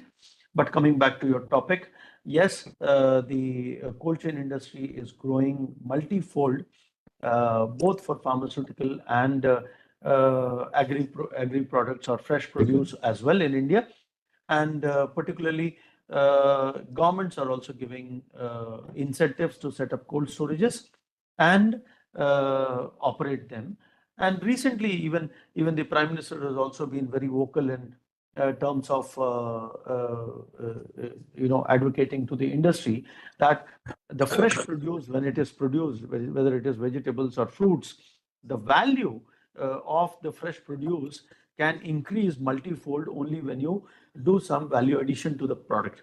So when we say value addition, then basically whether it is packaging, whether it is converting into a ready-to-use breakfast or ready-to-use product, then only the value of the product goes multifold, and the farmer can get more benefit and more profits from it, not just selling it as it is.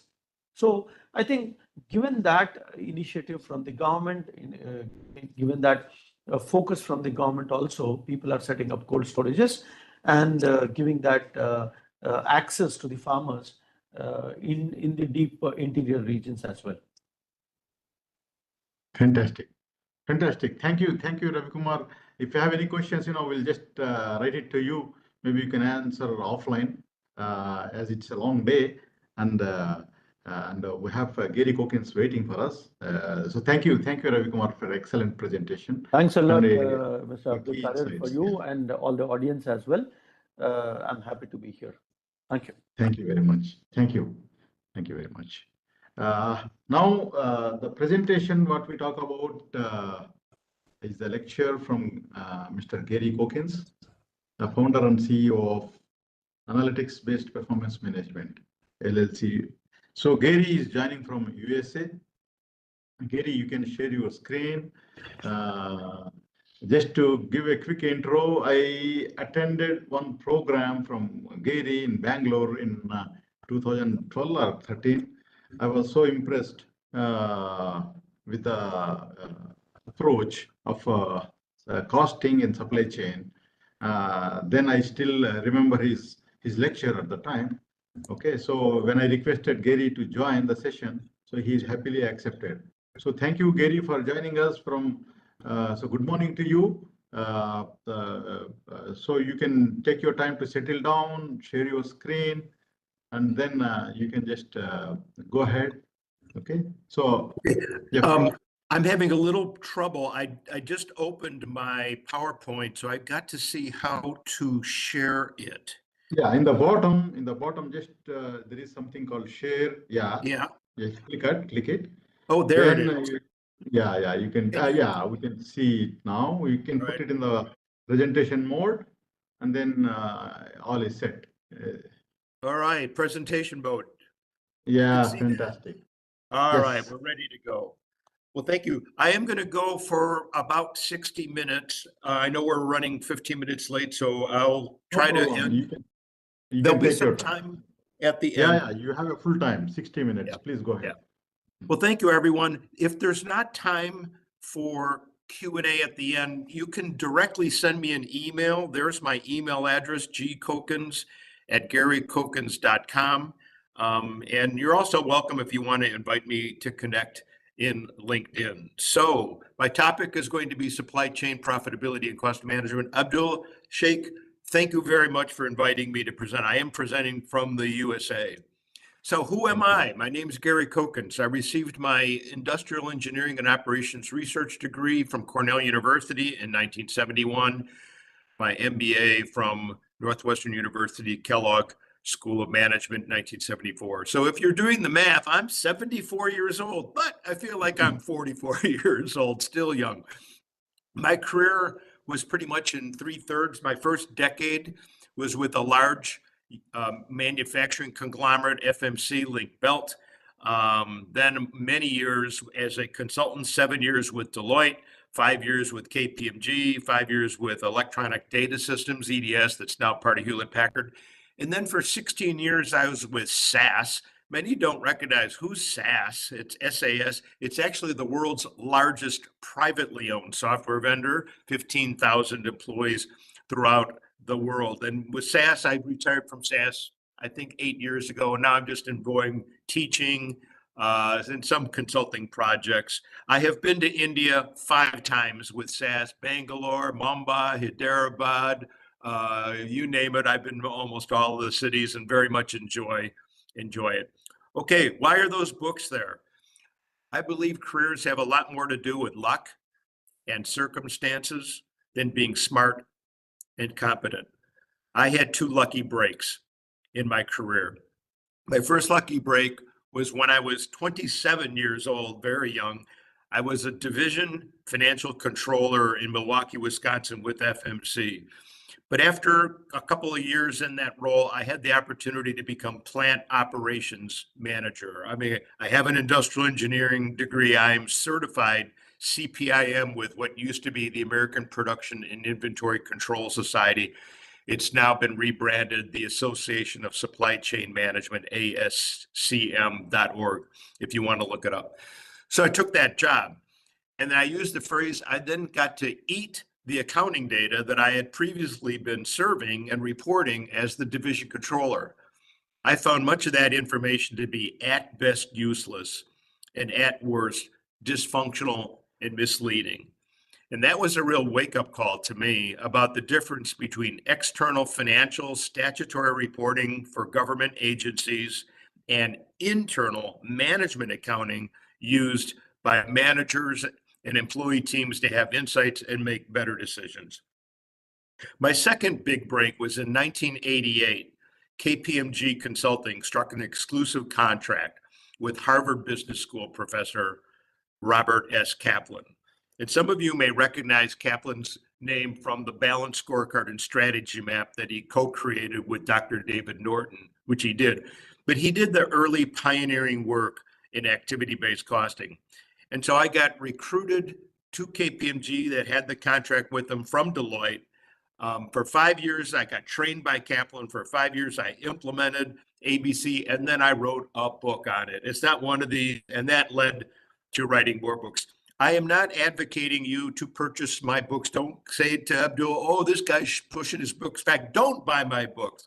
What you can do, though, is go to the Wiley.com website. Chapter 1 is a free download. Also, in my website at the bottom, you can see www.garykokens.com.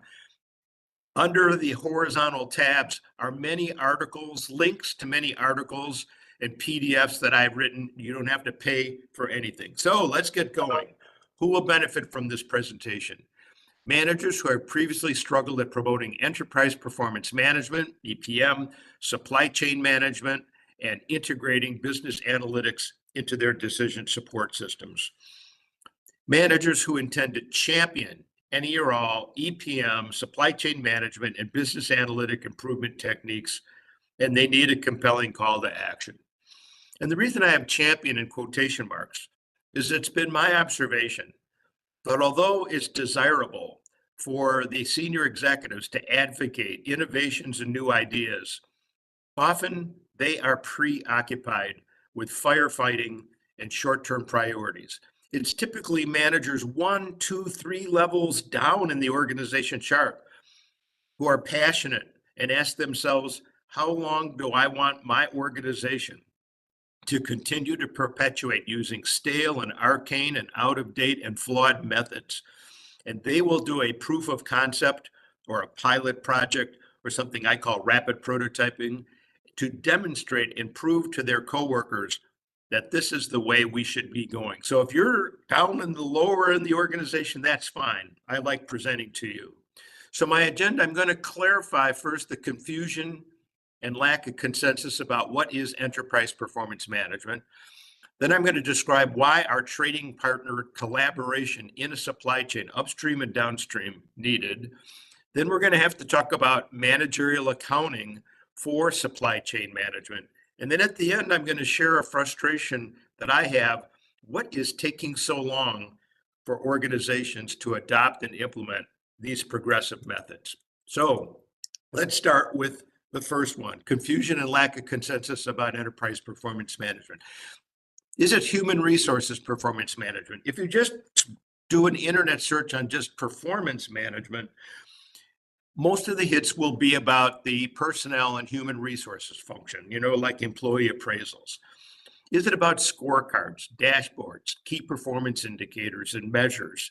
Yes, but that's a subset. Is it about the alignment of the employees and their priorities with the strategy of the executive team? Yes, again, that's a subset. That's the world of the strategy map and balance scorecard from Kaplan and Norton. Is it about process, productivity, and quality improvement? Yes, but that's another subset. Those three are referenced as business process management. BPM is the acronym. So things like lean management, Six Sigma quality improvement, and the like. Or is it all of the above and maybe even more? And the answer is yes. And the good news is this: the enterprise performance management is basically an integration of many multiple methods, like gears in a machine. The problem is when organizations do implement them, they implement them in isolation of each other. So you've got profitability reporting people in one part of the building. You've got supply chain management building in some other part of the headquarters building. You've got enterprise risk management in another part of the building. You've got budgeting and planning in another part of the building, and so on and so forth. The message is you get a lot more power and synergy when you seamlessly integrate all of these methods, like gears in a machine, and even more power when you embed analytics into each method, analytics of all flavors, regression, correlation, clustering, association, segmentation, and the like. So the definition is really, as I've just described, and since I believe you're getting a copy of the PDF of these slides, analytics-based enterprise performance management is the integration of multiple methods with each embedded with analytics, such as segmentation, especially predictive analytics. Make no mistake, the purpose of enterprise performance management is to achieve the executive team strategy and make better decisions. Now, what has caused interest in EPM? I'm going to basically take you through these 8. It'll just take me 2 to 3 minutes. And then the rest of the presentation is going to be 7, supply chain management, which is why we're all here. The first reason there's been interest in EPM in the last 5 or 10 years is executives' frustration with strategy failure. Most executives are quite good at formulating strategy. Their frustration is failure for the employees and managers to successfully implement the strategy. And there's a fair amount of empirical evidence on this. In North America, there is a recruiting firm, an executive recruiting firm in Chicago. Incidentally, I'm from Chicago. That's where I was raised here in the US. And they monitor the involuntary turnover of CEOs in North America, the firing of CEOs. It has been increasing every year. And I believe post-Enron, those of you familiar with the Enron, Arthur Andersen collapse, that the board of directors take their job, governance job, far more seriously. So if the CEO is not implementing the strategy, they're fired. A good example would be Carly Fiorini with Hewlett-Packard. The board of directors gave her a few years to implement the strategy. She did not. They fired her. Number 2, increased accountability. Today, there is no place to hide. Managers and employees will be monitored. They will be measured. Doesn't necessarily mean that their job security is at risk, but it could adversely impact their salary or wage increases or job promotions. 3, more rapid decision-making. Unlike a few years ago when you could test and learn and have meetings in conference rooms, today people will be on the phone. Go or no go, yes or no. They need to make that decision in real time. They almost wish that an executive was sitting next to them during the phone call so they could ask them, what decision should I make that complies with your strategy? Number 4, mistrust of the managerial accounting system for transparency and accuracy. The reality is most managers do not trust the management accounting from the CFO. They know it's flawed and inaccurate. Why? Because of those overhead cost allocations to products and services. We'll talk about that. Number 5, poor customer value management. The reality is customers are the source of value creation, wealth creation for owners and shareholders. We need to connect customer activities to the shareholder or wealth creation. Unfortunately, though, the CFO is not reporting profitability by customer. They're stopping halfway down the income statement at just product gross profit margin. They're not including channel distribution expenses, marketing expenses, selling expenses, cost to serve. Marketing and salespeople need to know, if you will, profitability by each customer. 6, contentious budgeting. This may surprise you. I think the annual budget process is broken. And my advice is stop budgeting. There I probably caught your attention. But that begs the question, what was the purpose of a budget in the first place? And how might we use some of these enterprise performance management methods to basically create a much superior budget that is capacity sensitive? In other words, we handle the classification of resources as sunk, fixed, step fixed, variable. You got to think like an engineer. I've been an accountant in the accounting world for 40 years, but I still tell everybody I am an engineer masquerading as an accountant. 7, dysfunctional supply chain management. That's why we're here. The issue here is if you ask, is that most customers view their supplier as the enemy. It's an adversarial relationship. And we'll talk about that in just a few minutes and much more. And finally, number 8, unfulfilled return on investment promises from large IT systems, such as enterprise resource planning systems.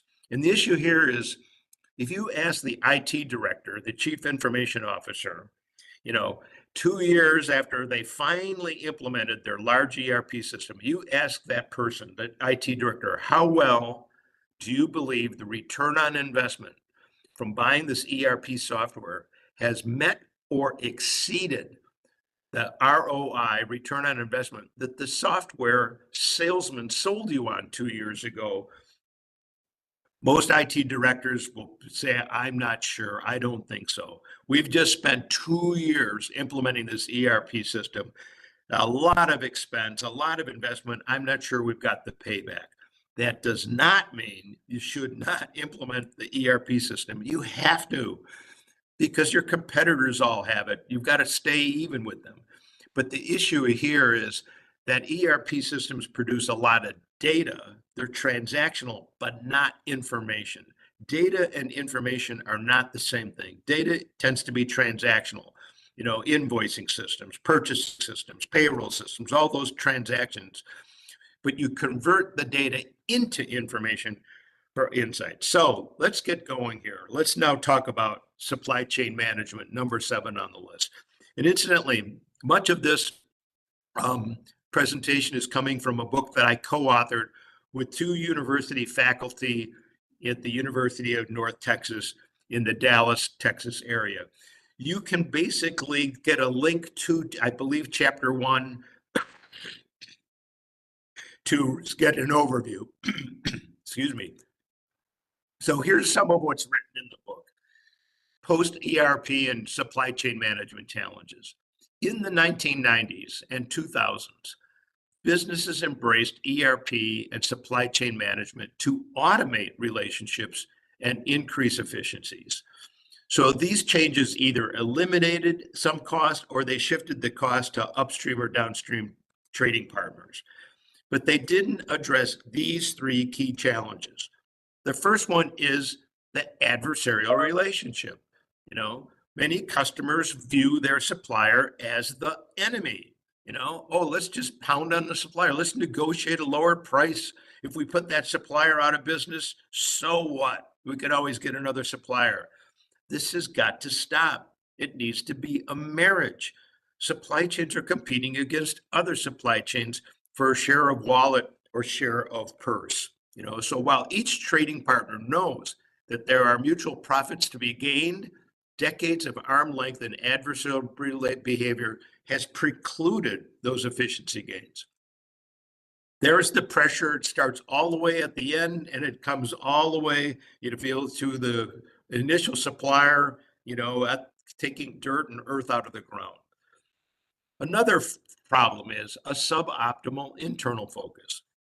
It is no longer sufficient for your organization to be the most agile, lean, and efficient firm. You are dependent on all of your trading partners, upstream and downstream, to also be agile, lean, and efficient. You're all part of this chain and working together, competing against other supply chains.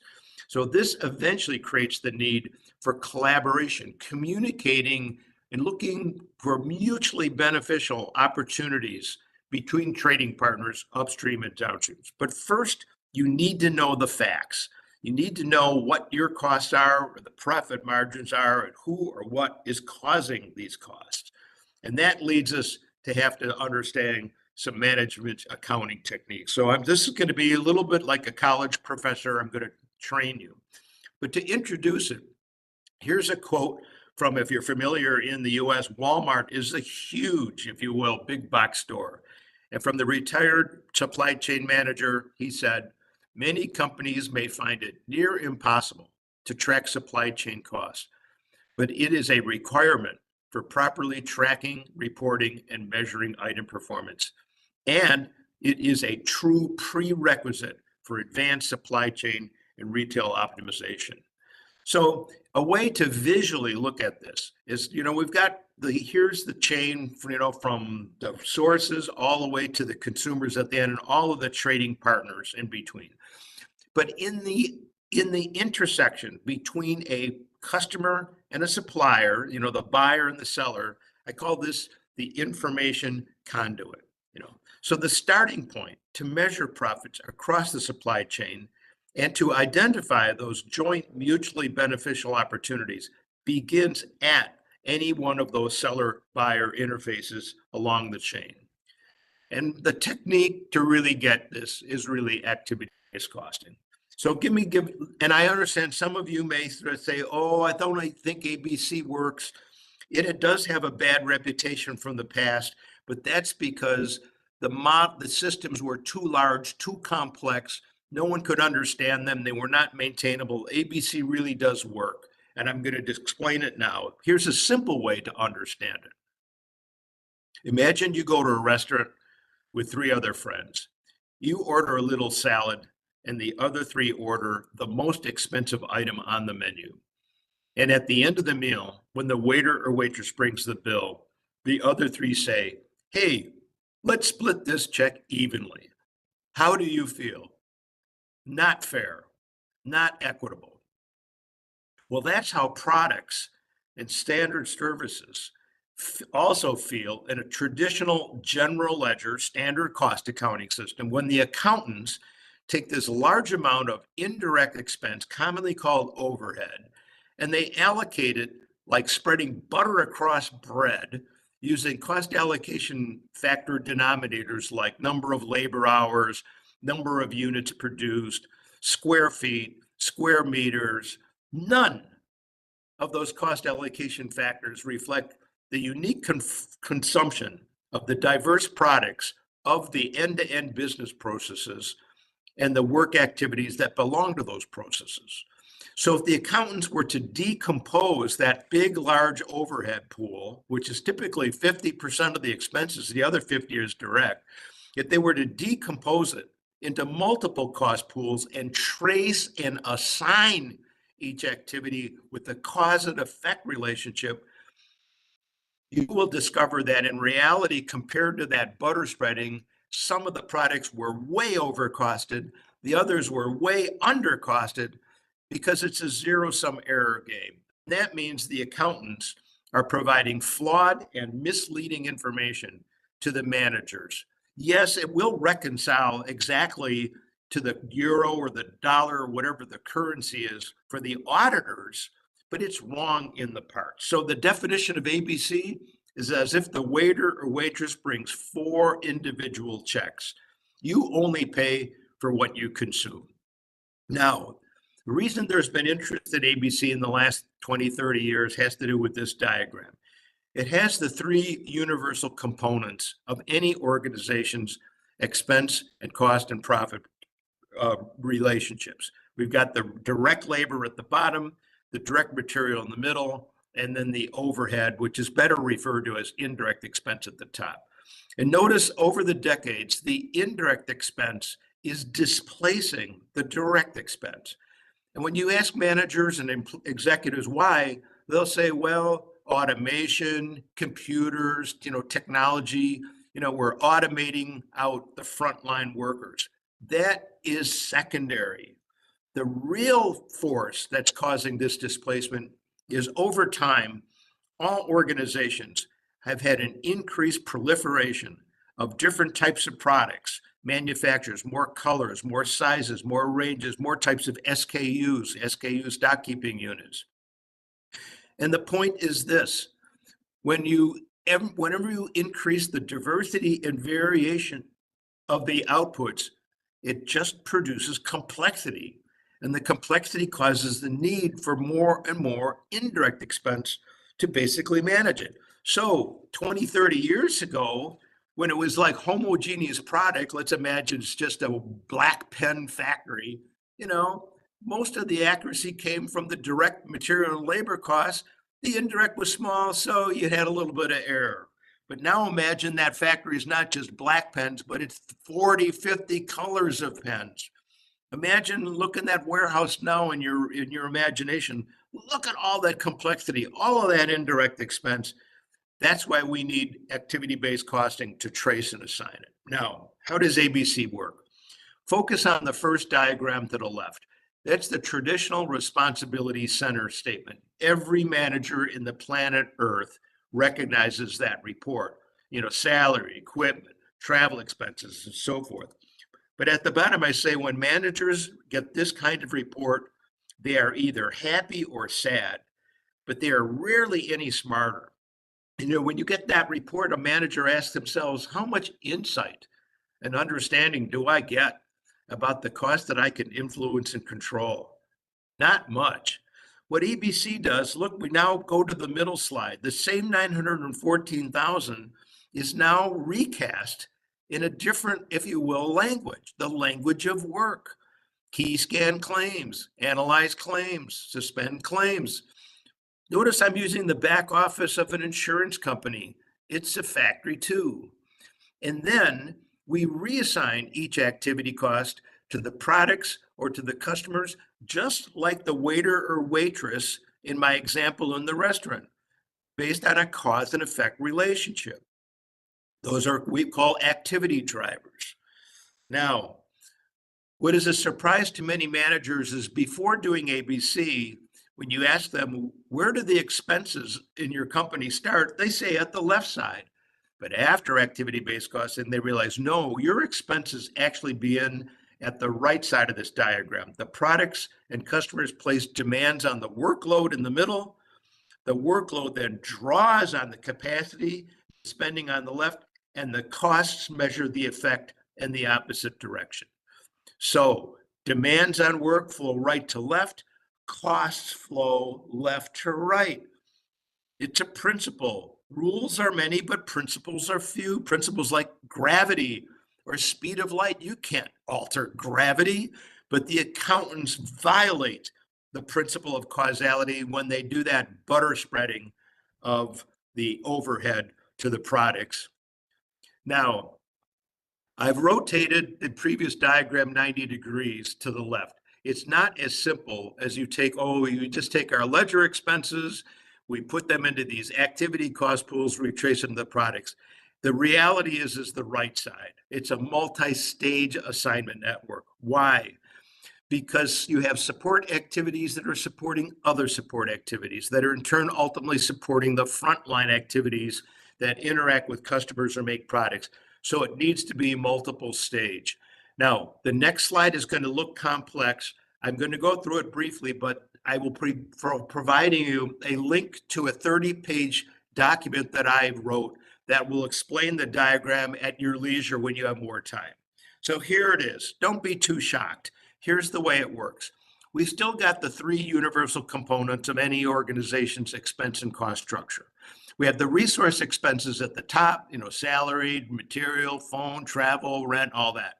We have the work activities in the middle, and then they eventually pile up in the bottom into the products, services, customers, and something we call business sustaining. I'll get to that in a minute.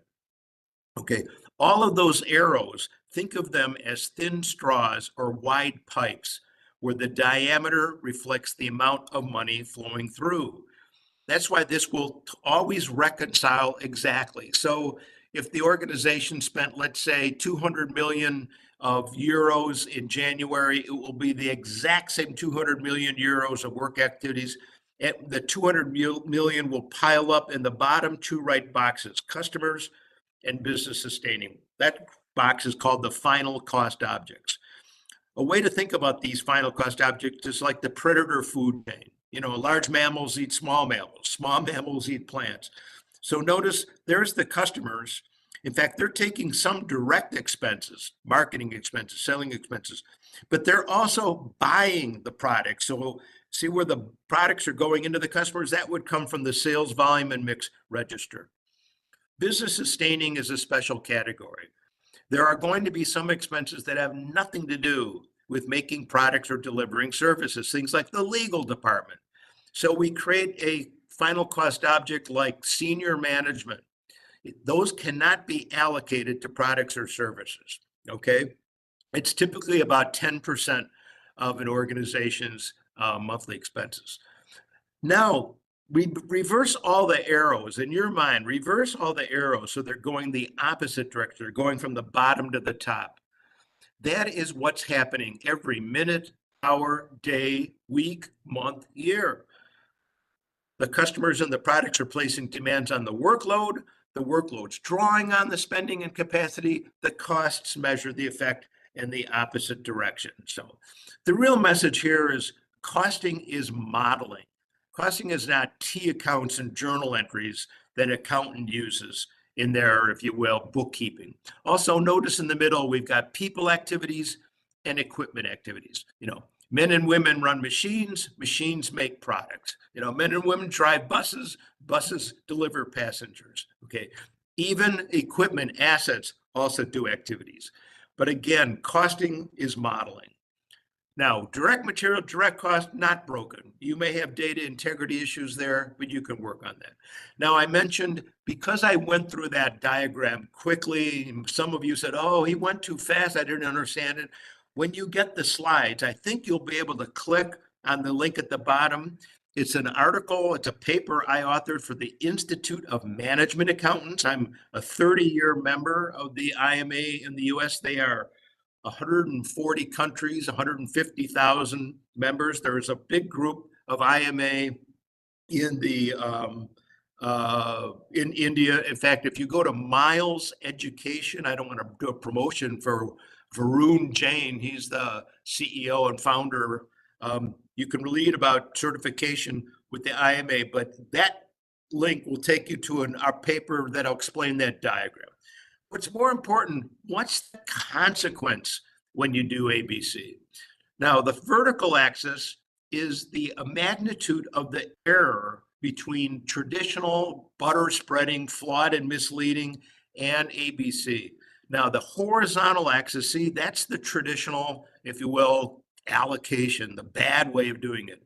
The reverse backwards arrow or S curve, see the ABC? What it's demonstrating is to the far left, for the simple products and services, they in reality have been overcosted when you're using that, flawed labor hours, number of labor hours or units produced. It's really hidden profit. That's like you in the restaurant ordering the little salad. To the far right, though, it's the more complex products, more colors, more sizes, more ranges that basically are disproportionately consuming the indirect expense. So they in reality have been undercosted using the volume approach. So they're really a hidden loss. The consequence is this: for the ones that have been overcosted, since you have the belief that they cost more, you price them to make a profit, but that's really, they've been overcosted. So your competitors may come in with the price 5%, 10% below your price. They're going to steal, grab market share from you. On the opposite side, it's worse. The sales force believes that some of the complex products are very profitable. And so, they try to sell more and more, but in reality, they're unprofitable. So the more that they sell, the more you lose money. This is how serious activity-based costing can improve, impact an organization. Now, here's the other impact. You're looking at a real diagram of real information. The vertical axis is the net revenues minus the properly calculated and traced ABC cost.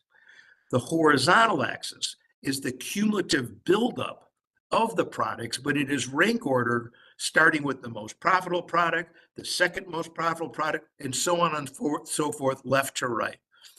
The very last data point at the bottom, at the right side, will exactly reconcile with the income statement. So in this example, the company had quarterly 30 million in expenses, in revenue, 28 in expenses, the net out at 2. That last data point is exactly that too. There is always organization shock when the management team sees this graph. This graph is typically referred to as humpback whale because it looks like a humpback whale in the ocean. Because in this real case, it said you made roughly $8 million of unrealized profit on 3/4 of your products. You lost 6 million on the remainder to net out at 2. And they're always in shock because their belief system before seeing this ABC graph is this graph would look like this blue line. And what's happening is all that broad brushed, average butter spreading is crushing and suppressing any accuracy. But ABC is detecting all the accuracy, and that's gives us the higher line, Now, some may ask, well, what do we do about those unprofitable products on the right? Do we abandon them or drop them? No, that could be a mistake because in some cases, some products are bundled with others. Things like blades and razors. You sell the razor deliberately at a loss, but you make it up with the blades. But the point is this: the top line graph is fact-based data. And if you remember anything from my lecture here, remember this: in the absence of facts, anybody's opinion is a good one.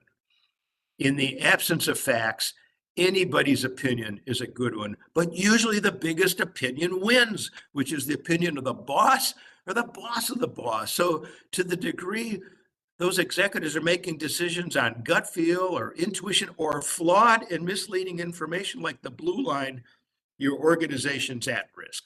Now, some of you may be saying to yourself, Gary, you're beginning to persuade me that we should be implementing activity-based costing at my organization. However, my understanding is it would be big. We'd have 3,000 activities. It'd be a mudslide of data. Every manager and employee would have to fill out a timesheet, and employees hate timesheets, and all those other reasons why not to do ABC. Though all misconceptions. But that's what people believe. I came up with the technique many years ago to implement ABC in 3 weeks. And here's how it works. It's called rapid prototyping with iterations. You start with model 0, a 1-day workshop with just 5 or 6 people in the room. You construct the ABC model very quickly, all based on estimates, percentages. Its intent is not to provide any useful or accurate data. The morning of the second day, you now bring in the executives and the managers. They see the model. It's very engaging because it's your own company. The light bulbs go on with everybody. Oh, that's how we can understand our profit margins and so forth. You get buy-in. A couple of weeks, you do a few iterations, model 2, 3, in 3 weeks, you've got a permanent, repeatable production system.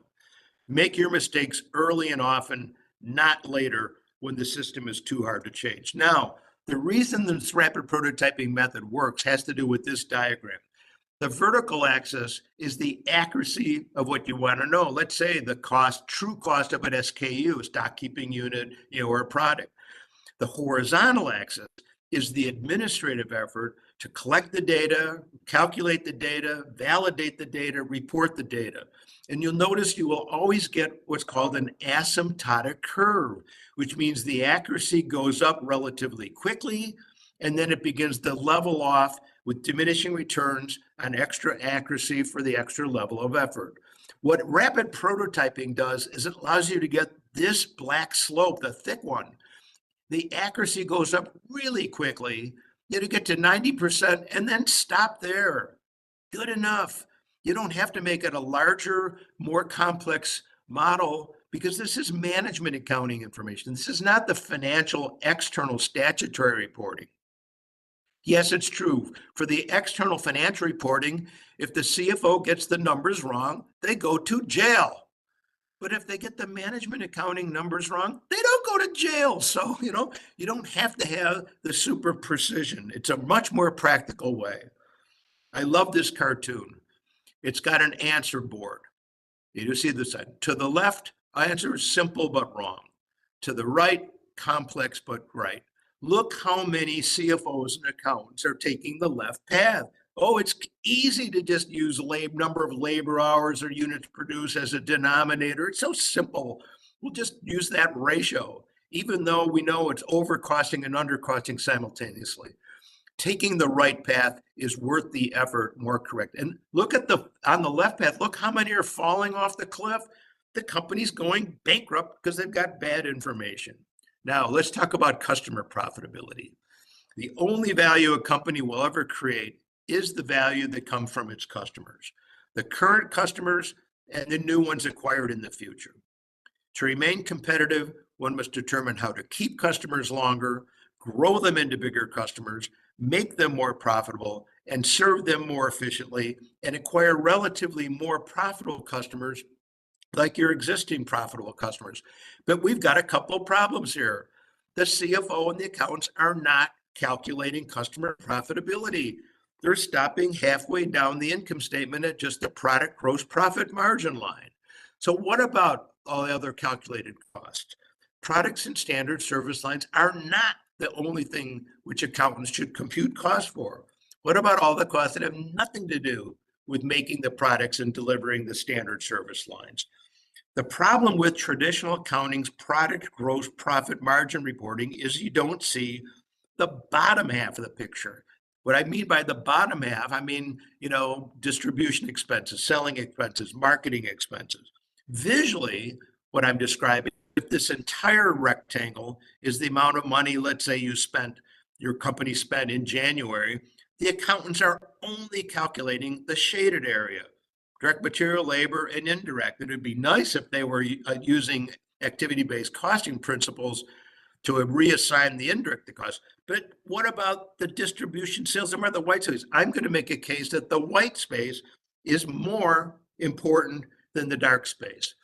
Now, we've got a couple another issue, angel customers and demon customers. What do I mean by this? I'm going to refer to them as high maintenance and low maintenance customers. Every company has high and low maintenance customers.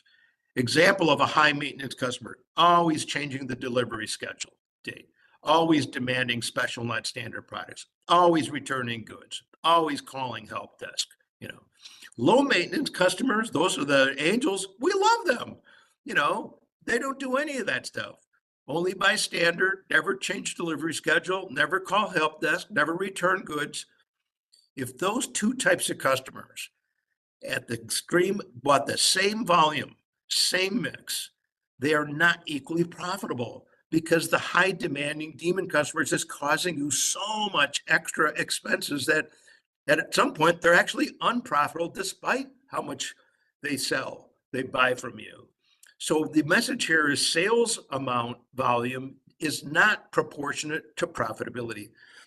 What caught my attention though with this book is the subtitle, Discover Which Type of Customer is Which and Turbocharge Your Stock Price. And what that means is we really need to connect, if you will, customer activities to shareholder and wealth. Now, this is a decomposition of the multi-stage cost assignment network. Remember, I mentioned if you download that PDF, the 30-page document, you can see the decomposition. But the message here is when we go left to right from the activities come into the final cost objects, layer by layer like an onion skin, the profitability is being calculated and reported. And that gives us a profit and loss statement for each customer. And you can see all of the layers. Now, in this fictitious example, notice at the 30% level, that was the product gross profit margin for the mix of products that this fictitious customer bought. But between the 30 and the 8, 22 more points of profitability are eroded, nothing to do with the cost of the products, all having to do with channel selling and marketing expenses. And so if you calculate these two broad swaths for every customer, you can put them on a grid that looks like this, where each circle intersection is a customer. Now the vertical axis is the product mix gross profit margin, high to low, and the horizontal axis is the cost to serve, the angels on the left, the demons on the right. And now things become obvious. The most unprofitable customers are in the lower right because they're buying low margin profit mix from you and they're difficult to serve, demanding all that extra work. The most profitable customers are in the upper left because they're buying high margin mix and they're easy to serve. And now the name of the game is move the dots from the bottom right to the upper left, but now you've got the facts. And Abdul, that would be a webinar or presentation from another speaker than me, because the move to dots, an example would be unbundling and fee-based. If they're causing you extra work, charge them an individual fee. The airline's been doing it with baggage, or if you want to move from a middle seat to an aisle seat. So the message here is there is a shift in the CFO's responsibility. The CFO must now help the sales and marketing team to better target customers. The spending budget for sales and marketing is critical, but it should be treated as a preciously scarce resource to be aimed at generating the highest long-term profits for wealth creation for the shareholders and owners. So this means answering questions like, which type of customer is attractive to newly acquire, to retain, to grow, or to win back? And which types of customers are not attractive to go after, that are actually unprofitable? And for the customers that are attractive, the second question is, how much should we optimally spend attracting, retaining, growing, or recovering each customer microsegment? And I have optimally in italics. Why does it become an optimization problem? Here's why. Remember the subtitle of this book, Discover Which Type of Customer is Which and Turbocharge Your Stock Price? Well, there's two ways you can destroy shareholder wealth, okay? You can destroy it by first overspending unnecessarily on loyal customers for what is needed to retain them. So they would have still bought over the last fiscal year the same amount, same mix, despite how much you give them coupons, offers, deals, and whining and dining them. But you can also destroy shareholder wealth on the other side by underspending on marginally loyal customers and risk their defection to a competitor. So if they feel that you're not paying any attention to them and you're just ignoring them, they're going to look for a competitor that's more aggressive. So the message here, what is the optimum spending level? It's like you go too much or too little, and the accountants are in a good position. If they would master some of this advanced managerial accounting with activity-based costing to do it. But sadly, very few are. And Abdul, I'm going to now make an observation and deviate. In India, there is a problem.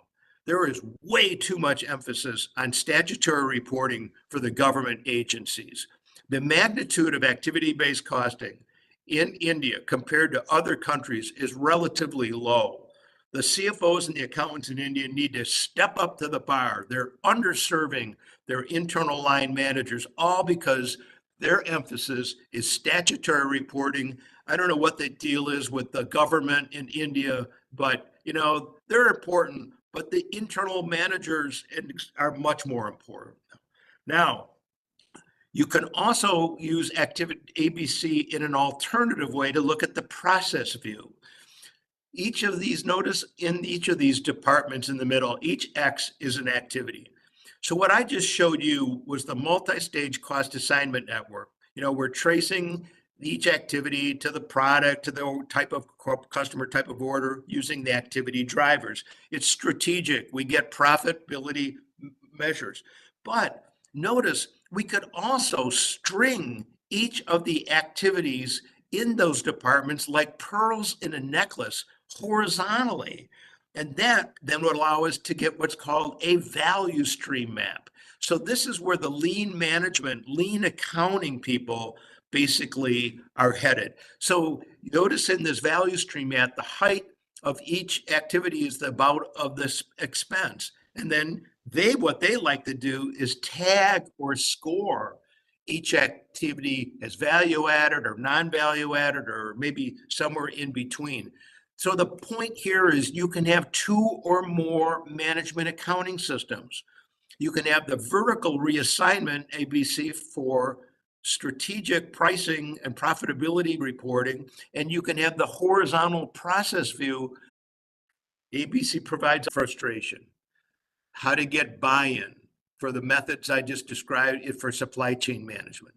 Why has the adoption rate for enterprise performance methodologies with the supply three? The first one we call dirty data. Someone put in, the wrong information at the beginning. And so, but IT has a technique called extraction, transform, and load, ETL. It's a way of purifying the data. Another technical issue, if you're multiple divisions like Reliance, big company in India, and I've been to their offices or to some of their divisions several times. They may have multiple hardware vendors. They may have Dell in one factory, they have IBM equipment in another, Hewlett Packard. IT can fix that. The second barrier is the perception that it's way too complicated. It's not affordable. Like I mentioned to you about implementing ABC. Most CFOs go, oh, I don't want to do it. It'll take us 6 months. It's not worth the effort. Also, I don't want to have 2 sets of books. That'll confuse people. I've got 1 set of books for the external reporting, another internal, all of that can be solved with rapid prototyping and iterations. But the biggest barrier, the third one I'm going to show you, has nothing to do with technology, nothing to do with systems, nothing to do with software. It's all about people. It's organizational behavior. And it starts with resistance to change. It's human nature. People like the status quo. Only babies like change of their diapers. But other people-related issues, fear of others knowing the truth. Oh, I don't want to do ABC. I don't want other departments to know what my costs are. Fear of being measured, fear of being held accountable. Notice all of those have nothing to do with technology or systems. It's about people. And I'll say the last one, weak leadership. Not every organization's executive team has the highest IQ. So the point here is to really successfully implement these techniques, you need soft skills, behavioral management, change management skills. And very few accountants have that. You, and even me in the beginning, what are we? We're what I call Newtonian managers, like Isaac Newton, the physicist. To us, the world's a big machine. Give me the levers, the pulleys, the dials. You need to have some Darwinian, like Charles Darwin, the biologist, sense and respond. It's people. You've got to overcome their resistance, and there are ways to do that. So let me conclude. Your success depends on how well and how fast the right information and intelligence gets to the right people. There's 4 of my books. Again, you do not need to purchase the books, but if you go to the Wiley website or just do a search, most of them, chapter 1 is a free download, and that's all you need. Also, again, to reiterate, my website, see in the bottom left, www.garykochins.com. There are horizontal tabs in these different categories of EPM. Below them are links. It's all free. You do not have to purchase anything from me. So thank you very much. There's my website. Also, you're more than welcome to invite me to connect in LinkedIn. And Abdul, I know you're running late, but if there are... Yeah, thank you, Gary. Thank you. Wonderful presentation. I hear this a long time, but I still see it's a very fresh concept. I see I just noted down all the points, the key things, you just put them on the presentation. Okay, so I have one point. One more point to add to that. If some people, we can convince them that activity-based costing can be used, and the problem is if they don't do it properly, okay, then that will create a bigger problem. Okay, so that could be that is something which management is afraid of deploying it. They need a right person, somebody like you who to guide, who knows exactly how to do this activity-based costing, how to define activities, how to define activity drivers, and then do it in a practical way. If you do it in a wrong way, then it will become another problem. Okay, so I think do the ERP requirements given by the functional managers, like accountants, accounting manager, sales manager, blah blah blah. They have to consider, okay, so the data requirements of activity-based costing at that point of time. Because if you don't do that, what happens is you cannot really extract data naturally from the system. But if you define the scope while doing the ERP implementation, you can get all the data very easily. You don't have to worry about it. But the big problem is while giving the requirements to the ERP, either they're too excited or they're just too reluctant. So that creates a bigger problem. Only very few, maybe marginally, maybe 2 or 3, maybe 10, maximum 10% of organizations, they give a clear-cut requirements from the real business requirements.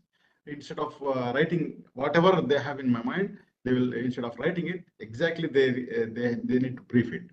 Okay, in our experience, one example, the sales price, shall it include transportation cost or shall it does not include transportation cost? So we put it wrongly. Then later when we want to do the profitability analysis, we were not able to do the profitability by customer. So this we have to redo it. Okay, it is not something easy. So this is a fantastic concept. Okay, I think still we can promote the concept from the technology point of view if we embed this into solution itself. Yeah, let us try. Let us try again. Maybe we will try to do more knowledge transfer to the senior people to get buy-in. Yeah. Mm-hmm. Well, let me make a few comments. I totally agree that if the initial ABC model is poorly designed, it's going to be the same kind of problem with the flawed method. This is why the rapid prototyping with iteration allows you to make corrections each iteration. Also, for any of the individuals attending this that are from a consulting firm, whether it's EY or PwC or whatever, feel free to contact me, because what I enjoy doing now is training you how to implement this for your clients. My days, I'm not ready to fly anymore. I'm 74, but I like doing knowledge transfer, and I can explain to you, actually instruct you, teach you how to do the rapid prototyping. Now, your other point, Sheikh, is leaving out things like distribution expenses. No, those do need to be included. Oh, one other observation. I understand there is one large software vendor, and I'm not going to name it so I don't get in trouble, in India that is the dominant ERP software vendor.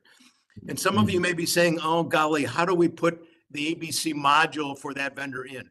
The way I've seen it here in the US is you start with a commercial ABC software vendor. There's about 10 of them. I have, if you want to know, just send me a list. And they're really good calculation engines.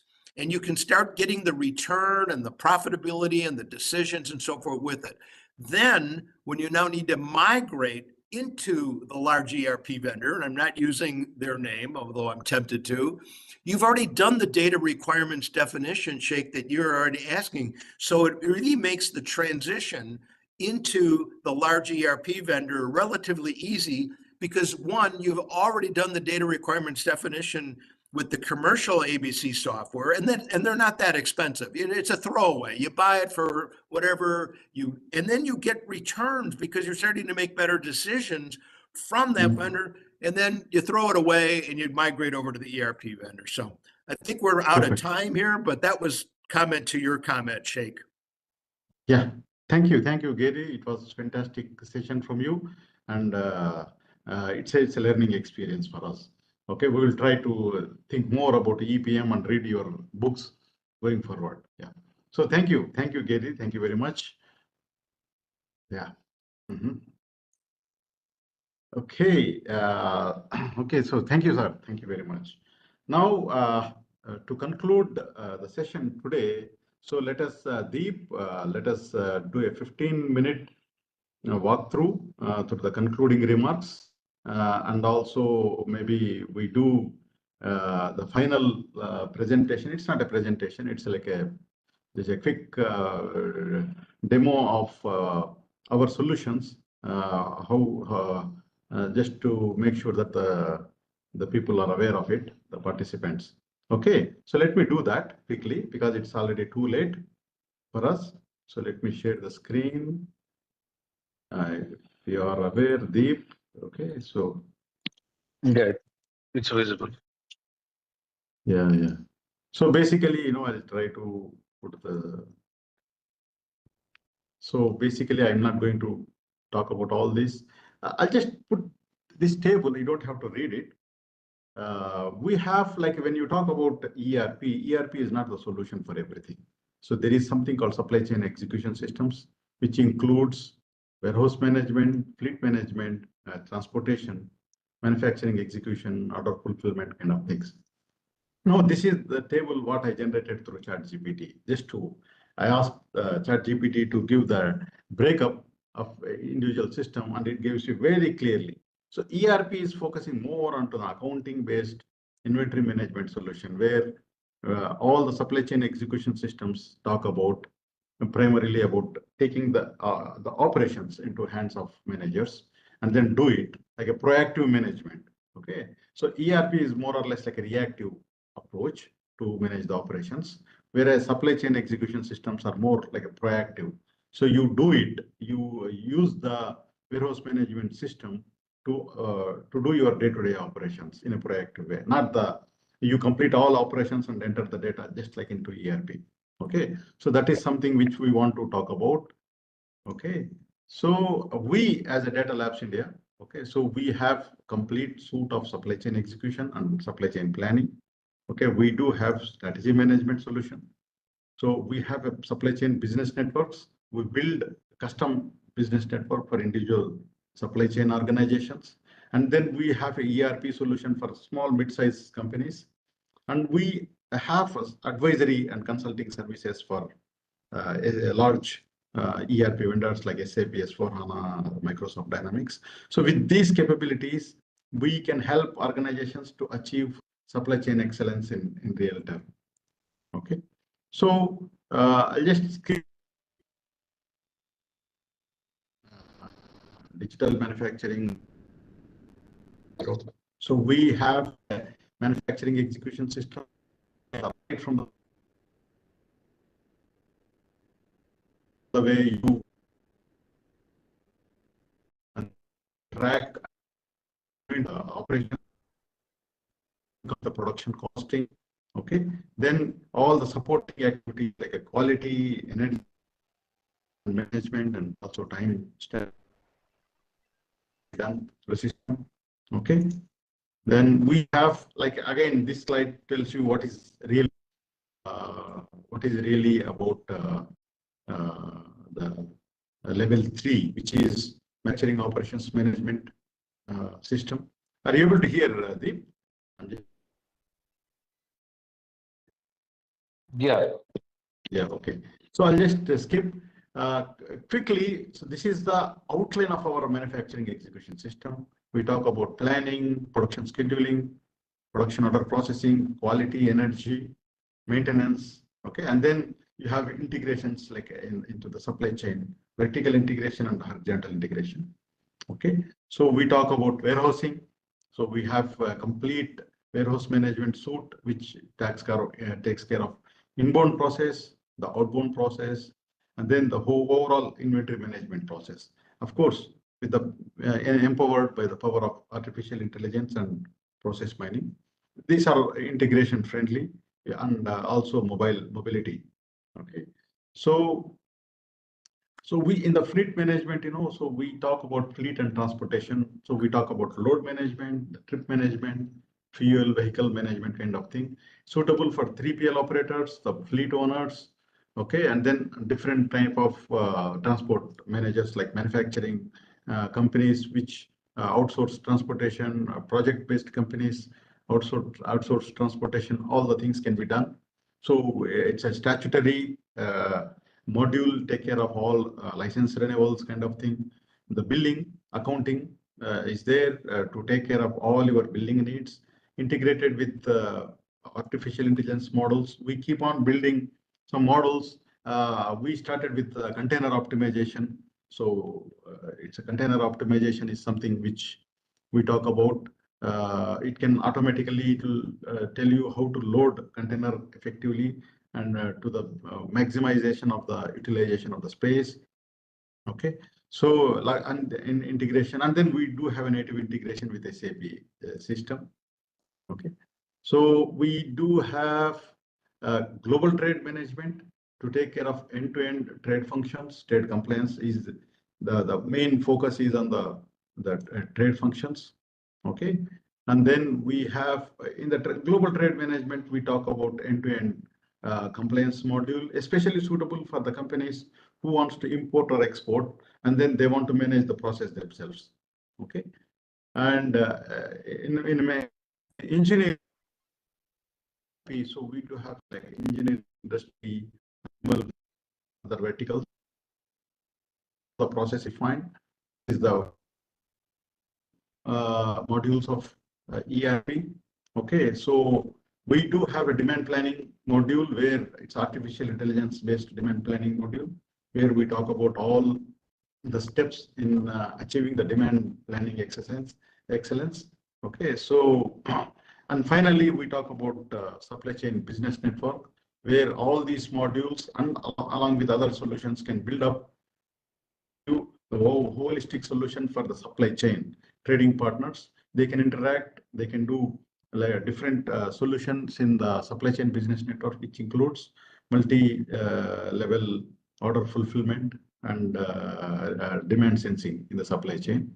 Okay, so I think this is the quick presentation. It's a end of the session, so I don't want to tell you. A quick navigation is we do have a strategy solution, which is the balance scorecard OKR based solution to talk about the holistic strategy transformation.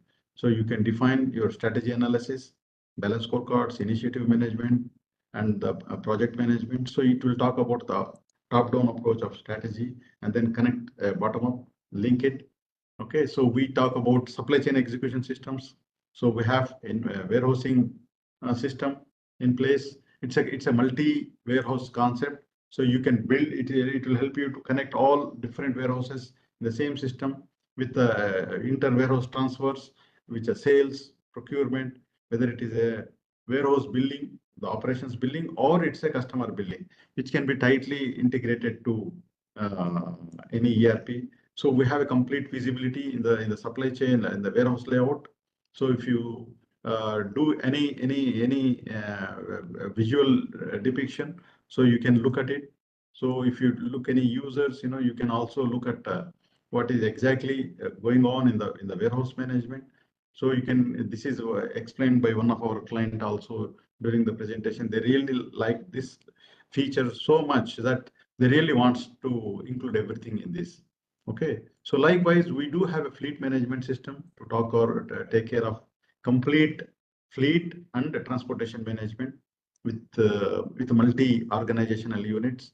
So it can be suitable for smaller truck operators, or it could be very large truck operators, all the modules. So we have a fantastic dashboards to look for. So all the data analytics can be done instantly. Okay, we do have a manufacturing execution where it's a work center based management system. Okay, so you can have track and trace of, you can balance your inventory at the work center level, operational timestamps reporting. Okay, so and then you can have a complete manufacturing process. So we talk about, we are actually adding a digital twin on top of it, so that you can see the manufacturing process and in the system. So we are going to add one more module very soon. Okay, so we have a standard operating processes. Then it's an SAP integration. So we recently have a modules for control system to SAP naturally integrated. The data comes, process it, and send it to warehousing. So you have a wave bridge integrator. Okay, so we have like supply chain optimization, where this is a optimization logic like linear programming, multi integer programming, or mixed integer programming. So we have a demand planning, so container optimization and inventory optimization. It's an optimization tool. So we add all optimizations like network design, production scheduling, okay, in this. And then finally, we have an ERP in place to take care of everything. This is ERP is suitable for mid-size and smaller organizations. And then if the larger organization is very large, we ask them to take ERP of your choice and then choose supply chain manage execution system, what we have. I think this is a quick navigation. With this, I will take an opportunity to thank all the participants, all the speakers, by giving a valuable time to spend very fantastic preparations.